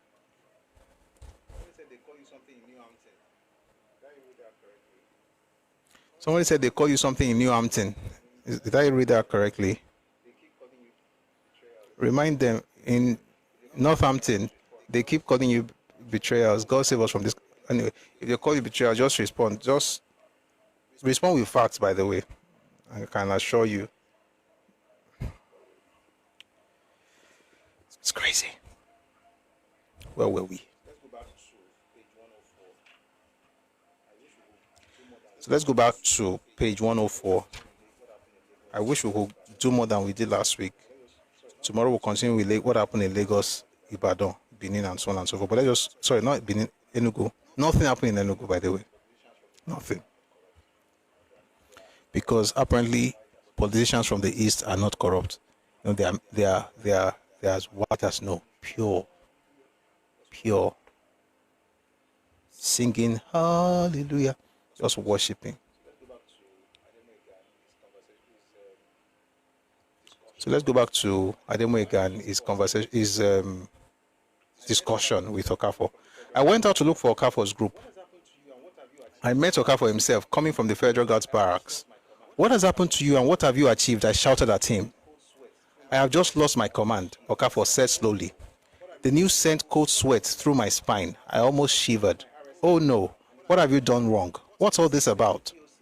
I spoke to my RSM just now and he nearly shot me. He said the GOC had been to the barracks. I did not meet him there, explained Okafor. What? Did he escape from you? I asked. I went to his house to arrest him. I found that he was not there. He had not yet returned from the party.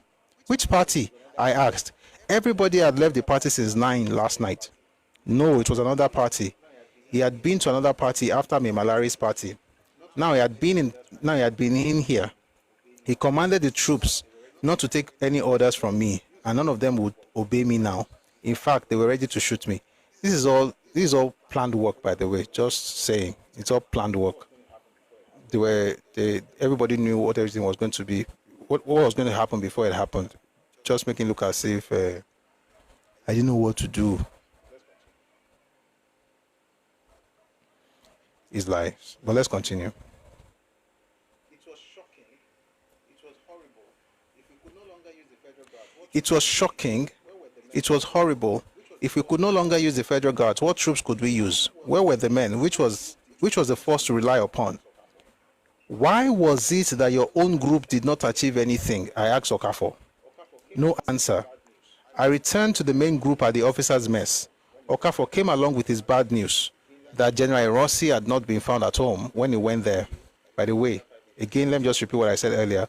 When you read the book by Bengbule, the Nigerian Five Majors, he mentioned that it was at the time that they were going to Rossi's house, that Rossi was also leaving. And Bengbule himself said, that was too much of a coincidence. Because prior to that time, OG and Okafor had been against anybody arming Rossi. And then Rossi then say in another, excuse me, if you read Gowon, that book about Gowon, the biography of a statesman, or you read Dilarian Joko's Tragedy Without Heroes, they then mention that, what Rossi said. So apparently all these things now plan work. But let's get back to it.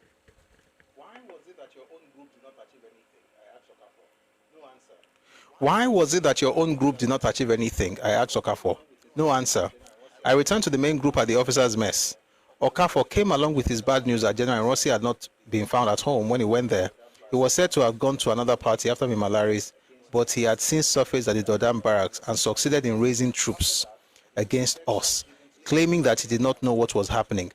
After that, he was said to have driven to the 2nd Battalion barracks at Ikeja to raise more troops against us. Yet, none of the other groups had seen him to accost and arrest him. In other words, you have you you have roadblocks all across town.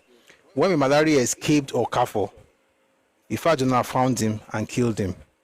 This one, nobody saw him because he be ghost, bah? Like somebody says on Twitter, we all know what we are doing. We all know what we are doing. This makes me conclude that Awo's incarceration was a blessing, because if he had been in government, not even if he had been in government, if he had been around outside prison, they may have killed him. They may have. All those things of we organized the coup because of Awo is a lie. It's a lie. Nothing was planned to be done in the East. That's what the report says. It's a lie.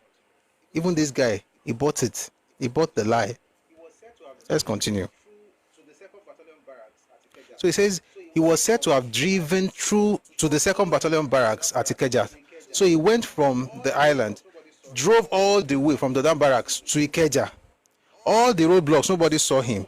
Returned, they didn't see him. Got more people. So what happened really was this. Some people would do it, and then they will run to Enugu, and then the rest of you will do the other one, and then wherever you see it, share it to benefit us. And then afterwards, once we are caught, don't court martial also. Why would you court martial them? Because the power you have, you got because of them. By the way, you're never supposed to get the power. The power should have gone to the civilian government, which would be who? Mbadiwe, Mbadiwe would have been the person in charge as prime minister. So what you would have, really, like I said earlier, is just going to be the fulfillment of the vision of Charles Onyema and the vision of Nnamdi Azikiwe. And they'll tell you it's about merit. You are a tribalist and a bigot, because they got everything by merit. Yes, if merit includes killing people. Let's go back to this. The news of Ironsi's escape came as a shock to all of us. If the federal guards were already made hostile, then the officers' mess was no longer tenable to us. It could no longer be used as our tactical headquarters. What was our answer to this new development? There were only two possible safety valves. One, we had many roadblocks inside the city.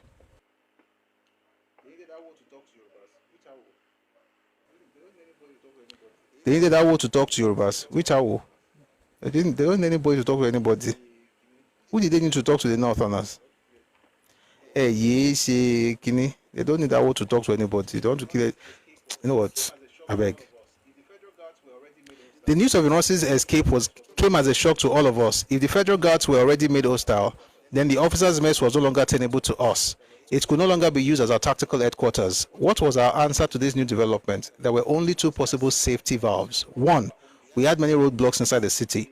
If Ironsi had got into the hands of our own troops, they would have arrested him. Two, if Major Obieno, that's the one they were expecting, no. If Major Obieno had reported at the outskirts of town, as he was previously ordered, he would be available to us for a fight against Ironsi. Since Obieno did not turn up at all, left Abeokuta, was in Shomolu. Since Obieno did not turn up at all on January 14 to confirm his preparedness for action, we were not sure whether or not he had turned up with his squadron. It would be a good thing if he had come. We needed to link up with him. The rendezvous had been previously fixed at Airport Junction at Abeokuta Road. At this juncture, it became totally untactical to keep carrying the arrested military officers with us. Now, please, let's power tap. This thing is showing puzzle. Here is the crazy part. This one is making it look as if all of them were still alive. The report is telling us that some of them were already killed. Why is Ademoyega lying?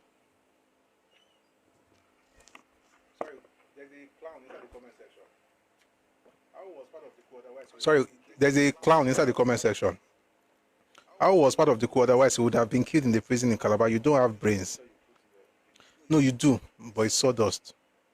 With the funny picture you put to your Guinea.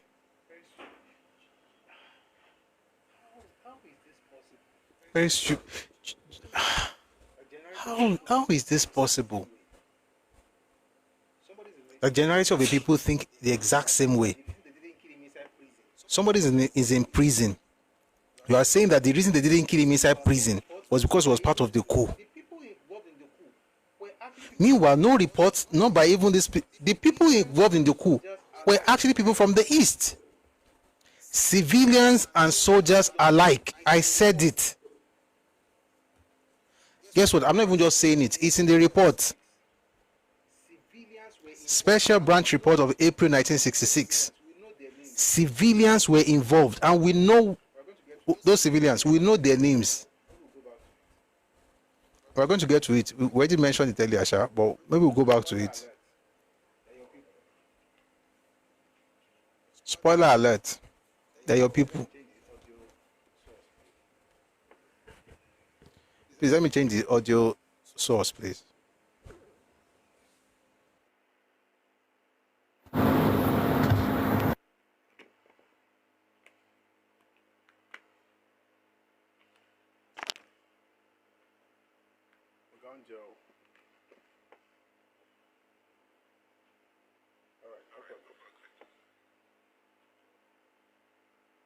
All right, hope we're good.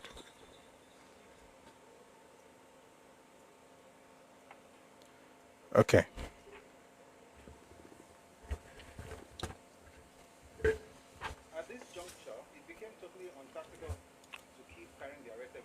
At this juncture, it became totally untactical to keep carrying the arrested military officers with us. For one thing, they too were highly skilled military tacticians and could turn the situation to their own advantage. For another, the situation had become somewhat slippery and we needed to be on our toes. It was at this moment,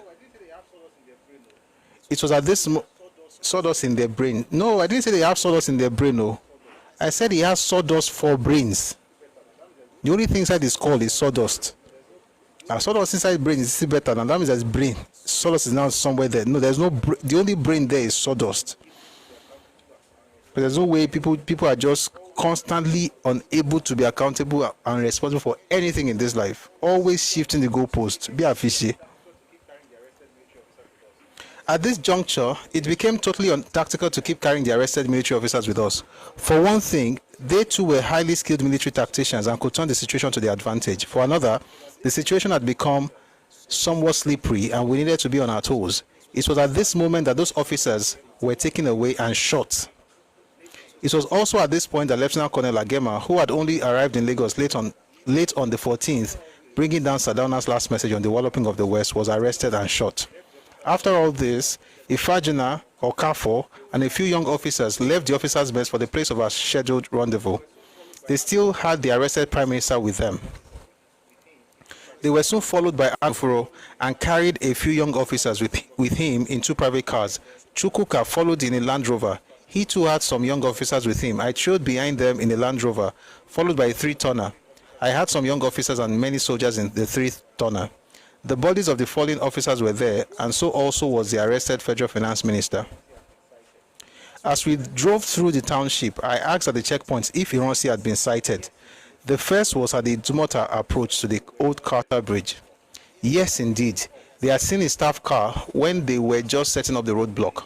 It had driven off without being checked. By that account, he had passed the place soon after 3 o'clock. He had had a full hour to have settled himself at the 2nd Battalion location if nobody had stopped him. Other roadblocks had not seen him at all. Yeah, because he was at Egun. Soon, I was at the rendezvous on Agege Motor Road at the Airport Road Junction. Anufuro's group was there. No ferrets, armored vehicles from Abeokuta. No trace of Ifajina's group. Where is Ifajina at this point? On his way to Enugu. They have used the Yoruba bot and dropped him. Ifajina and Okafor and Oji, the 3 primary guys, 2 of them were on the way to Enugu, leaving the whole thing in the hands of Anufuro and this one. You go and join people to go and do what we not go agree. Okay. May God give us wisdom. Anufuro sent an officer to the gate of the Ikeja cantonment. There were no signs of the ferrets or Ifajina's group, but the 2nd Battalion had been roused by Ironsi and they were already holding the gate in full strength. It became obvious that Major Obieno, the one they were waiting for, had defaulted altogether. Even then, where now was Ifajuna? He could be waiting for us further out of town, explained Anufuro. We waited a while to be sure, then we drove off in a convoy along Abeokuta Road, past Agege and past Ota. Still, there was no trace of Ifajuna or Obienu.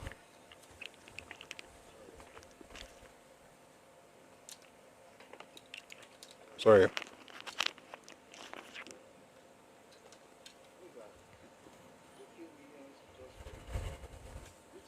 Who is that? Who killed millions just for unity? Which millions? How many were you?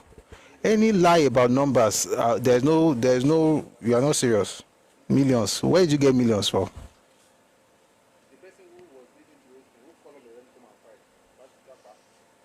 The person who was leading the whole thing, who called all of them to come and fight, about Tijakpa. When you hear the word cowards, just know exactly who cowards are, respectfully. With all due respect, you're a coward. Wow. I don't know that respect was due, but let's go on. Even Chukwuka had not, by the way, this edit, if you are ABB or EFIC, you need to sit down and think and ask your brain if you really know what you're talking about. Because the same people that you think that are the victims actually killed your people en masse. But since you don't know anything, you're coming to be talking about millions. And just in case you don't know, I don't carry one book and be shouting, oh, I've read the book. We try to compare so that we can be sure, including books by the other side as well, but all the sides. So if this one is edited, if you're really edited and you're from where I think you're from,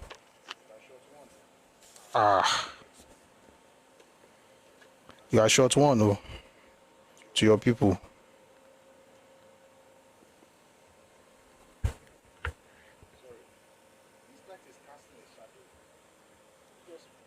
Sorry. This light is casting a shadow. Is it just me? Light. We're trying to test it, but I'm seeing shadows.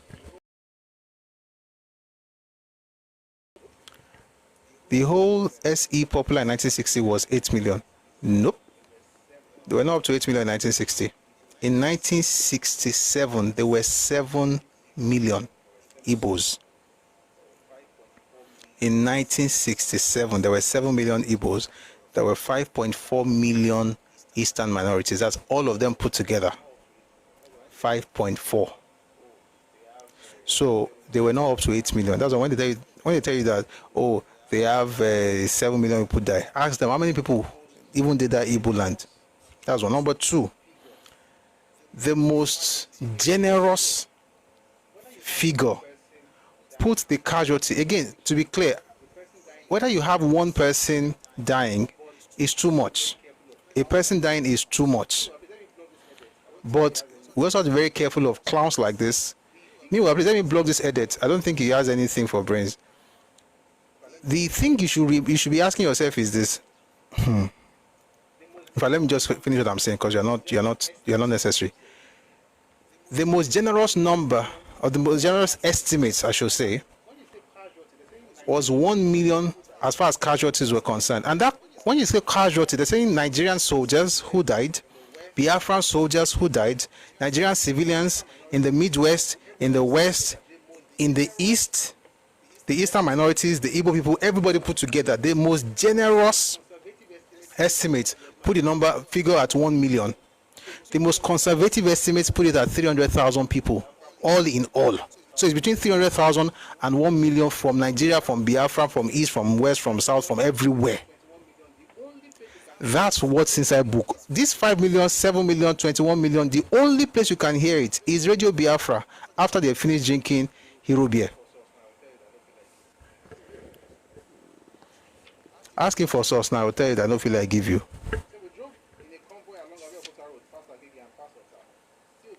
So we drove in a convoy along Abeokuta Road, past Agege and past Ota. Still, there was no trace of Ifajuna or Obienu. When Chukwuka had not caught up with us, we halted. I conferred with Anufuro. Had we now lost Lagos? Had our own men deserted us? Or Kafo had lost the federal guards? Or so he said. As Ifajuna also lost the 2nd Brigade headquarters, Ifajuna that was already on his way to Enugu. As Obienu lost the second recoiner squadron, Obienu was sleeping with his girlfriend. Where were we heading to? We were now at the horn of a dilemma.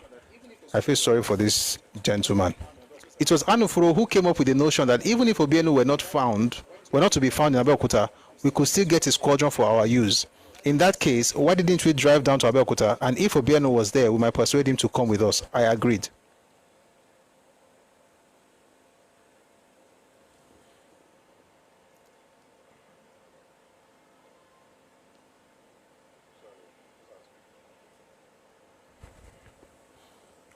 Sorry, just had to mute one clown. And if Obienu was there, we might persuade him to come with us. I agreed. We drove off in a convoy of 2 cars, 1 Land Rover and 1 3-tonner towards Abeokuta. Midway, I halted Anufuro because of the cargo of corpses in the 3-tonner. It would be inexpedient to carry that to town. It was already 5 a.m. Hence, some young officers and men were deployed so as to prevent vehicles from either direction reaching our location. Then I ordered the corpses brought down and taken into the bush. The arrested finance minister was still in the truck, and it was no longer expedient to carry him around with us. As such, he was taken into the bush and shot, just like we read in the special branch report. Since there were no digging implements, a few soldiers were detailed to remain there on guard till digging implements were brought to bury the bodies. The convoy moved again. It was 6:30 in the morning. Well, listen to this, please. When we made Abeokuta barracks, Obienu was not around. All the while, the Obienu they've been looking for, he was in Lagos mainland.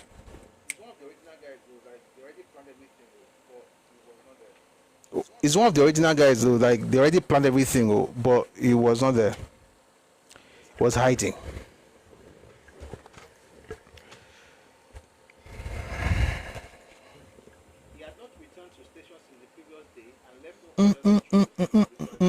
He had not returned to station since the previous day. Position to get troops mobilized without waiting for formal order from their own commander or from the brigade in our hands, and we were ready to return to Lagos for further action against Ironsi. While the ferrets got ready, some young officers left with digging implements to the site of the corpses and organized their burial. They then waited nearby till we arrived, and together we drove to Lagos. The cars were in front. Please, we're about to. Lawson, I don't really care for your thoughts, so. You know, I don't have time for these clowns, man. The analysis is unfair. What are you doing here? It's not meant for you then. People pander towards you guys so much in this country. Just go everywhere with entitlement mentality, trying to tell people how to do what they are doing. It's unfair. What should I do? I should be kneeling down to be telling for people who don't even understand the concept of respect. You want too much of it. You don't respect people. I'm even being respectful. You are still asking for more. What should we do? You don't respect people. I'm even being respectful. You are still asking for more. What should we do? What you really want us to do is to keep quiet. Guess what? The books have been published for years. I didn't publish them. And by the way, this is one of the weapons in the hands of Biafra, IPOB, and Igbos. This book. And the only reason they think it's a weapon is because they've never read it. Because as soon as you start reading it, it's what that, be like say, your Lord and Savior did not teach you well.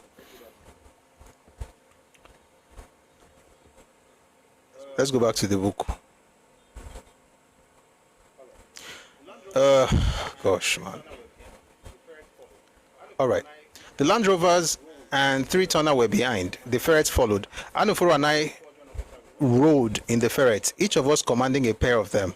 There was one squadron officer with us, a subaltern. He was in one of the ferrets. A convoy movement was never the fastest thing in the world. It was about 11 o'clock before we made Lagos. At this time, Ifajina was almost at Enugu. Okafor was almost at Enugu. Those are the people that planned the coup. The revolutionary guy is still, we no go agree. Now, there were more roadblocks, all loyal to Ironsi and with orders to arrest, quote, unfriendly forces, end quote. Who, in fact, were unfriendly forces? There was no clear definition. News soon reached us that some of our officers had been arrested. So what was our immediate mission? This was clear to us: to get in Rossi. But now that we were in Lagos, where exactly was Ironsi? Some said Ikeja, some said he had passed through Apapa, yet others said that he had returned to Ikoyi. Sorry, 1 second, please.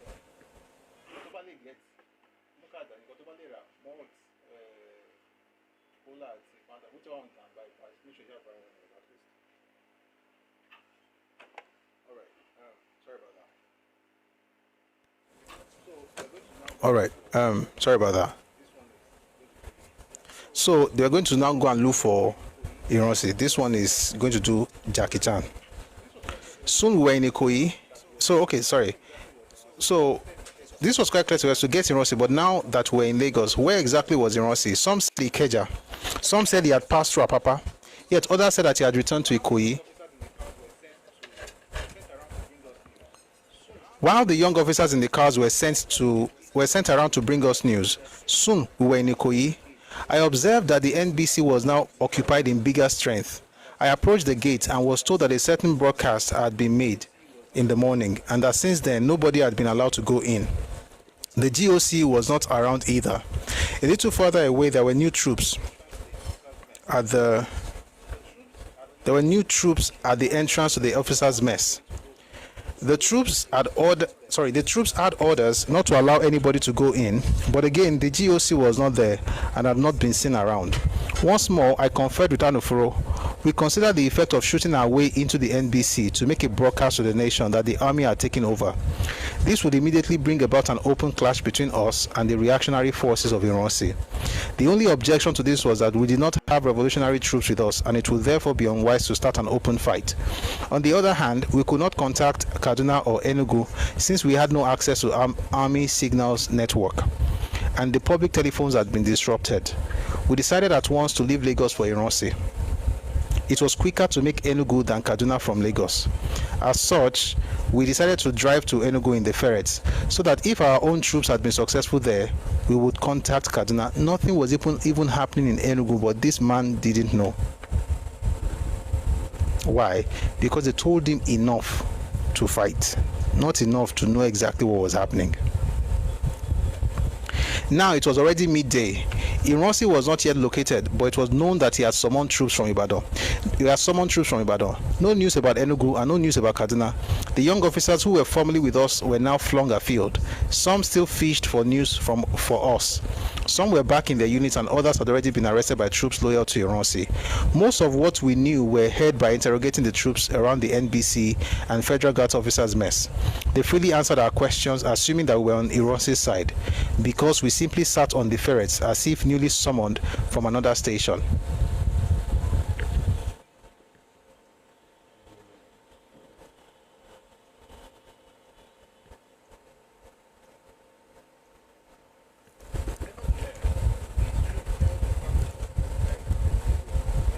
Nevertheless, these troops held their ground.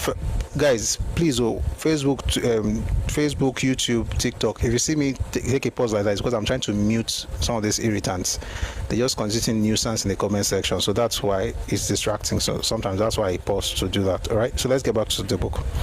Nevertheless, those troops held their ground firmly. If we tried to enter into any of the positions or into any military barracks, whatever, we would have had to shoot our way in. The situation had become highly explosive. Any move that was contrary to the orders of Ironsi would have sparked off a bloody fight. At this juncture, I led the troop of only 4 ferrets, and we drove from Ikoyi through Ebute-Metta and Ikorodu Road. After the Maryland junction, there was a heavy roadblock. Again, as if we were troops summoned by Ironsi, we were allowed to pass, and we drove towards Ikorodu. Soon after passing the Majidun Bridge, we met troops of the 4th Battalion from Ibadan in Land Rovers and 3-tonners driving towards Lagos. I checked my time. It was 1:15 in the afternoon. I recall that about 14 hours before, 5 majors were gathered to start this action. Now, only 2 of us were together. The remainder had vanished from our sight since 3:30 in the night. That is to say, only 4 hours after we started, and only 1.5 and a half hours since the 8th hour, when action actually began. We had lost Ifajuna and Okafo, both of whom were our only sources of troops.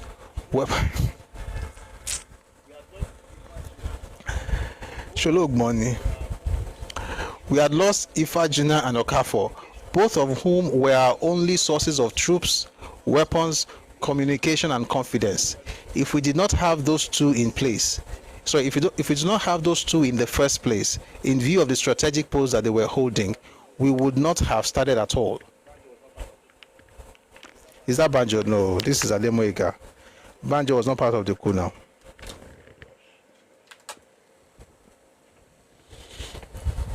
Oh gosh, I'm looking for. Let's just continue. We'll get something later. So they are the ones that have the contact and weapons and communication and everything. And it says if we didn't have those two in the first place, we would not have started at all. Now we were left in the lurch. Chukwuka too had not joined up with us, and Obienu did not report with his troops. Who will tell this man that they've used him and dumped him? Oh yes, the coup was already done. Somebody has to call him and tell him, oh God, they don't finish with you. We had lost valuable time. So it says Chukwuka too had not joined up with us, and Obienu did not report with his troops. Do you know what Obienu did? He went to report to Iran's people.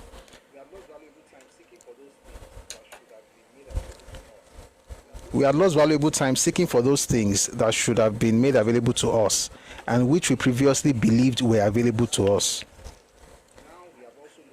We had lost troops, ground, and time. Now we have also lost Lagos to Ironsi. What a terrible situation. Yeah. I walk by the lady Odo. Let's say Angeli.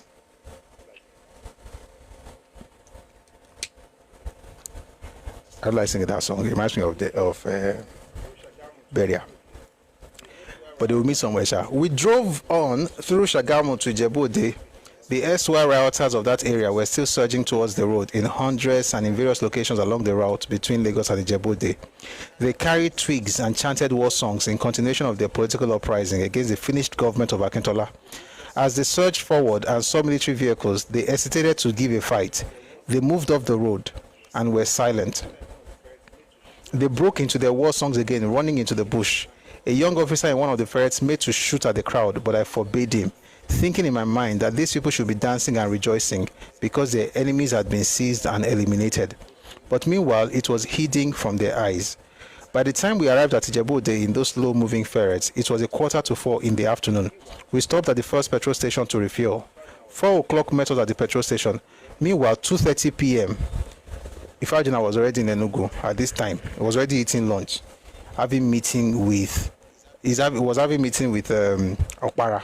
This was still carrying ferrets all over the place. Do you know that if you go and fight, maybe you are the leader, you're supposed to stay till the end. They don't come out since.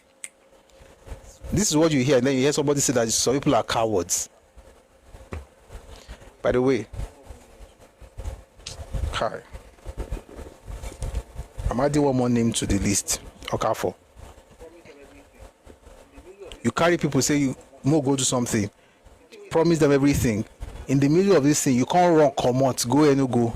The thing what you say you want to do for, do them. We need the Restoration and Reconciliation National Summit to hear out these truths and lessons learned. They had a Oputa panel. Strong-headed people were talking there. You think they knew what they were talking about? Rubbish. I watched their interviews.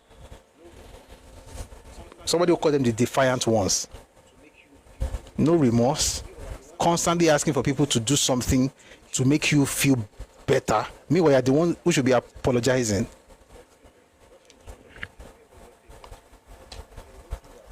The best thing, just in the structure of Nigeria, maybe just stay in their space. Because if they don't do that, this thing will break. And the people that want to break it, they don't have sense. It's only guns that they're able to, that they have. We know it all. That is why Biafra will continue. What's my business?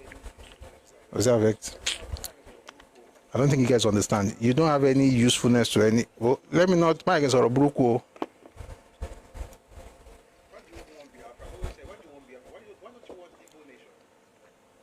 Why do you even want Biafra? I've always said, why do you want Biafra? Why don't you want Igbo nation? Why do you want Biafra? The people say they're not part of you. Why not just want for yourself and create something for yourself? Must you take some people's spaces? Why? Fight for your ethnic space. People will easily rally around you. Even me, I'll rally around as long as I know that you don't want more than your space. But you know that you're not going to get the whole of Southeast Shower because Igala and Dedio. And my friend is Igala. I have an Igala friend. And the land Dedio. I'm not going to let you have it though. Thank you very much. May God give you peace. 60% of South is Igbos. No, 60k. It's 98%. The only 2% is the one for the indigenous people. Only. Or fun. Only. Alokolo Kibe. You are a thief. You are a thief. This is why your Biafra will never happen. Always looking at different people's things, trying to take what doesn't belong to you. At this point, I think you have overstayed your welcome. Let me mute this clown, I beg. Let's concentrate on things that matter. Big Brother Nigeria season 10. He says 60% of the South belongs to Igbos. Why are you like this? Ojuku did the same thing. Don't you learn?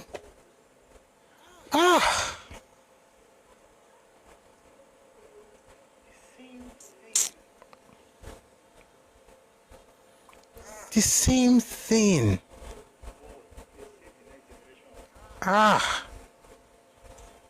God, please save the next generation of Igbo people, please.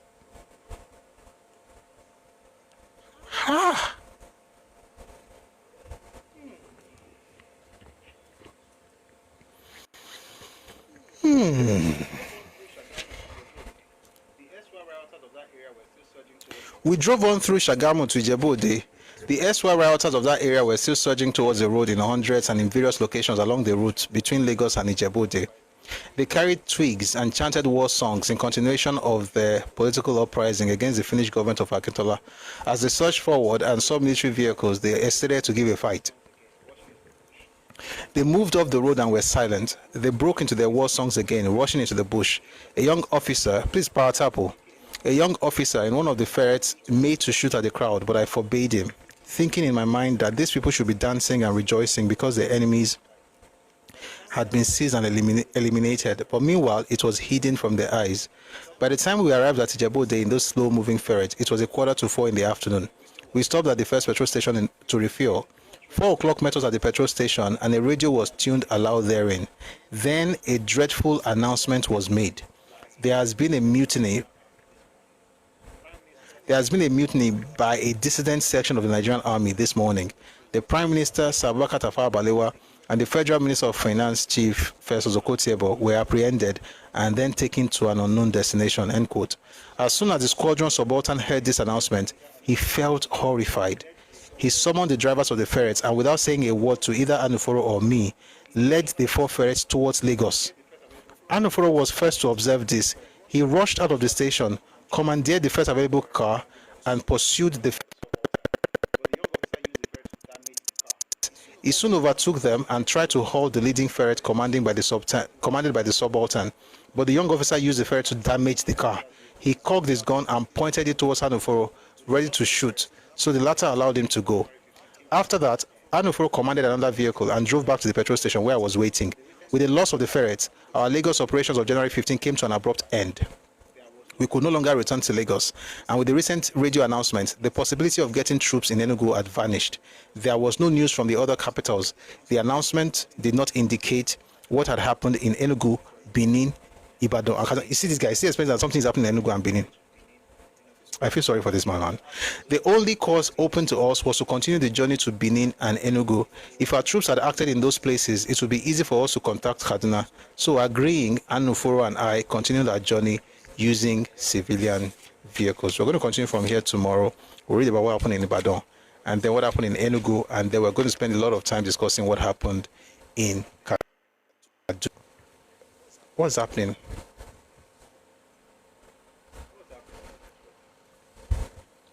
What's happening to the network now?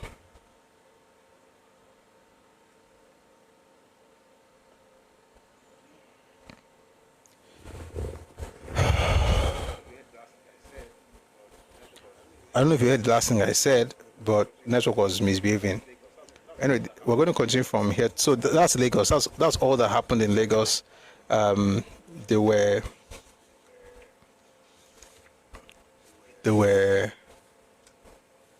betrayed by those people. So we're going to continue with Ibadan. Then we'll go to Enugu and Kaduna tomorrow. All right. Almost 4 hours, but we started at 1 p.m. This is about 5.5 hours. Thank you for the gift. Thank you so much. So we'll do this Mondays to Fridays, 1 p.m. to about 7. So I'm going to bring people up. We have only 20 minutes left before I end the live. So I'll bring you up, but please, it's going to be very short. Shoki, so that we can run. Thank you so much for the gift. I really appreciate your generosity. Thank you so much. Thank you. All right. We'll continue from here tomorrow. You're going to enjoy the whole thing about what happened in Kaduna. Why is this thing hanging?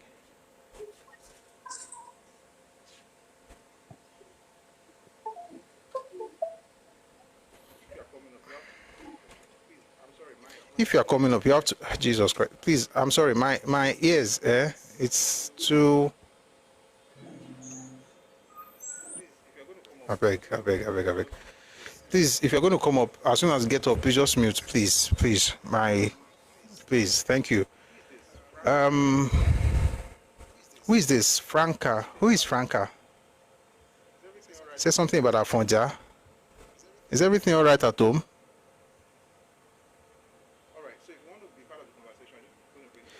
All right, so if you want to be part of the conversation, I'm just going to bring some people up. We'll do this for the next 15 minutes, and then I'll round up with the anthem. Then we'll call it a day. We'll be here again tomorrow at 1 p.m. Ife time, West African time. What is happening? There's something happening. Oh, you are bringing people up. No wonder. Please, we're bringing everybody up at the same time, and then please, we'll not be able to bring people up after this round because of time. I don't want us to spend too much time here. Please try and understand. Thank you very much.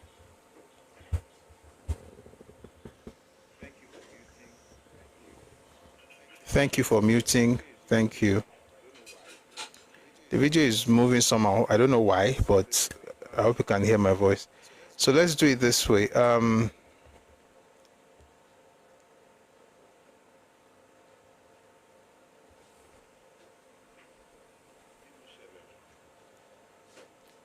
Kí ló ń ṣẹlẹ̀?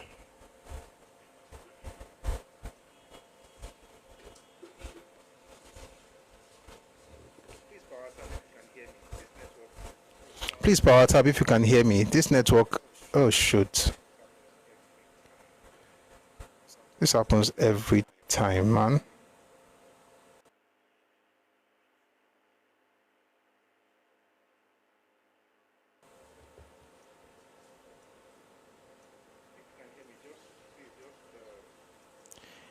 If you can hear me, please you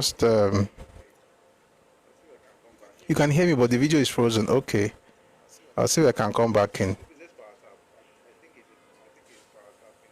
But please, let's power tap. I think it's power tapping issue. Please, let's power tap.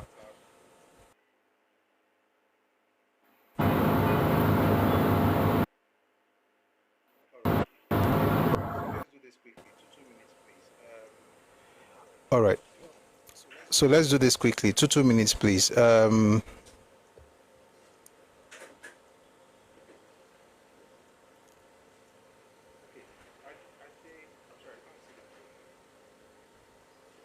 Okay, Ade, I'm sorry, I can't say the full name.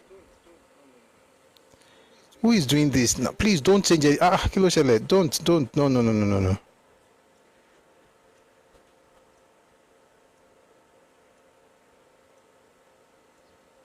Oh, okay, sorry. Maybe my mistake is not right.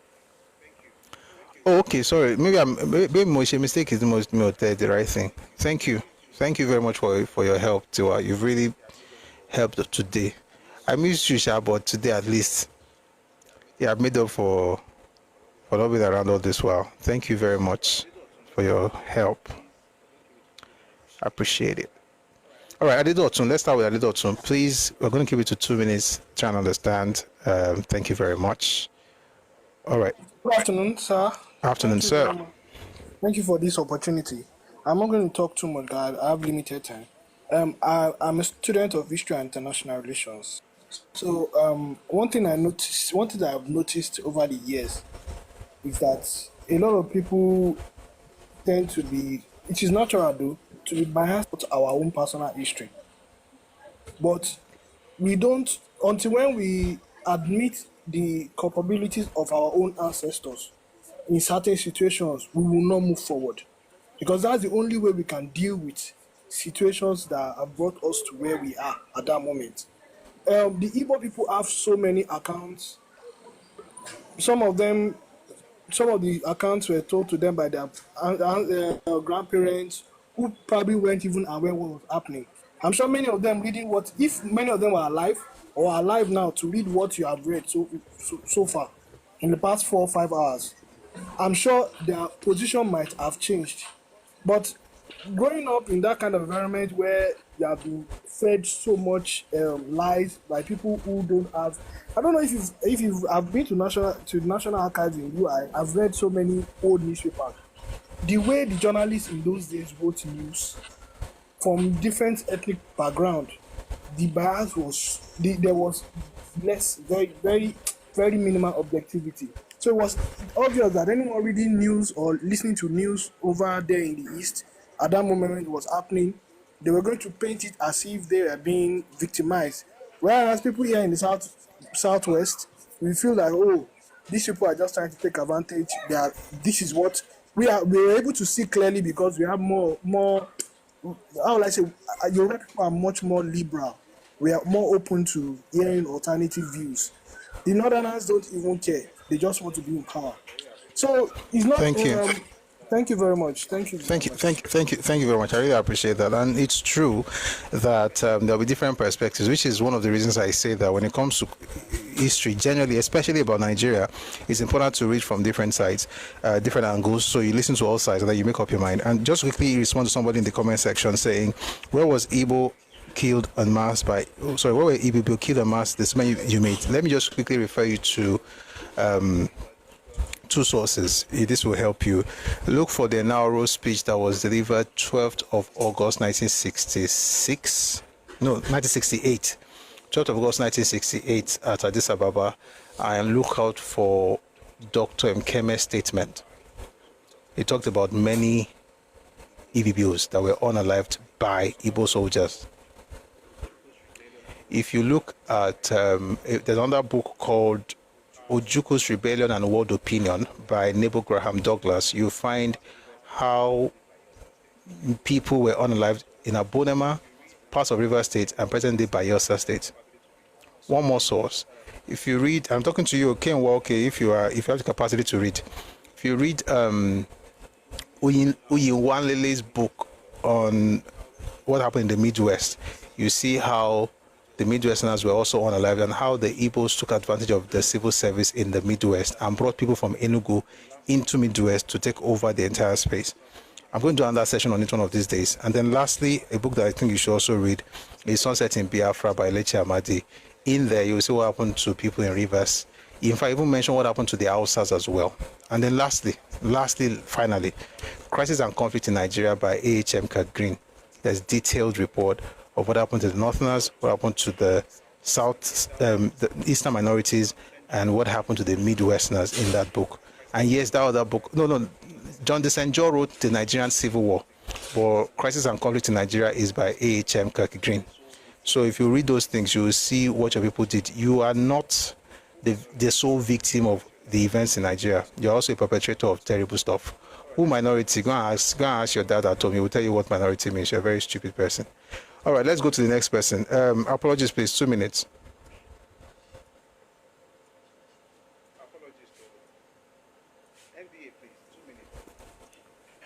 Apologies to NBA, please. 2 minutes.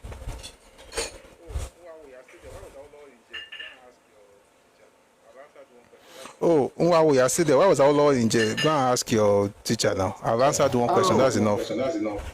NBA, please go on.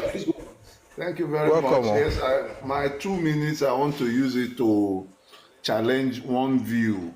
That is the view that there was something idealistic and progressive about that first coup, that they had a noble purpose.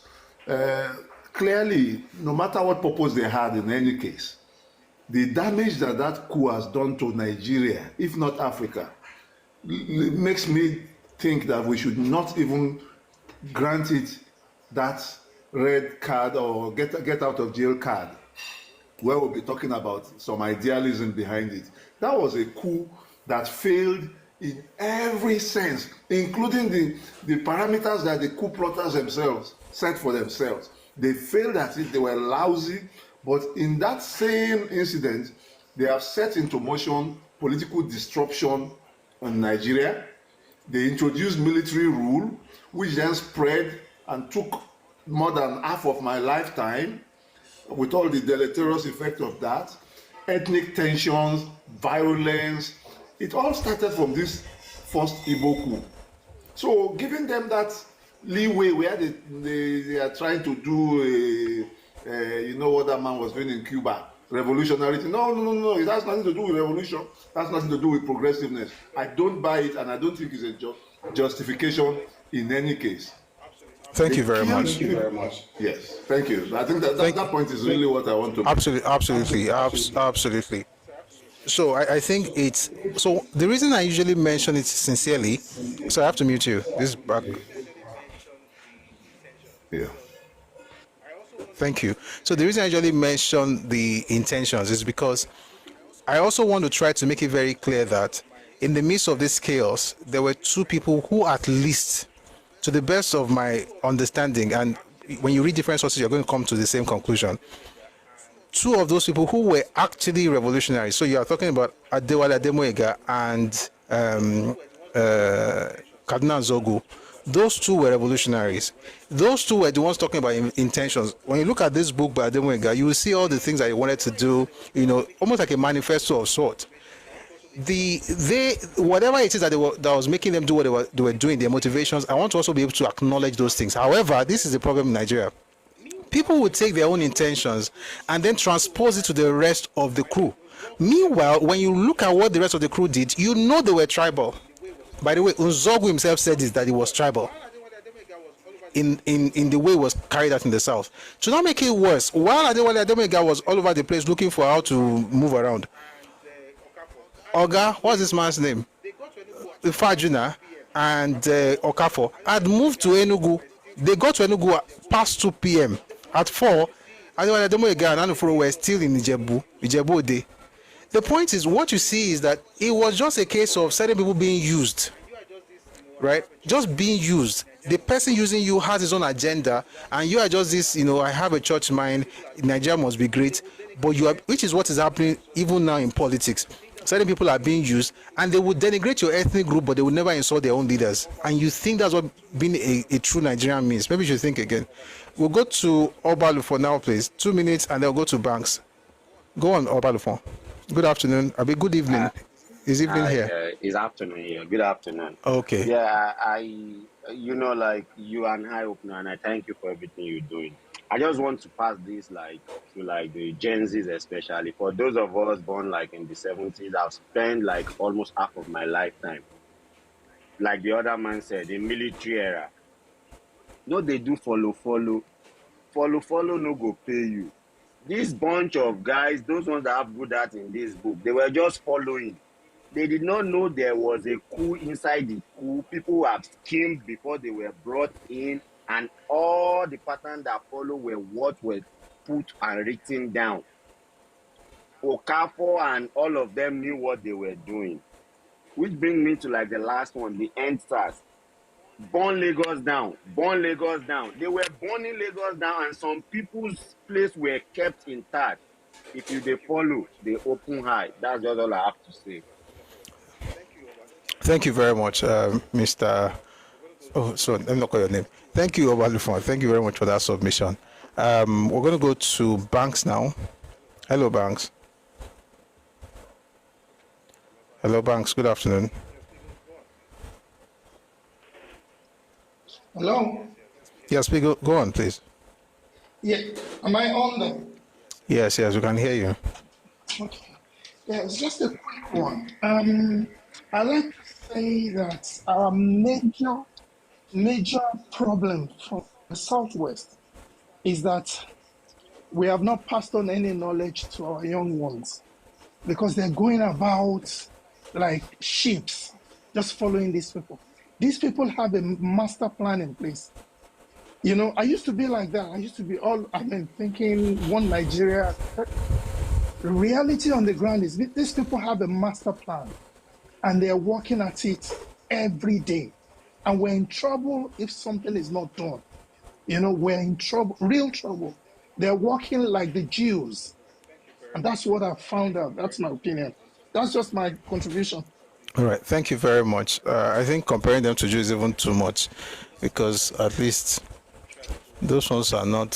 See, let me tell you something. If you don't have power, don't try to do what the Jews are doing. You need power to be able to do that. So even I think it's even disrespectful to Jews to compare them with certain people, with all due respect. Yeah. Anyway, we're going to continue this tomorrow at 1 p.m. Ife time, West African time. We're going to continue the conversation. We're going to talk about what happened in Ibadan, what happened in Enugu, what happened in Kaduna as well. We're looking at things primarily through the eyes of, or through the eyes of Adewale Ademuyiga. However, we've also tried to avail ourselves the privilege of reading several other sources from different perspectives so that we can get to understand more about what happened. Let me make something very clear. There are people in the comment section, even on YouTube. Like I say, there's one clown on YouTube. I don't know where he's from. Say he's trying to correct something. You have not read one book, that you can't even talk about. Just all, vibes and inshallah. Here's the point. This is not about hating any group. I just like to say it because, like I say, I have to repeat it every time.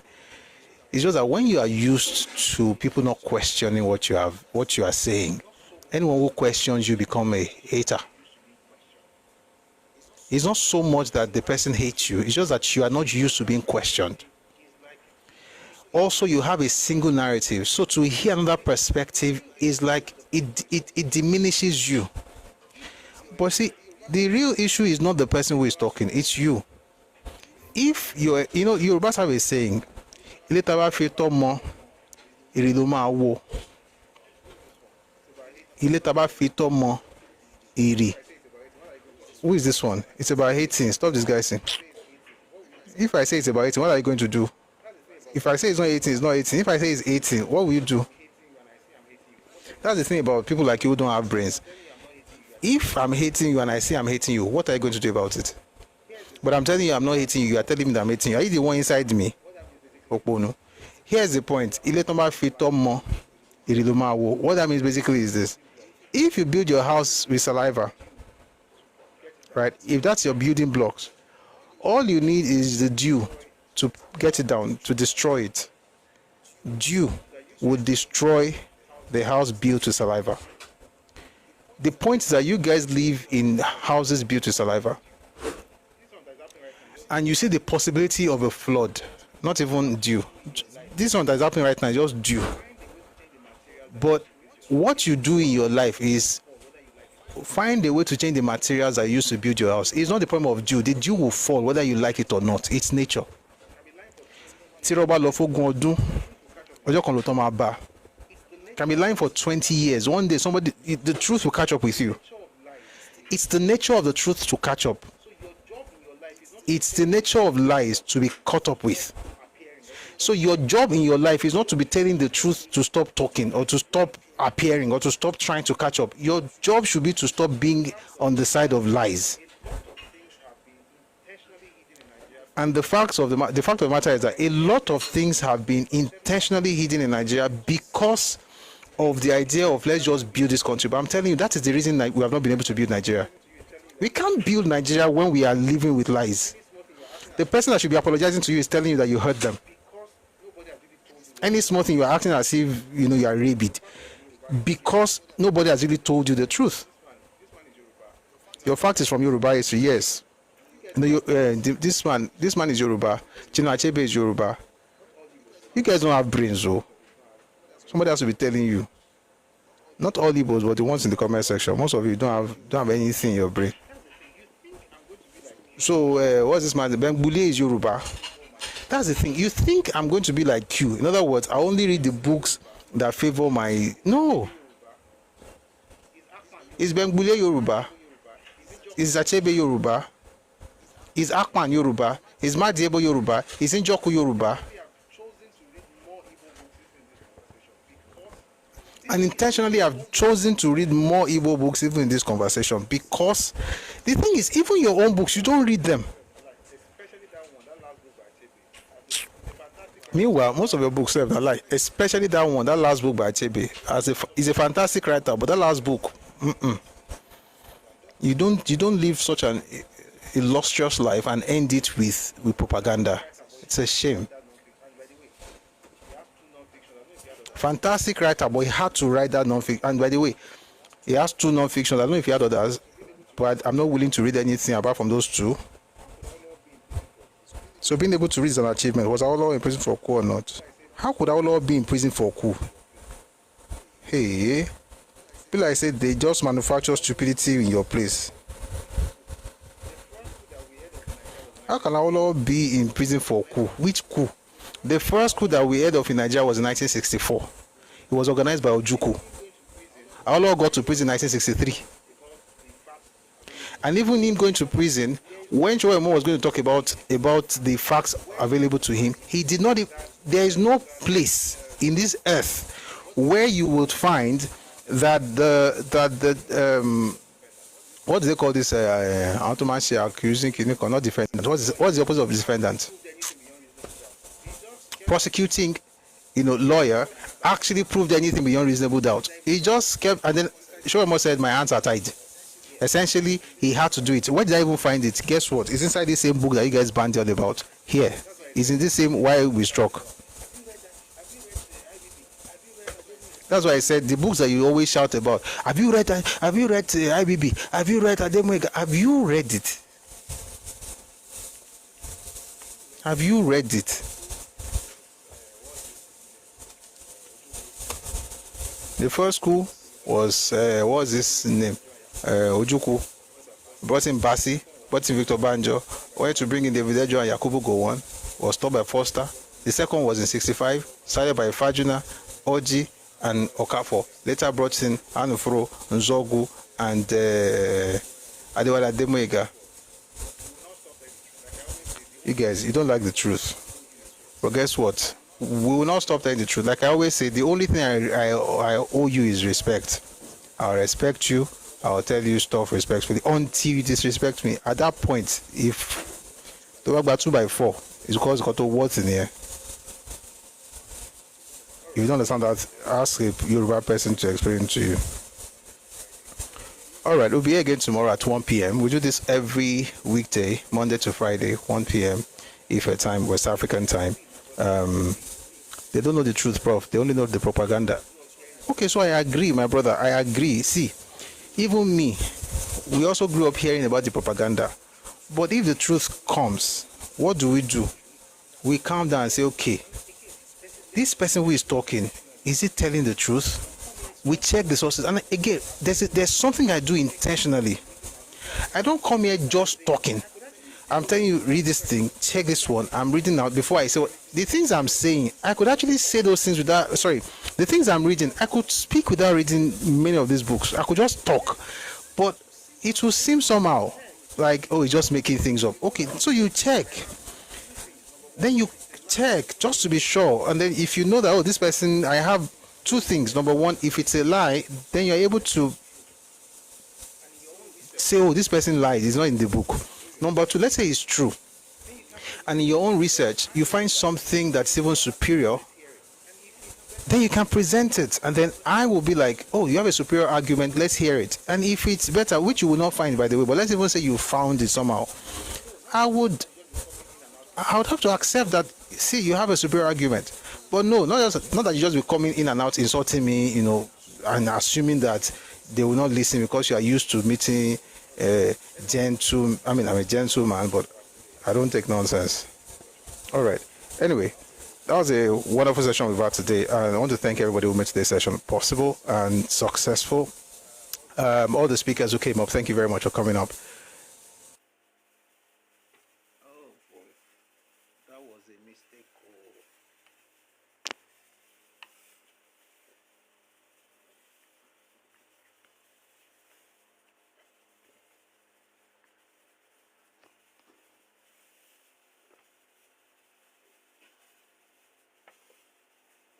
Sorry about that. So I want to thank all the speakers who came up. Thank you very much for making today's. Sorry about that. So I want to thank all the speakers who came up. Thank you very much for making today's session a success. Thank you for sharing your thoughts with us. We really do appreciate your presence on the stage. Thanks to everyone in the comment section. Thank you for liking the live, for sharing, for participating and engaging. Thank you for keeping the live on. Thanks to everybody on Twitter. I keep saying Twitter. Maybe we're coming on Twitter soon. Thanks to everybody on YouTube and on Facebook. Thanks for joining us. We just started streaming on Facebook and YouTube. I'm sure you're enjoying the show or the sessions. We're going to have another one tomorrow. We're discussing this book by Adewale Ademwega, Why We Struck, and we're using the opportunity to also look at stuff from other materials so we can understand Nigerian history better. And let me say this: if it appears like hate to you, it's because you're not used to love. This is love. This is a what do you call it? Labor of love. So I don't have the time to hate anybody, but it's important to set the record straight. And also, I think it's about time Nigerians stopped being blackmailed by a certain section of the nation. Some terrible things happen to people from the southeast, and it's true, and it's important to acknowledge those things. However, it's also important to be clear about the fact that many of the things that you hear today, they are products of propaganda. And this is the only reason that makes me hold, not the only reason, but this is one of the main reasons I hold myself back. I believe a lot of people are victims of propaganda. That's why I hold myself. There are things I could say, but you're already a victim. But the day you haven't been told the truth, choose to fight the person. And like at some point we also have to say I think called major. So thank you very much for being here. All the people in the comment section, thank you very much for your support. I want to thank the moderator, to Allah. Thank you for doing a great job today. It's good to have you back. It's been a while, but I'm glad you're here. Thank you so much. And also all the gifters. I got some really nice gifts today. I see a treasure box here. Thanks for the gift. I'm not sure I've seen this before though. 30 viewers can collect these coins by opening the treasure box. No purchase is necessary.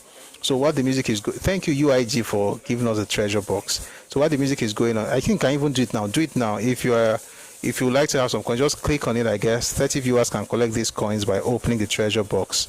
So if you just click on it, then you tap open, accept the treasure box rules and so on and so forth. So please take advantage of that. This is the first time I'm seeing that here, so I really want to thank you for making that happen. So guys, if you like to have the gift, by the way, who doesn't like gifts? Please click on that. Everyone who has given gifts today, I've seen a lot of stuff. Thank you very much for your support, and thank you for your generosity. All right, we're going to continue here tomorrow. I'm going to play the anthems, the Nigerian anthem and the Yoruba anthem. If you're on Facebook and YouTube, I'm going to have to end the live now because apparently whenever we play the music, we have copyright issues. But on TikTok, we don't have such issues. But we usually play the Nigerian anthem and the Yoruba anthem at the end of every session. Thank you very much for joining us today. Do have a fantastic evening on TikTok and on YouTube. We need that 10 trillion naira urgent. YouTube and Facebook. I'll see you tomorrow at 1 p.m. Well, after 1 p.m. because we also have to play music before we get into it. But I'll see you tomorrow. Have a lovely evening. Latest by 1:30 we should be live on YouTube and Facebook. And then on here, we get here on TikTok at 1 p.m. Thanks a lot. Let's enjoy it. Let's have national anthems and then we'll be ending the live. 1 second, please.